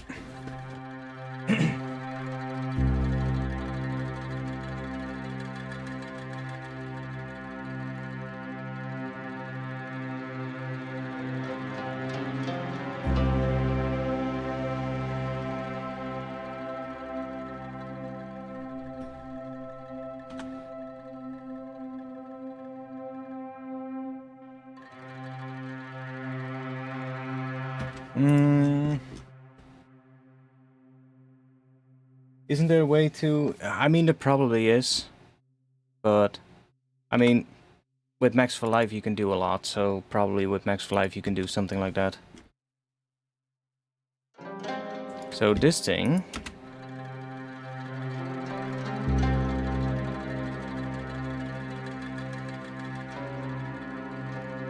I mean, it does kind of work. Or am I wrong?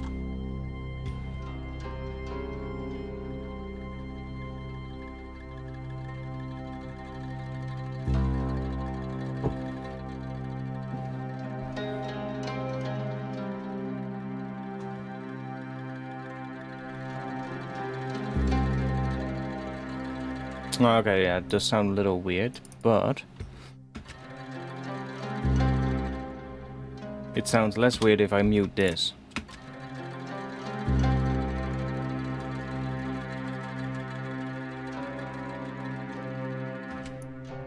But maybe I can find something else here.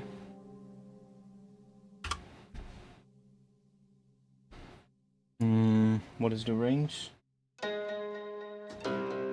There we go.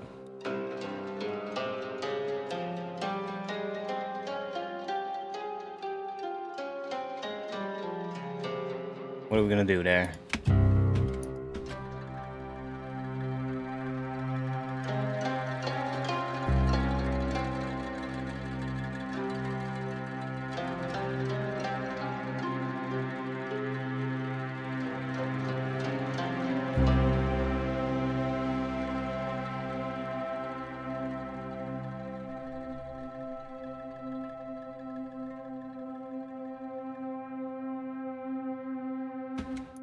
Okay, let's see if we can just I'll see if I can find something here later.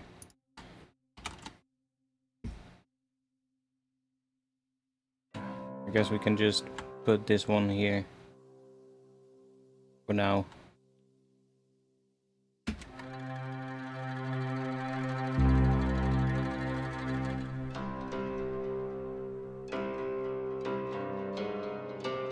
Maybe that one.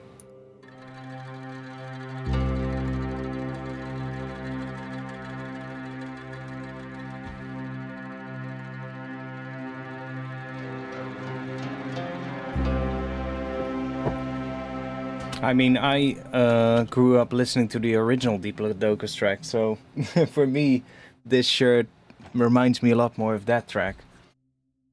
I know the remix is, you know, good as well, but I really listened to the original so much growing up.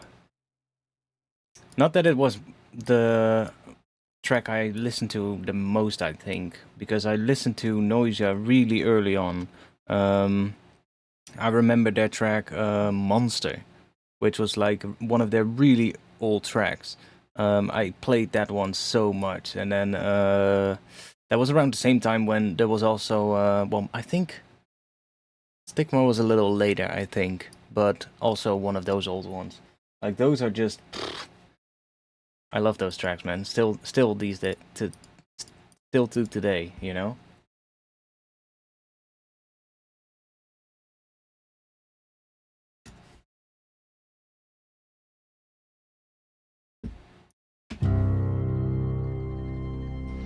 Mm.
Let's mute you for now.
I love the sound of this choir.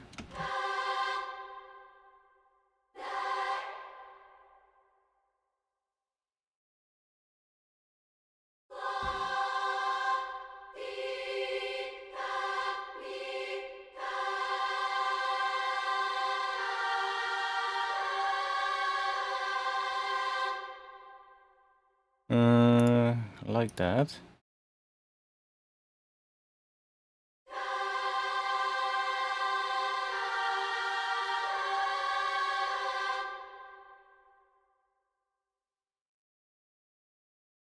G0, we can reset this as well if we go and put, need G -1, I believe. And that should reset that to the start again.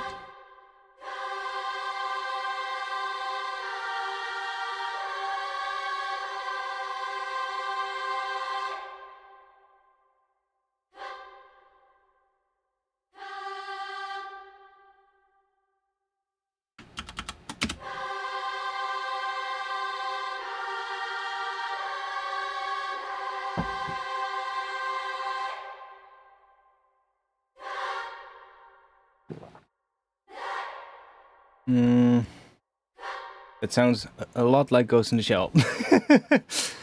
But I want to see, because I do hear something with a choir coming in here after this. Kind of make it bigger, but I think the chords need to be different.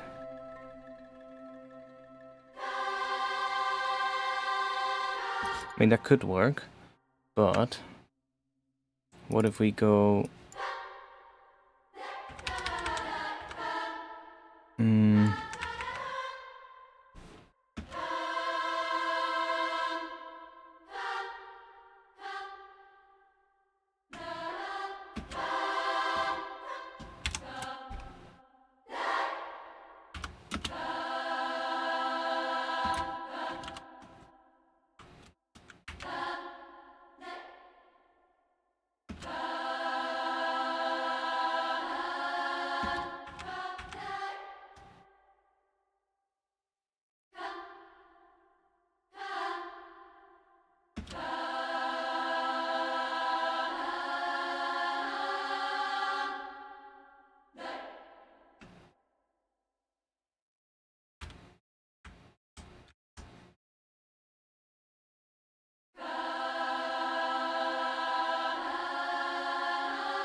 What? Monster? Wow, Skrillex mentioned that the Scary Monsters bass was his attempt to create that bass. Nauseous Monster has aged better than Scary Monsters. Yeah, I would definitely agree. I would definitely agree. If you, like, Skrillex tracks were nice when they first came out, but if you listen to his, like, I mean, there's still, like, a reason I would kind of like them, but it's probably more for nostalgic reasons than for the tracks actually being good. Or, like, they're good tracks, don't get me wrong, they're good tracks, but compared to, like, the electronic music that has come out after it, it is definitely not on the same level, right? It's like... It's like, especially mixdown wise, it's just like everything was so fucking slammed at that point when Skrillex first came out that it's just like, yeah, it's just like really fucking loud, as loud as possible. And since then things have calmed down a bit, and I feel as well like sound design wise things have changed a bit as well. Still a good track though, don't get me wrong.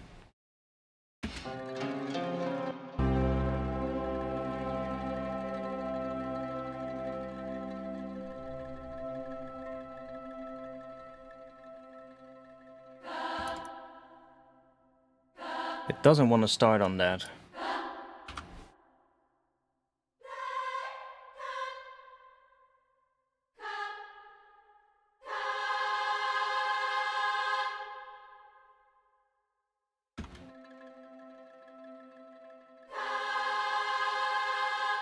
I think it wants to go there first.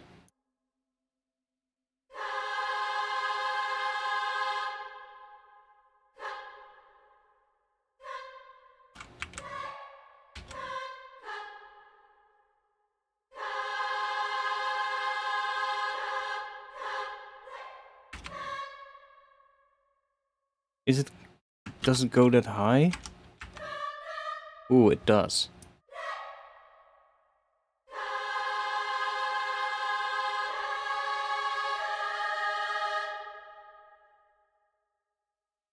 Ah, fuck. Why not? Come on, just give me that note. We need that high note.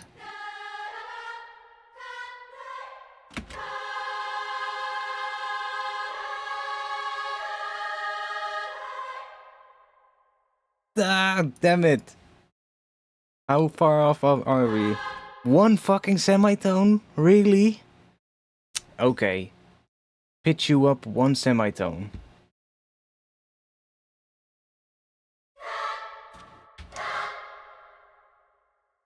Wait, I'm gonna do it smart so that I don't have to fucking do the MIDI in the wrong in the wrong pitch. I'm just gonna chuck a pitch device on this and do -1.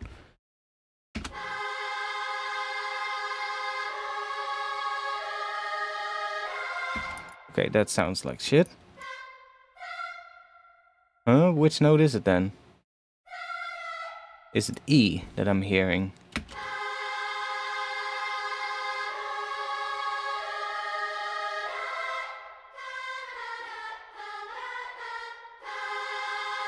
What am I hearing there?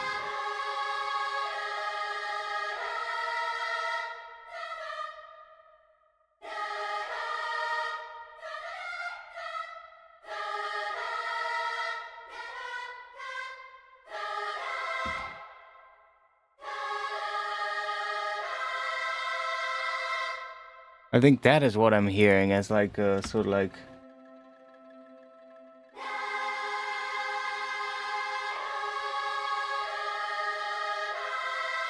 But not that.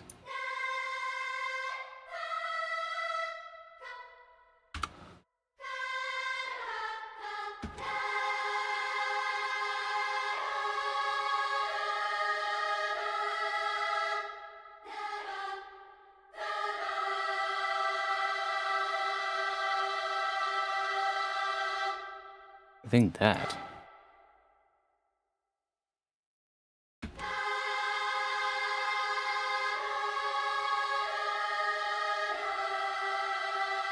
Ooh, that's sick.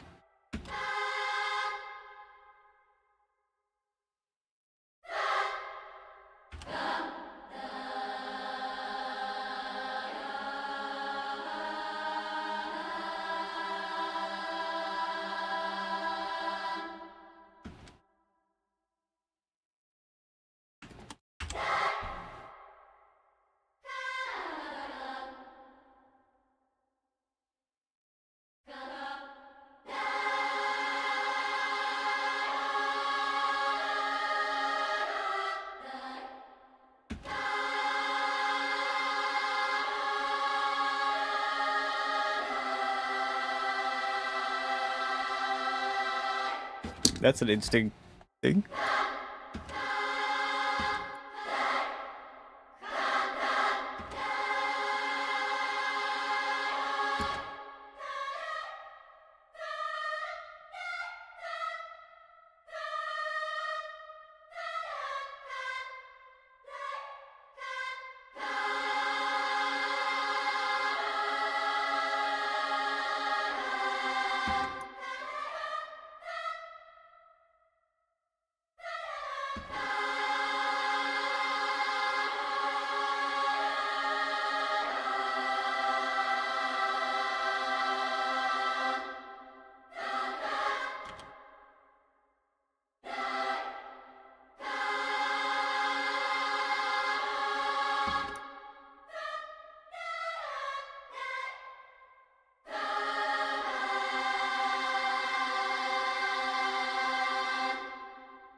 Not sure what I want to do with that, but let's go in here. Why are you not starting from the start? Oh, okay, because you're... There we go.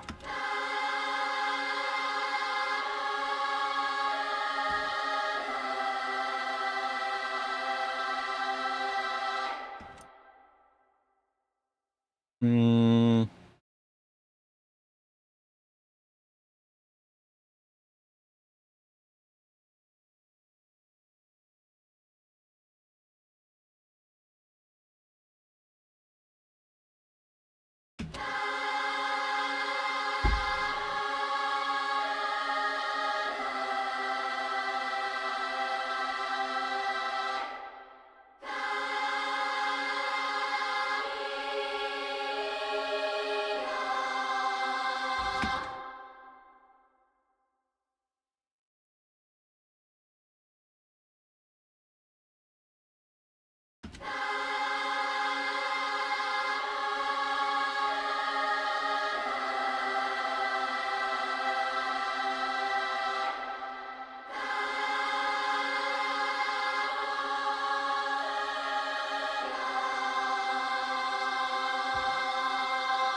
Does the module also do something in this?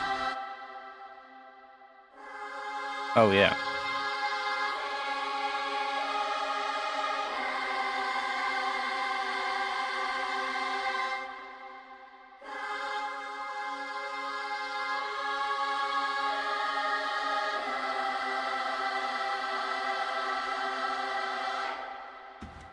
Not sure if I'm gonna be able to make this work in the context of this thing, but I think I'm gonna call it quits for tonight because 1:35 and the dog is probably waiting. So I'll just move this back to here and move this aside because I'll see what I'll do with that. Thanks for being here. Thanks for being here, and I will, one moment, what is the chat saying? Like disco or hair metal? I mean, I kind of like disco, don't get me wrong. I was born at the end of the 80s, so when I was crawling around the living room at my parents' place, they were probably blasting disco. Let's be honest. So,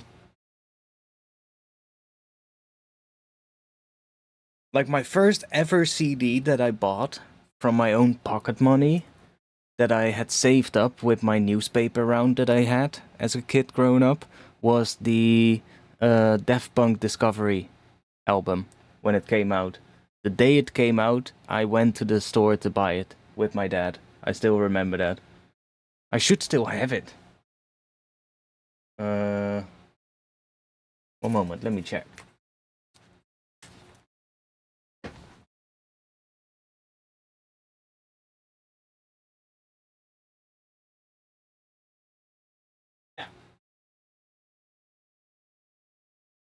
Still got it. As you can see. When did that came out? 2001.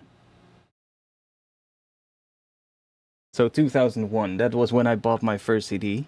And I still remember it. The CD is also in it still. Nice. Nice. The CD case is falling apart, but the CD is a bit scratched. It's probably not mint anymore. No, it's full of fucking scratches. In fact, is that dirt? No, that's just a fucking scratch. I'm not even sure if the CD properly works anymore. I played the CD so many times, but I still remember that really clearly that I bought the CD, and Still a great album as well.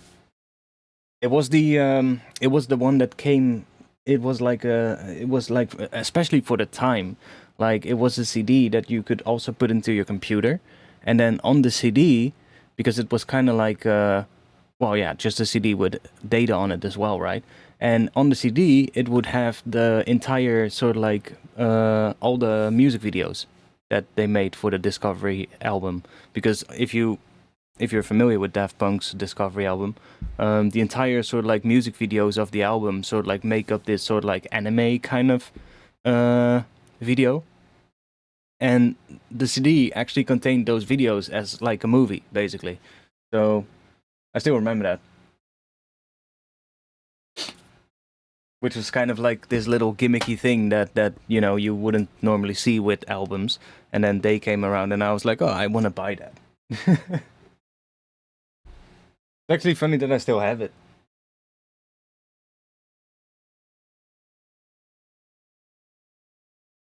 Anyways, join the Discord.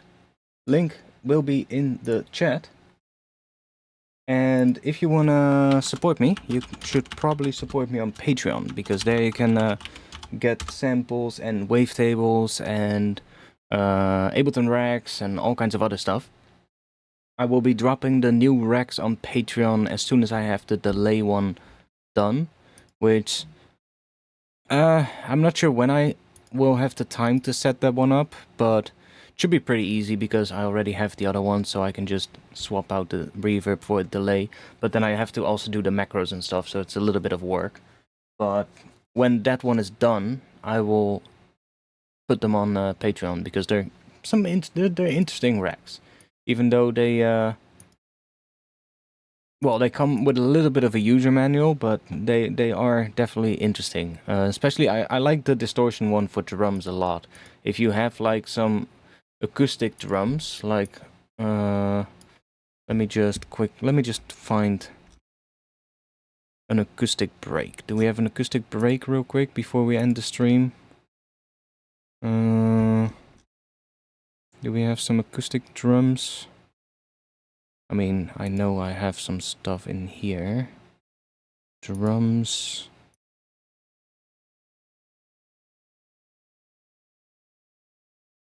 Where did I save them?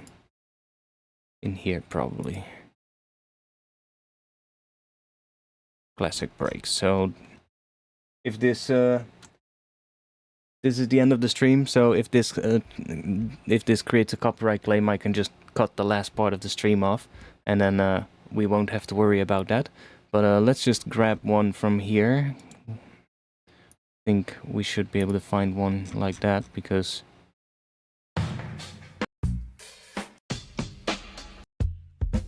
oh, my headphones are not on my head. Of course, I'm not going to hear them.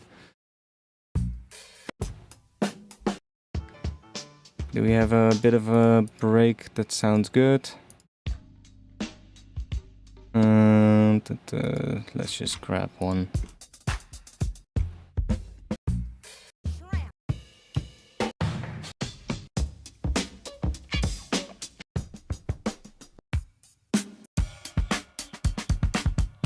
Sure, doesn't really matter.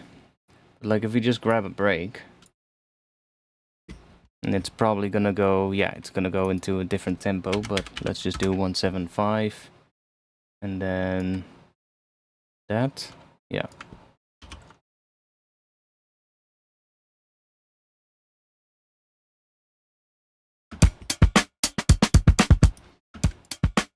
So let's say we have a break like that, and then if we grab the distortion rack, it sounds pretty nice on acoustic breaks. It doesn't work on every break, obviously, but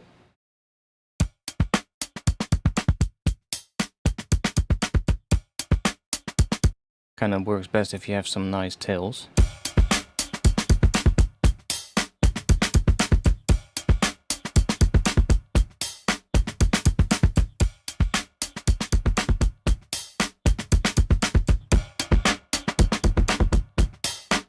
Can make for some pretty nice sort of like distorted breaks. Let's make it a bit quicker. Oh, that's fucking weird.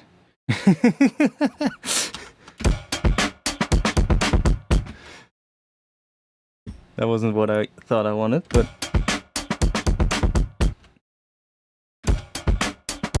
this break is a bit weird, but it's also because this project is at a really weird tempo, or a really weird time signature right now, but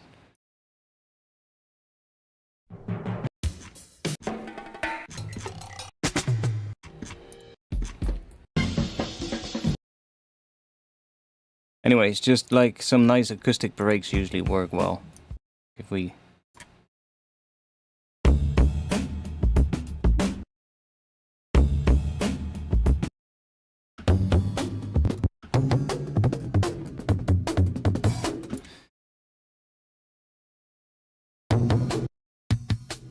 This one doesn't work because of the kick, but anyways, I'll tweak those racks a bit more so that they sound as good as possible, and then I'll put them on Patreon.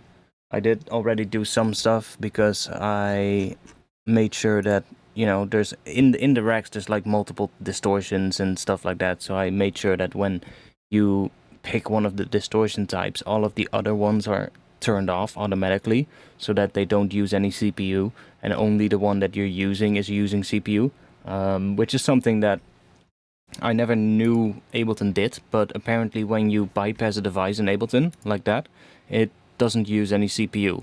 I don't think it's always been like that, but I was messing about with that rack and some of the chains, you know, because I had like, I think I had like 7 or 8 different distortions in that one rack, and they were all using CPU, and I saw the meter up here going to like 20% or something, and I was like, okay, that's a bit much for one rack. So I started, you know, one by one turning all the devices off and mapping that to a macro as well, so that, or at least to the macro that you use to change the distortion type. And I noticed that suddenly the CPU use was back to like 7 or 8% or something. I was like, oh, okay, so the devices that are turned off are not contributing to the CPU. So from now on, if I do like Ableton racks and they have like multiple different chains and stuff that you can choose between, I'll make sure to also turn the devices on and off when you are not using one of those chains, so that they're not using CPU. Which is a bit of an extra pain to do because, you know, it takes longer to set the racks up, but it's fine because it just makes them better in the end anyway, which is good.